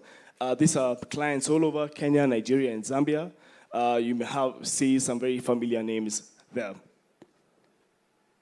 In terms of MRR growth, we've experienced 5x growth in 2025, closed at just above 50,000 as of April. And you can see a lot of the growth is being driven by the fee per invoice, but there's also strong growth in our subscription income. We have very strong unit economics, as mentioned. Our general revenue per invoice is about $0.021, with our cost maintaining at about 0.03, giving us about 86% GP margins. So how do we get all these customers? We have a very efficient go-to-market approach. What we do is that we partner with such bespoke POS providers. So you can take, for example, like UserPoint. UserPoint are well known in the retail industry. What we do is that we commercially incentivize them to white label our product, and then they on-sell it to their customers. So instead of us guys going directly to all of those customers, you'll find that there are many small value chains and sectors that have bespoke ERPs, and we go to those bespoke ERPs in hotels, education, retail, agriculture, and we work with them. And we can also connect to any ERP. So ERP Next, Odoo, Sage, etc. We can connect to them. Some of the partnerships that we have and we're looking to work with is Safaricom. So we're working with Safaricom to hopefully onboard our app into their mini app, and this will give us a big access to all of the businesses on the platform. Some of the big strategies that we also look at is getting or partnering with large global clients. An example is Empesa. So anytime they go to a new market, they invite us. So a lot of our expansion is actually customer-driven. And we also have an in-house sales team for the large enterprise customers that have a long sales cycle. Some of the other partnerships we have are actually with audit firms and accounting firms. So in PwC, for example, in Nigeria, we actually branded their portal. And with that portal, they're able to actually have a revenue share with them. And we actually sell our solution through them. And with that, we're going to implement this strategy in Ghana, Zimbabwe, and Uganda. Other ways of partnering is actually with global e-invoicing companies. So an example there is Fonoa, where we actually, through them, we get partners like Uber, Bolt, and Glovo. And we're happy to announce that we just also recently closed with another customer called Thomson Reuters, who will be taking us across Africa. It's a large term. We expect to actually expand to all of these countries in the next 18 to 24 months. By the end of this year, we should be at least 10 countries. From a competitive landscape, there are lots of competitors. In the Kenyan context, you will find that eTeams is offered for free by the Kenyan government, but that's better suited for individuals or businesses that have slow volumes. But in all of the other markets, there are other competitors, but they're not the government. But what sets us apart? We have a multi-user dashboard that gives real-time notification updates. We're a licensed data controller and processor. We give an asynchronous functionality that automatically retries transactions whenever eTeams is down. And then we like to call ourselves one API, multi-country access. So for a company like Bolt or Standard Chartered, they can actually access Africa just through one API. So we actually absorb and abstract all of that fragmentation. They don't need to deal with ZRA, Tanzania Revenue Authority, Kenya Revenue Authority. They just deal with Digitax. We also give bulk upload of previous invoices, and there's lots of technical support, pre-onboarding, when you onboard, and post-onboarding. In terms of new strategy and products, we have reverse invoicing, which is very exciting, where a buyer can generate an invoice on behalf of a supplier. So think of Brookside and the farmers. Brookside can generate an invoice on behalf of farmers. We also have business intelligence and financial services. With the type of data we're getting, it's actually a gold mine because it's actually real-time data on invoices, purchases, and the like. So with that information, there's a lot you can do from a business insight perspective and possibly work with financial intermediaries. And then finally, there's also invoice verification, where we have real-time invoice validity. There's a lot of fraud or fake invoices going around, so you can use our solution to ensure that the invoices you're getting are actually legitimate. I think I have spoken about expansion, but in our pipeline, we are looking at M&A, so there are some nice M&A candidates around Africa. So we are looking to raise $2 million. We already have strong institutional backing. There's front-end in the room. We have CRE, Equitable Ventures, Higa VC. A lot of this funding will be used towards our geographic expansion. Then we have 30% of it going to sales, ops, and technology, and then 20% of it going towards marketing and awareness activities. For us, we plan to be profitable by the end of the year, obviously to launch new products, and obviously to go live in at least 6 more countries by the end of the year. We're also seeking partnerships, Safaricom being one of them. So we've actually gained a lot from the Safaricom partnership, not just in terms of access and distribution, but they also gave us lots of masterclasses in corporate governance, legal, market access, product, etc. So thank you, Safaricom team. We're also looking to connect with ERP vendors and also connect with audit and tax firms for us to continue distributing our solution. This is the team. There's Kane and Thuku, co-founders, CEO and COO respectively. Kane, formerly at Trigger Foods, and founding CTO. Thuku, formerly at Smile ID. And then there's myself, formerly at M-Copa, most recent, but with experience in investment banking, VC, and operations. I think there's a video to play.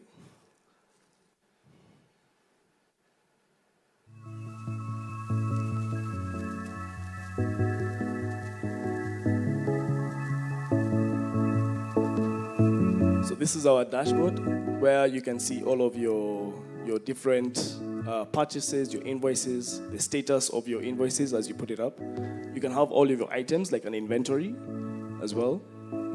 You can actually record all your sales. So this can actually act even as a point of sale. We also see your purchases as well. So people actually upload their purchases and their sales into the system. And also you can quickly create credit notes.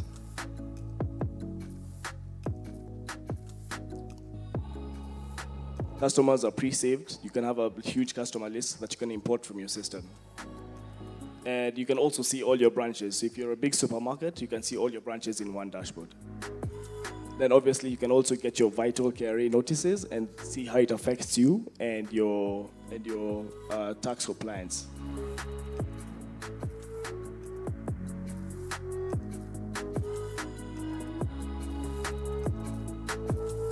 This is for the tech guys in the room. We have 19 plus integration languages. Thank you, and I welcome your questions. Fantastic.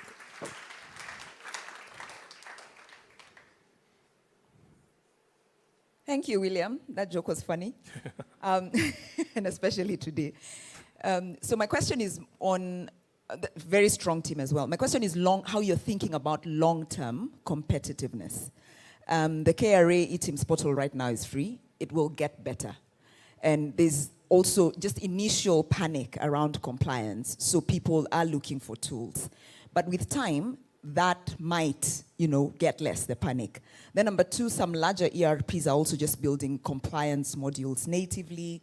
And then three, you get copycats, who now have seen you do it, and price pressure. So how are you thinking about commoditization in the long term? Yeah, that's a really good question. I think we've already seen people copy us, actually, and this is a very highly commoditized service, to be honest. So it takes a lot to set yourself apart. So we're always trying to think ahead. We're always like 2-3 steps ahead. Whenever we launch a product, we know very well, in the next 6 to 12 months, someone will be copying this and will be trying to sell it. But what we try to couple that with is also the go-to-market strategy and the retention strategy. Because what you'll see is that once this opens up, it's a very small window to capture a client, and the switching costs are very high. So once someone has integrated with you, for them just to go and try and switch to someone else, it's very, very difficult. So I'm happy to say that we've got a lot of competitors or clients from competitors because they've gotten into so many roadblocks, and then we've been able to get them back. So we're constantly innovating, we're constantly adding new features, all the dashboards and things you're seeing. We are now seeing some competitors come up, but now we're always on the next page. And once we have a customer locked in, we ensure that they're happy. We give them flexible payment terms, really good pricing. As you can see, there's a lot to do that we're trying to now innovate with the business insights in dashboard as well. So it's never a static thing where we will always look and say, okay, now we're good. We're always trying to see, even with the existing cohort of customers, what can we do to upsell and continue entrenching deeper into them, better understanding and using our service. Yeah, so I guess for me is congratulations. I mean, I'm in the tax space and I've really seen you guys go out to market, and really impressive what you're doing. Maybe out of curiosity, as you expand across Africa, and I know we have the partnership with you in Nigeria, maybe just to get a sense of how you're structured to ensure that you're then maximizing on your return. I share similar concern because a lot of these major ERPs all have their tax engines and they're learning on a daily basis. But I still feel there is an opportunity for you to harness the market as the global trend around e-invoicing and automating of tax functions carries on. So I think good opportunity, but then how are you ensuring that you're then maximizing your return given the complexity around moving money around Africa? How are you set up? That's a very good question, actually. And to answer your question, Marianne, just like you will see Odoo is doing this, you will see Zoho is doing this. What we've seen is that they will normally ring fence the type of customers they already have. So Odoo will possibly just sell this to their own customer clientele, but they won't go out to any other place. So they won't go out to Western Kenya to sell to Butali Sugar for them to get reverse invoicing. So we've gone out of that space and we've gotten to understand our different ideal customer profiles at all of the different sectors, like small, large, medium, but not just that, but across the whole economic pulse of the country. So we know if it's retail, if it's education, if it's agriculture, etc., these are the best guys to approach. And by that, we have actually started tailoring certain solutions for them. Actually, funny enough, something even we were toying with because of our very broad experience is that we've also kind of become tax consultants. There are times I can be on a call almost for 2 hours, like with the CFO of a certain sugar company, because I'm trying to help them understand, in addition to just using a service, how do you want to structure your P&L? How do you want to show this to the KRA in terms of how did you pay the farmer? What can you deduct? What can you deduct? How can you do it in such a way that the farmer doesn't feel a pinch and all these other things? So, again, to your point, it's, again, highly commoditized, but there's a lot of small things that we're trying to do. Even with the KRA notices and the like, we're trying to go into the different sectors and have different buttons and features specifically just for that sector as well.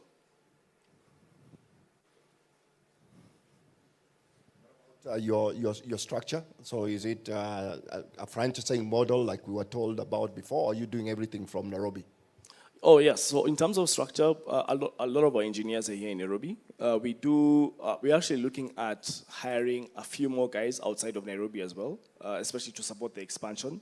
So we might look at getting a few tech guys either in Dubai, actually. And then actually, yeah, because also the time zones are pretty well. And also we're looking to expand more towards Northern Africa and the Arabian region. So most of the team is here, but we are a team of 40 across 3 countries now. We should be 70 by the end of the year across about 9 countries by the end of the year.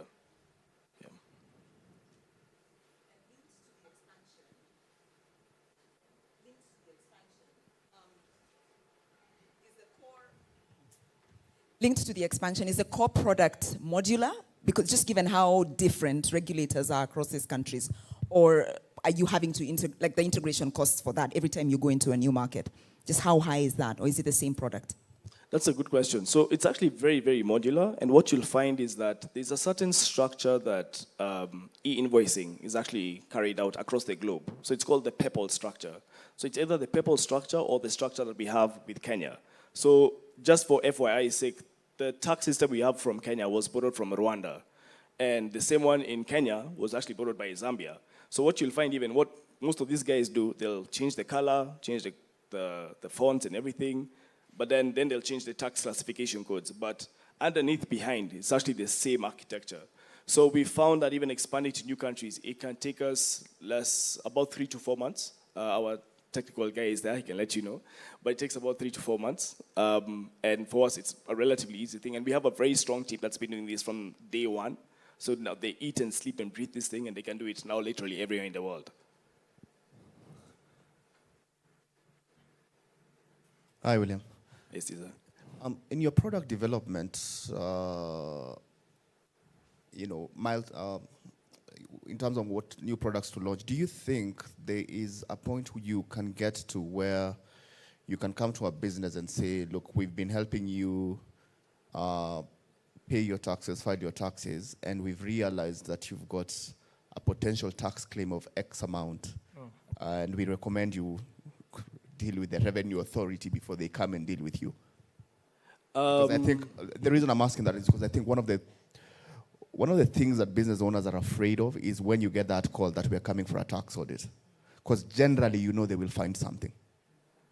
That's a very good question. I think for most of the people who don't use our system, they're caught by that surprise. Because what can happen is, just for me to get a bit technical, you'll find that if you're not using our system and using someone else's system, and some things I'm not communicated to the KRA. There'll be a small reconciliation difference, and they only know that difference towards the end when they're actually doing their filing. And you know, these days, tax authorities auto-populate for you, and they'll only auto-populate based on what you get. So to your point, I think we can get to that point. We will need to work very closely with the tax authority, because there's a layer on their end where they also have to auto-populate, and then we'll have to really know, has it fully reconciled with what you guys are expecting or not?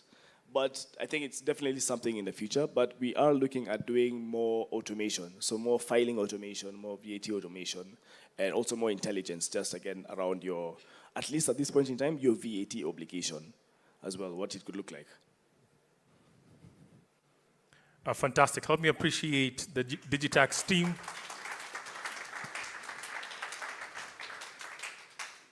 I noticed something on the numbers, 85% margin, very strong. Very strong and smartly done, and plus, RegTech is one of those areas that people don't really want to touch. It's a pariah. You don't want to touch it until it gets like that wound that you let fester until you have to cut the leg. So at least these guys, not having to cut the leg, I think can give some bit of relatability. And the moat is also that they're in multiple African markets, and the pedigree of that team is very, very strong. So these have been 9 startups, 2 sessions across the morning and the early afternoon.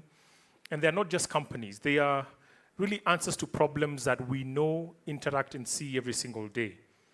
We've gone from the boda guy with no insurance, the kiosk owner with no books, the matatu commuter who doesn't want to give 1,000 bob and goes all the way to wait for change, to the SME founder who's wondering about compliance and where he's going to get the team to do that.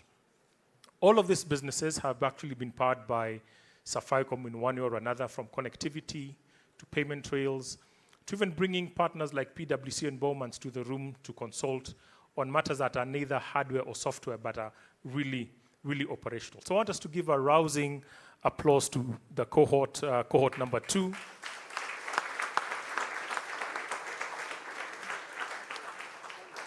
For what has been a job really well done, and you can see the spectrum that we're able to cover across the different opportunities. So of course at Safaricom, we remain committed to delivering this exceptional customer services. And just from the pulse I got from the room, who took a matatu to come here, you know, how many of us are on certain devices, we're probably the ideal customer for Safaricom Emerald. And Safaricom Emerald continues to offer that commitment to innovation for what we call a premium level of customer, looking at convenience, rewarding customer experiences.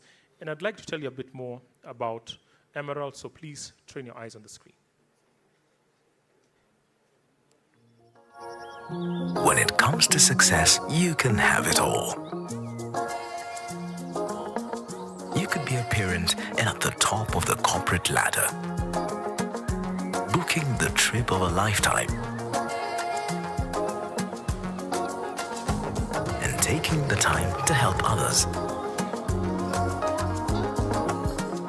Smashing personal bests, all while being unapologetically you.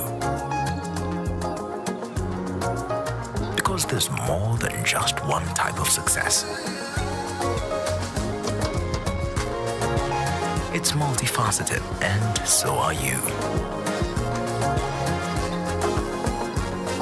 Safaricom Emerald is the premier lifestyle partner powered by technology, empowering you to live a life without limits.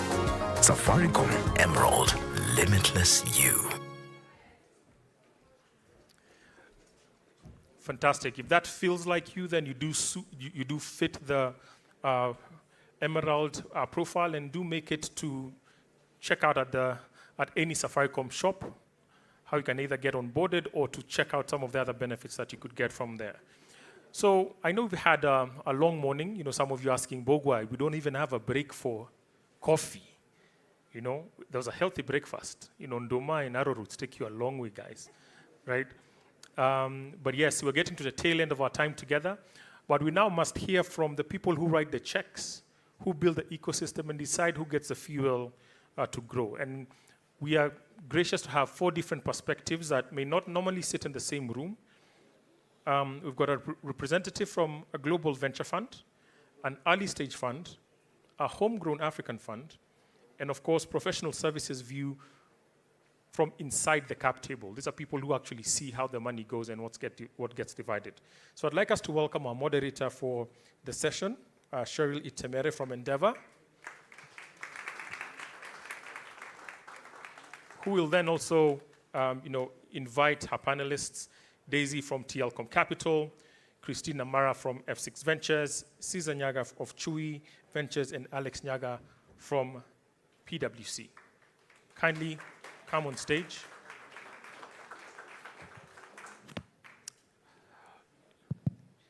Cheryl, stage is yours. Before we start, can we all just stand up and stretch? Just stretch like you're about to run. Stretch to the side, stretch your arms. It's been a long morning. Let's stretch. Do a squat if you can. Okay, how are we feeling? I can't hear you. Sorry, I can't hear you. Okay. I know. Okay, let's take our seats. Good afternoon, everyone. My name is Cheryl Itemere Arunga, and I lead entrepreneur experience at Endeavor. We are a global network that supports high-growth entrepreneurs. We select them, we mentor them, and we invest in them. With operations in over 45 markets, our goal is to build thriving entrepreneurial ecosystems in underserved and emerging markets. But today's not about me. Today is about the wonderful people that are sitting with me.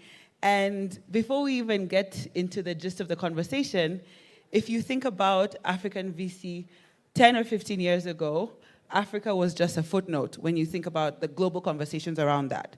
But today, we are more of a headline, with capital flowing into the continent at scale, with the emergence of more homegrown funds like Chui Ventures, like Frontend, and also the products that our entrepreneurs are building that are setting the global template for what emerging markets can do.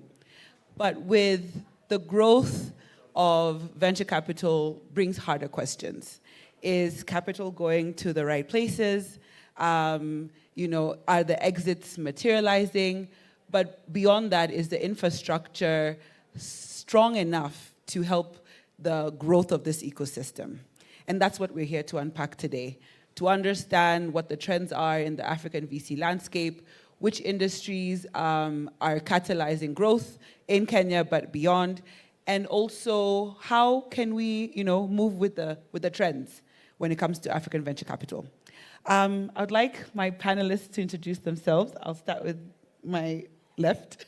Tell us your name, your role, the organization you work for, and a description of your mandate.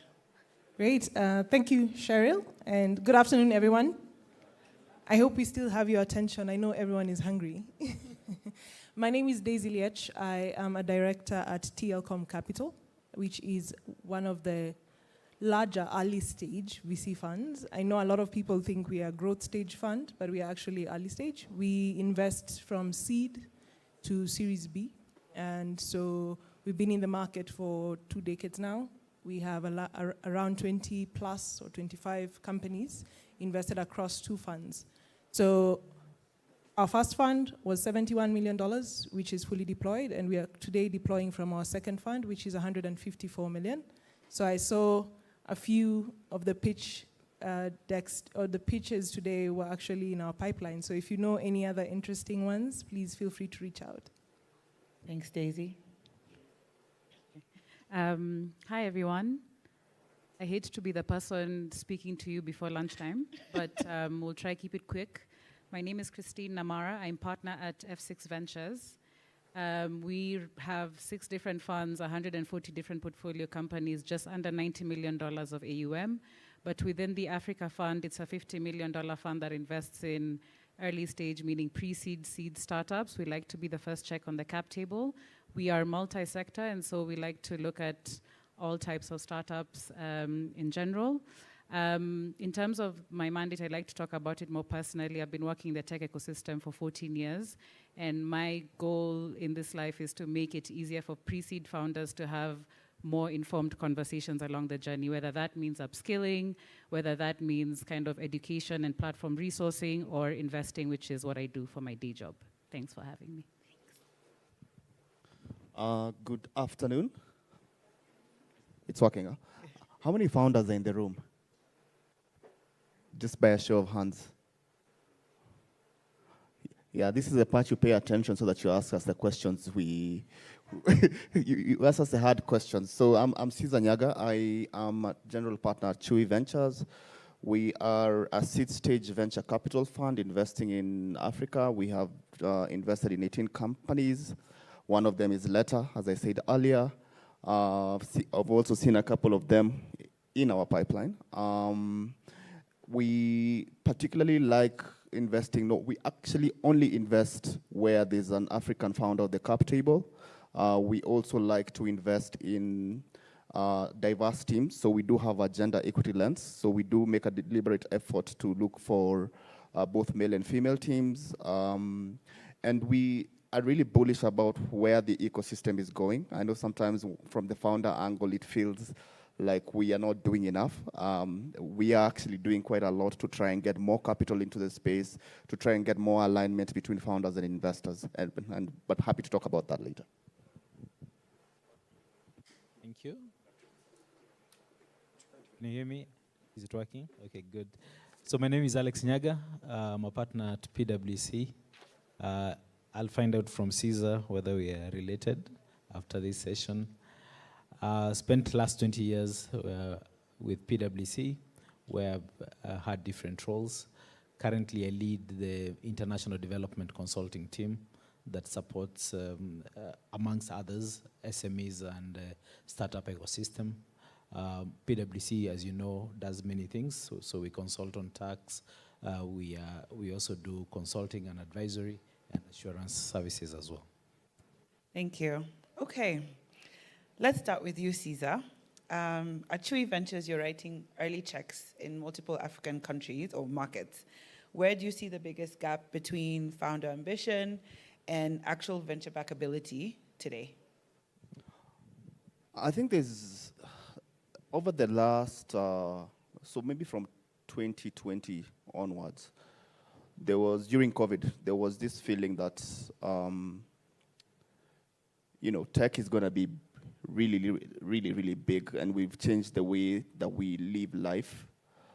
So there was quite a bit of, there was a lot of cash in the ecosystem. What we like to call tourist capital. The money that flies in and flies out. And then, of course, COVID ended. We went back to our way of life, and there came the funding winter. I think the biggest disconnect between what we think is a bankable deal and what we see, not necessarily what we think founders know, but what we see, the gap. I think our business it's like a dating business. You have a preference, right? We have an investment thesis that is very specific. And I think sometimes it's important to figure out which investor fits you. Not every investor will fit you. So find out what sector does the investor, or what stage does the investor invest in. So I invest in seed, right? I don't do pre-seed, right? I invest in post-revenue deals. I don't do pre-revenue deals, right? So that's the first thing I see, a disconnect between many of the pitches we get, and we have a hard job. I'm telling you, the hardest job for us is saying no. And we say no so many times that we don't like saying no. And it's so hard to say no when someone has a lot of passion and ambition. So I think the thing I would ask founders to do is a little bit of homework in terms of what I'm doing, who fits this space, and what would an investor ask of me. So for example, you hear a lot about unit economics. That has become a little bit more, it's a little bit more better known post-COVID especially. You'll hear about, or maybe let me summarize it this way. There are two aspects to a deal. There's the technical aspect, which is the financials, the market size, the traction, the unit economics. But then there's a softer side of it, which is the founder credibility. And that side is actually a bigger determinant of whether we invest or not, right? you're a founder, for example, I don't know if Nick is still in the room, but I'll give an example with Nick from Leta. You're building a solution in logistics.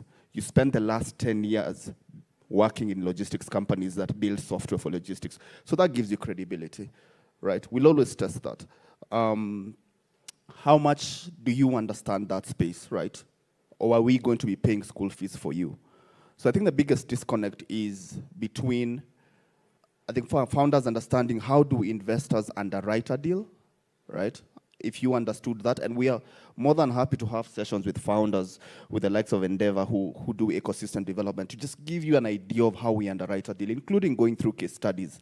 Why did we invest in a certain deal? What was the process? We may have to change the numbers and the names and hide them, but I'm happy to do that because I have, I'm not planning to leave this country, so I would like to see more founders be successful. And the reason I think it's important for you guys to be successful is because you are you're the biggest generator of jobs, without a doubt. So we have 18 companies in the portfolio that have created 55,000 direct and indirect jobs. That's income, valuable income to our continent. So that aspect of, if founders just understood what do investors look for, and then take your time. Don't just put a deck together, go pitch. Do a bit of research. There's a lot of information on the internet with AI. There's a lot of podcasts. So if you're building in, give me a sector. If you're building in fintech, listen to a podcast from a global fintech. Look at what made it work for them, what metrics were valuable, what allowed them to scale, what was their playbook for expansion into different regions or into different products. So I think that aspect of what we look at and what founders pitch to us, if we can find a way of bridging that, we will have more transaction, we will deploy more capital, and we will have more successful enterprises built. Thanks for that. And some of the work we do at Endeavor is actually to help bridge that gap, where we encourage our entrepreneurs to do reverse due diligence on investors that they're thinking about, but also, understanding what other markets are doing in terms of, operations, growth, and things like that. I want to move to you, Daisy. You corrected us, you're not a later stage fund, but you invest up to Series B. If you think back in all the years of operation, what has shifted fundamentally in how you evaluate African companies? And are you seeing any realistic exit pathways in the region? And for the founders in the room today, how can they better position themselves? I like how you asked 3 questions in one. No, first is just for Telecom, we typically, and I will say yes, you've said pre-seed only, right? And pre-seed and seed. So yes, we do take bigger bets. Our minimum tickets are between $1 million and $3 million on entry. We try and take a 10% stake. So that already tells you, if you use whatever multiple you're in, where your revenue should be. And then we work with the founders through follow-on, because our funds allow us to then participate in the reserves to grow with you in the journey and hopefully participate in the later stage. So to your first question around what have we seen different, and picking from Caesar, is response around the market was really high valuations at some point. So our 1 to 3 million had to become a $5 to $8 million to get our 10%, right? And one of the biggest learnings in the last 2 years has been how the discipline in the market and the wave has now stabilized, and that has seen clearer and more realistic valuations. So for us, what it has done is, from a strategic point of view, we then try and take the smaller stakes early, try and get in at that 8 to 10% stake, and then work with you instead of giving a lot of money and then we are not really supporting the founders and they just have a lot of cash. So that has been one thing that we've seen. Another thing we've seen in the ecosystem is the play around venture debt, and how this, as much as historically it was more equity. I think in the last year we've seen how venture debt continues to play a big role. Personally at Telecom, we have not yet started investing in debt, but what we've done is we do syndicate on some of the deals and work with people who can then put in debt. So this is just to show that then the market is also maturing in terms of the diversification of the types of capital, And that is something that now is feeding into how we think about potentially also in the next fund, when we raise that, how we then play in that space. So I'll say it's largely the discipline. The market has stabilized, the smaller checks at an early stage. One of the other things we tested with this fund is we set aside $4 million, from which we actually taking pre-seed bets. So as a big brother, I'll say we just had money to play around like that. But it's also to create a pipeline, because we saw that there are some really good deals or some really great opportunities. The founder is amazing, but because of the previous mandate, it didn't allow us to play. So now that really allows us to look at what Namara would be looking at, and she would potentially even share her deal flow. And in this portfolio, we already have 6 companies, Tanstay being one of them in South Africa. I think Agrails is a Kenyan company, just to give an example. And here we can cut checks up to 200K. What it has done is also, it allows us to learn the market. It allows us to play that catalytic role as we try and find founders that we continue to grow with. Now, the second question was on exit pathways. How are they realistic? I think liquidity has been a point or a big constraint so far. It's a conversation. I think AVCA, it was the same topic. And it's good that the market is discussing this right now. How we've seen it at TLCom is, I'll try and give an example of how we are defining exit liquidity pathways. So we look at exit in 2 buckets for Africa based on the last decade. There are companies that exit based on consolidation plays. This is where you say your Visas or your Stripes are acquiring companies that are in the same space in Africa, and so they're just consolidating markets. And then there's the other bucket that we are calling something like capability plays. So I think my friend William from Digitax, I'll use you as an example, where it's a very niche product, and it feeds very well into something bigger that's global. So in the last decade, we've seen probably 80% of the exits, Paystack, the InstaDeep, are largely on the first side of the consolidation plays. And that has been something that we are saying, okay, fine, global players are the ones who have taken majority stakes. We are starting to see local corporates, and I hope Safaricom is one of the companies that will eventually invest in these companies as well as an exit pathway, starting to play in that. So local capital is participating. We are seeing global participation continue to be there. And what we've seen actively, I'll use Visa as an example, they actually started investing at seed in some of these companies, at Series A in some of these companies, so that they can capture them early with the hope that eventually they consolidate their own market. So that's in fintech or payments as an example.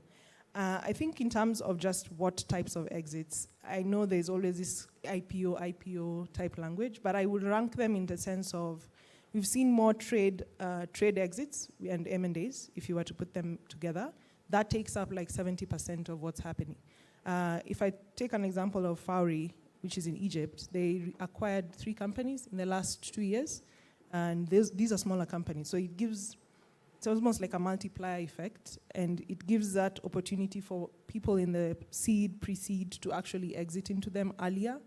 Moneypoint is another great example that we've seen recently, and that is a nice space because it allows for people to build quickly with the exit in mind. The second one we've also seen is the PE to VC, and now I'll add infrastructure plays. So VCs building companies, they can exit to other VCs, actually. And then VCs now, as a whole, building companies, they can exit to PE. And we've seen infra players now come into Basigo, for example.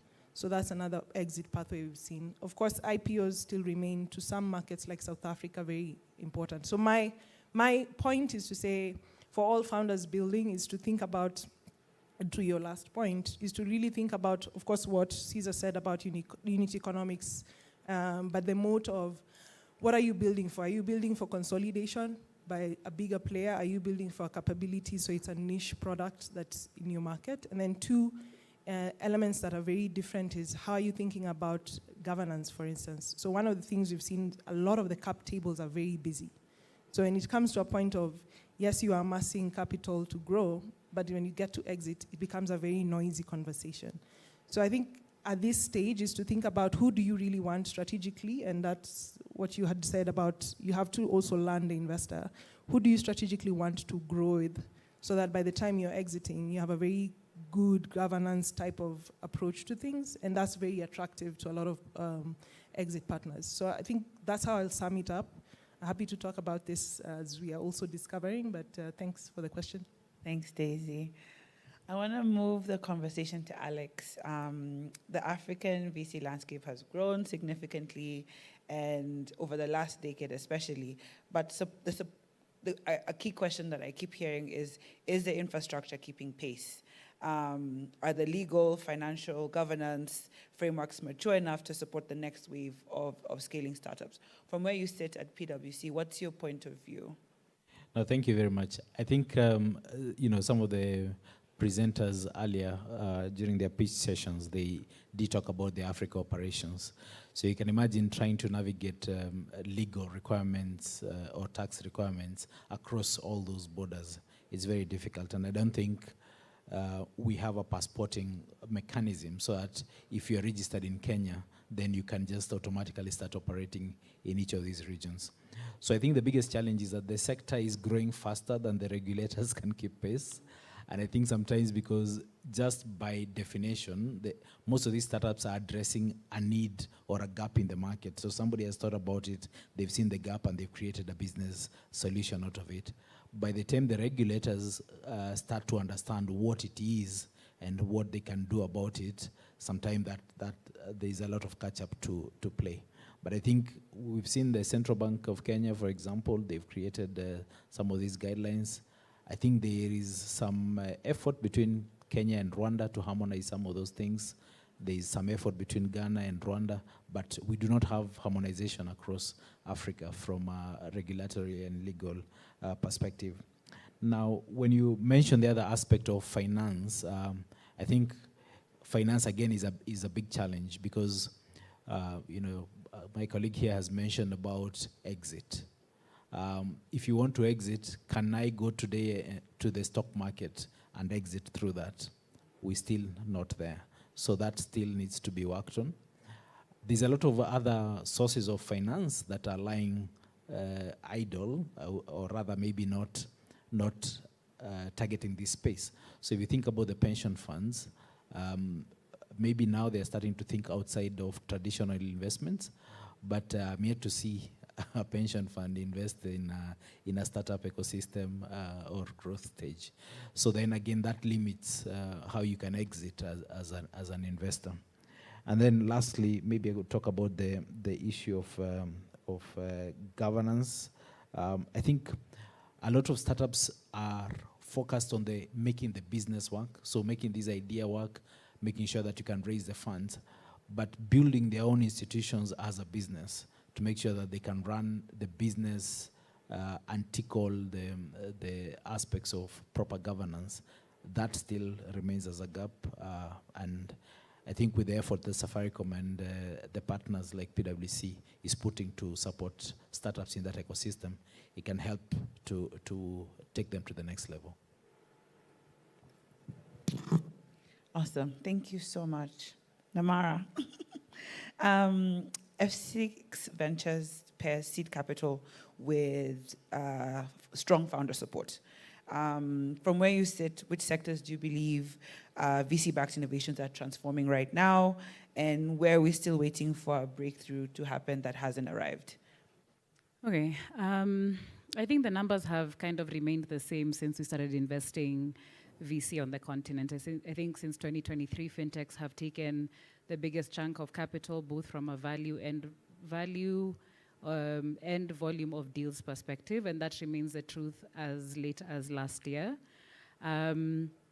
Other sectors like e-commerce, m-commerce, s-commerce have also been up there, but more so last year than ever before. And now, very interestingly, or not so interestingly, climate tech and clean tech have taken up quite a chunk of the capital that's being invested. Daisy spoke about debt earlier, on the continent. I mean, in Kenya just last year, almost $438 million, which is about 46% of all the capital raised here, went to debt, and most of that was to clean tech. So think Burn, and other companies that have hardware elements like Copper, D-Light, and so on and so forth. So that trend, I think, will remain the same. It's going to go to fintech, clean tech. We've seen a bit of a spike in the EMS, commerce, and health last year, which raised more than 200 million, which is new and very interesting. And I think the trend will remain. And the reason for that is VC is built for VC-backable startups. And that's not going to change because there's more companies being built. So traditionally speaking, VC is built for VC-backable industries. And so there's industries that simply haven't proven that they have business models that are scalable enough to justify raising certain levels of capital. Essentially, you need infrastructure first to build good software, for example, but you can't build on top of nonsense. So essentially, some of these sectors still need that baseline infrastructure, things like healthcare, education, they still need a bit of a foundational layer before we can start to see additional capital going through VC. Also the purchasing power and many other factors, but I think the trends will remain the same. The second thing I want to say is that venture capital isn't the answer to every question.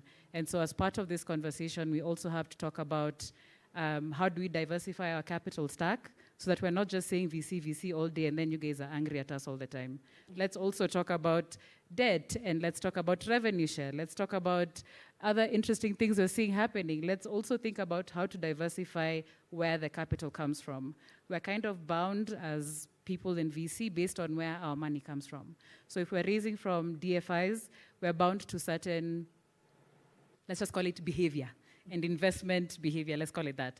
But if we're able to diversify that as well, and congrats to people like Chewy for raising from domestic investors, then we can start to have conversations about how do we invest capital that's right for African founders, that's right for certain sectors, and right for the time and the place that we are in today.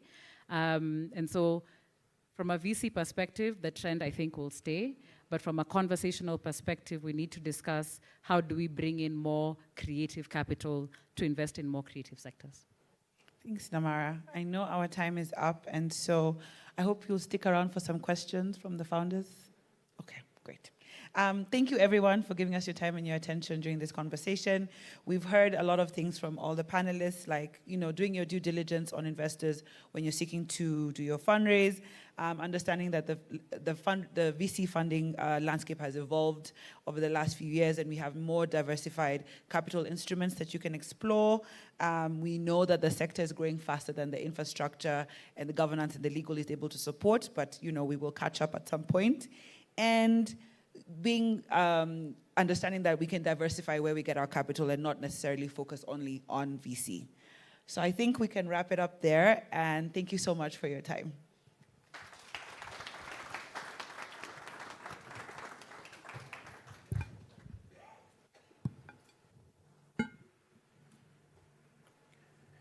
Maybe a quick photo op, kindly.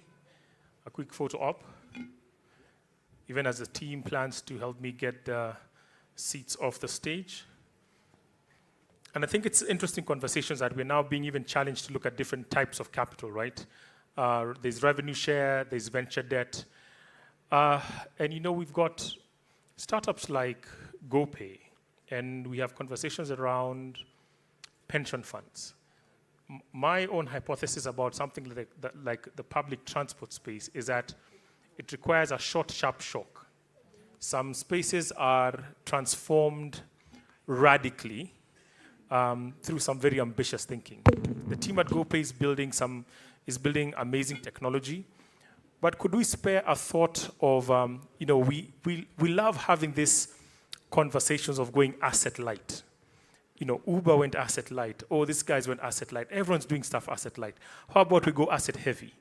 What if we literally created a parallel transport system? Because who's the customer at the end of the day? Who are we building for? And I love one of the judges asked, who's your ideal customer? All of us here actually said we didn't come here with a shared public transport. The one ambition that I know, someone who leaves campus and comes to Safaricom for an internship and gets a job, what's the first thing they may think of doing? Before even moving from your bedsitter, is you aspire to move from the category of the Futsubishi, right? You don't want to be found, it's raining, the weather in Nairobi has been crazy. You don't want to be found outside HQ flagging down a matatu. The matatu carries with it an ambition that you want to escape. But how about if we literally transformed the very form of carriage, and it's asset heavy, in an asset light world? And maybe it's time for someone to have the conversation with the pension funds to say, hey, look, it's not everything that you go plonk down and put buildings. And on the concept of revenue share, this is a daily cash business. So lots of challenges, lots of different thinking to be done. And it's great to have the different types of capital out there. Again, spare a thought for the many times your grandmother has been probably defrauded by a pyramid scheme. And you hear that 2 billion has been lost or 5 billion has been lost. Where is this money? It's in our pockets. So again, I take us back to how we started. We are the ones that we have been waiting for.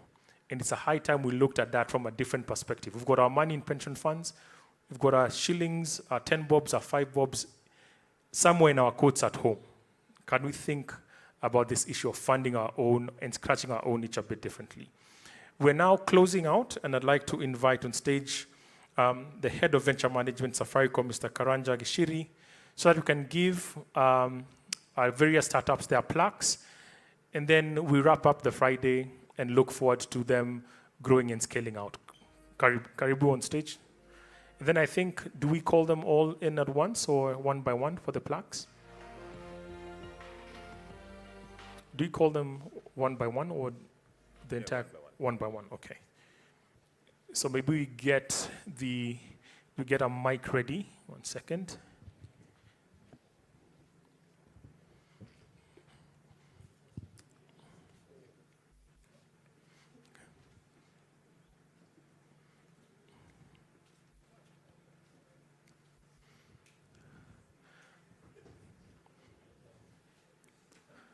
So I'm trusting that all the teams are still represented in the room.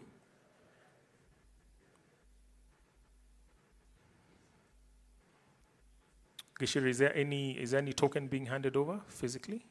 Yes, there are. Great, they have them. Excellent. So first up, and I think we'll do the clapping like the one for Harambes, the one for Radi, and then you give a solid hand clap, right? Shall we try? Radi. Okay, lunch is coming. Radi. Fantastic. So first on stage, I'll call Media Kits. Kevin Okeo giving African creator economy its first live shareable media kit.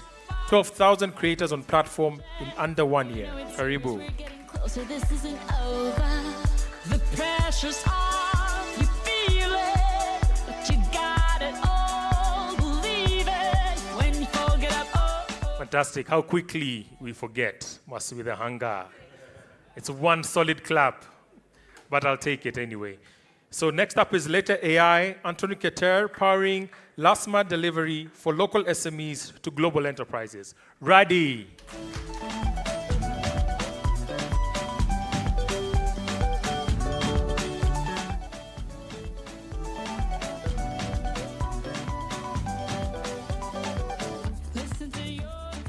With nearly 30,000 border riders now earning accident cover through everyday spending, this is Oye, represented by Luke Tendai.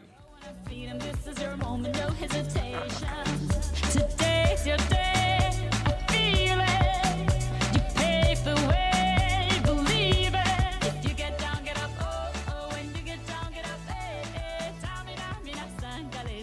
this time for Africa. With over 200,000 skill-based games played and counting, Africa's mobile gaming generation has found its home team. We Play Arcade, represented by Maurice Juma. Ready. Pick yourself up and dust yourself off and back in the saddle. You're on the front line, everyone's watching. You know.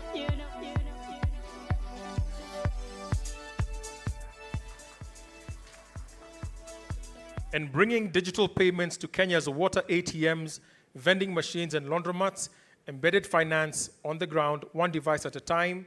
Victor Boyd, Qpay. Ready.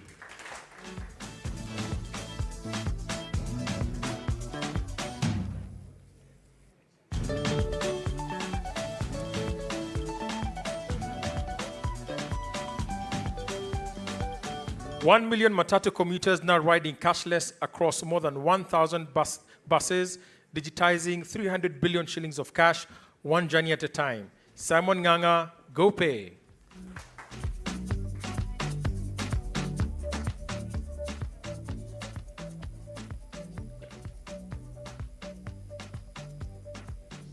And 5,000 African MSMEs running inventory, sales, expenses, and e-commerce on one app, 13 cents a day. Stockup by Ken Gitonga. And you could move closer to the center for the more excellent photo op, right there.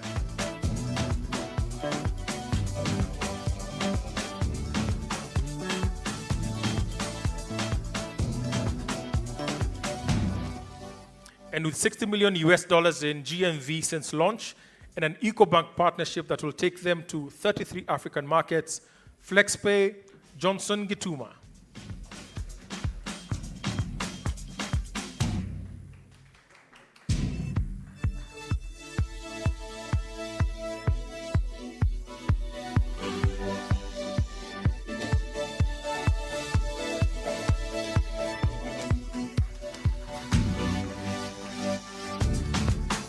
Finally, quietly digitizing tax compliance for an entire continent with 925 businesses across Kenya, Zambia, and Nigeria.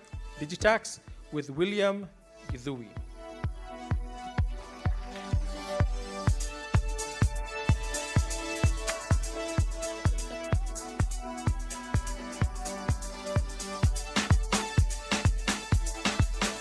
William, stay on stage. I'd like to invite all the startups again with their founders to come on stage, and also all the representatives from the partners and sponsors of the accelerator to kindly join on stage for a large group photo op.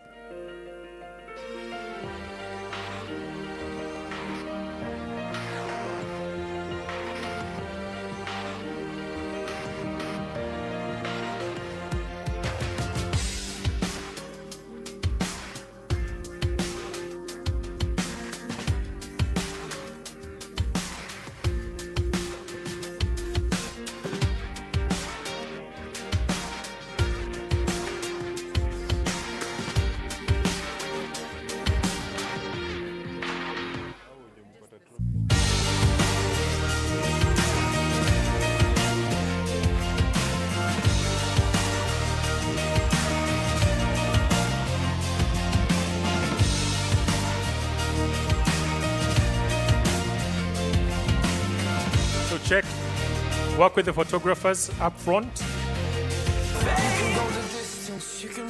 Clearly it takes a community to raise a startup.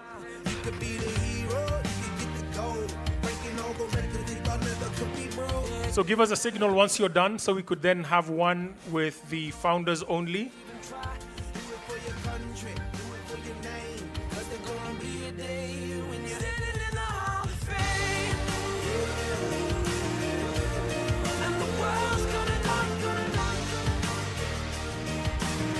That's the guy to look at.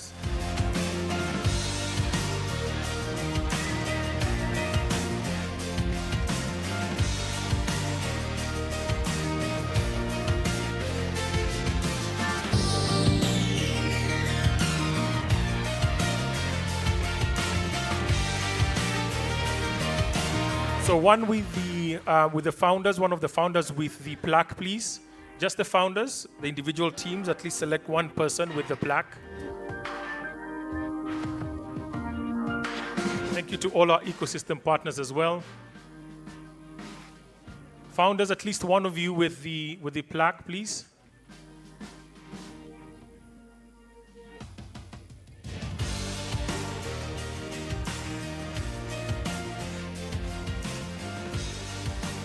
Move forward. Where are the female founders, guys? Where are the female founders? Ojoma is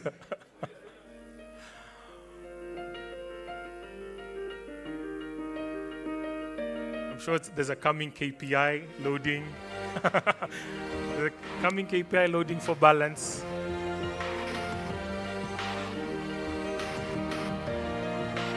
Are we done? Thank you, gentlemen.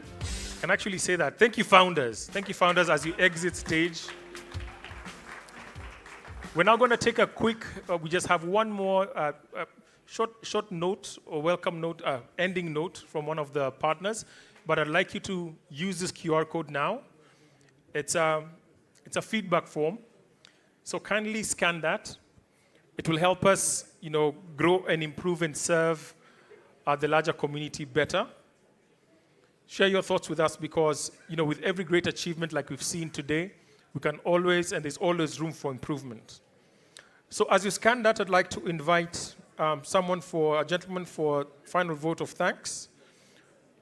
Sumitomo Corporation has been one of the most committed partners in the Spark Accelerator ecosystem.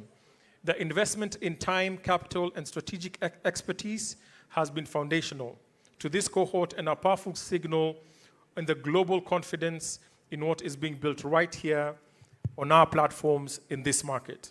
Please welcome on stage Ryotaro Iguchi, Director of the Smart Service Business Unit at Sumitomo Corporation. Welcome.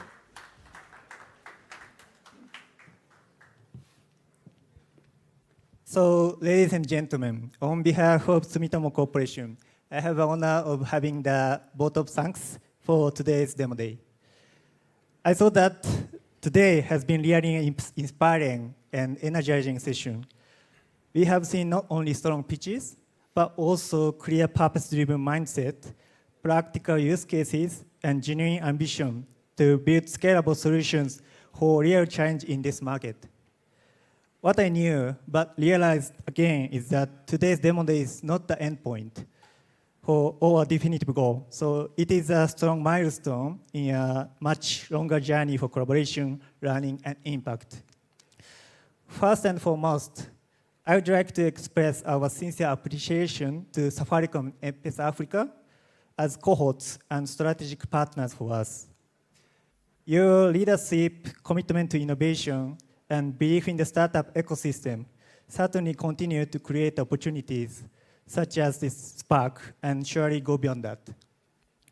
This partnership truly reflects what can be achieved when corporations work together with a shared long-term vision. I also would like to extend our heartfelt thanks to iHUB, the program operator. Your dedication, professionalism, and countless hours of background work made this program and today's event possible. Also, my sincere appreciation to the supporting partners, mentors, judges, speakers, and panelists who generously share the time, insight, and experience with this cohort. Your guidance is an essential part of turning ideas into viable businesses. And most importantly, I would like to congratulate and thank for the founders and the team who took the stage today. Building a startup, never easy. It requires resilience, courage, and willingness to continuously iterate and learn. Each of you has demonstrated not only innovation, but also a strong commitment to solving real problems. And that is something worth recognizing and celebrating. As Sumitomo Corporation, we firmly believe that Spark Accelerator doesn't end with this demo day. Today marks the beginning of deeper conversation for long-term collaboration. Our Sumitomo's core corporate message is enriching lives and the world.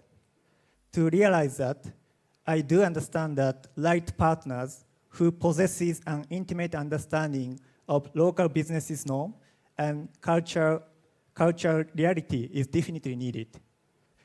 We remain committed to work with Safaricom and M-PESA Africa and all of you here to explore a concrete way of creating sustainable value together. Once again, thank you to everyone who contributed to the success of today's Spark Demo Day.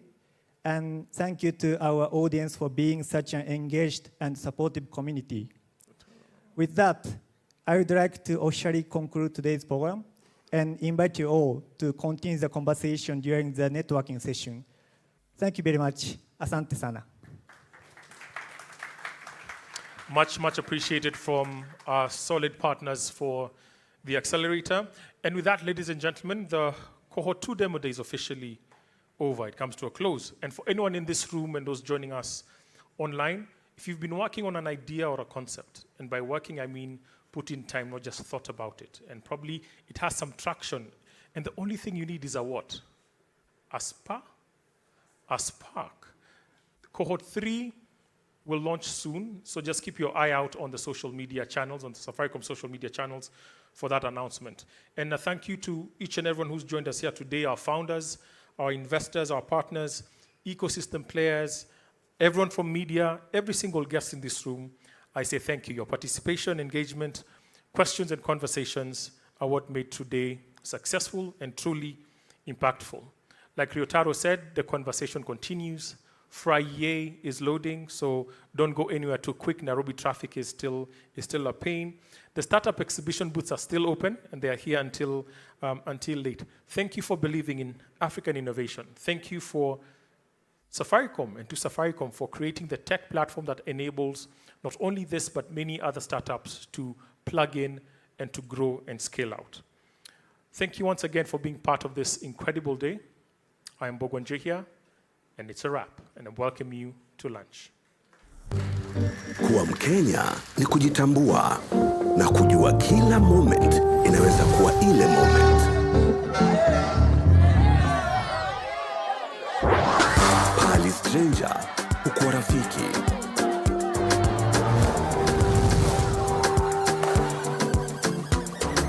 Tunauza na kuinspire. Kutoka mashinani hadi kwa streets, na tukitokea tunatokea wote. Na kama tumefika hapa, bali tunaenda ni mbali zaidi. Hapa hatungoji, tunasonga nayo. Na kesho kama leo tutakuwa pamoja popote ulipo. Safaricom.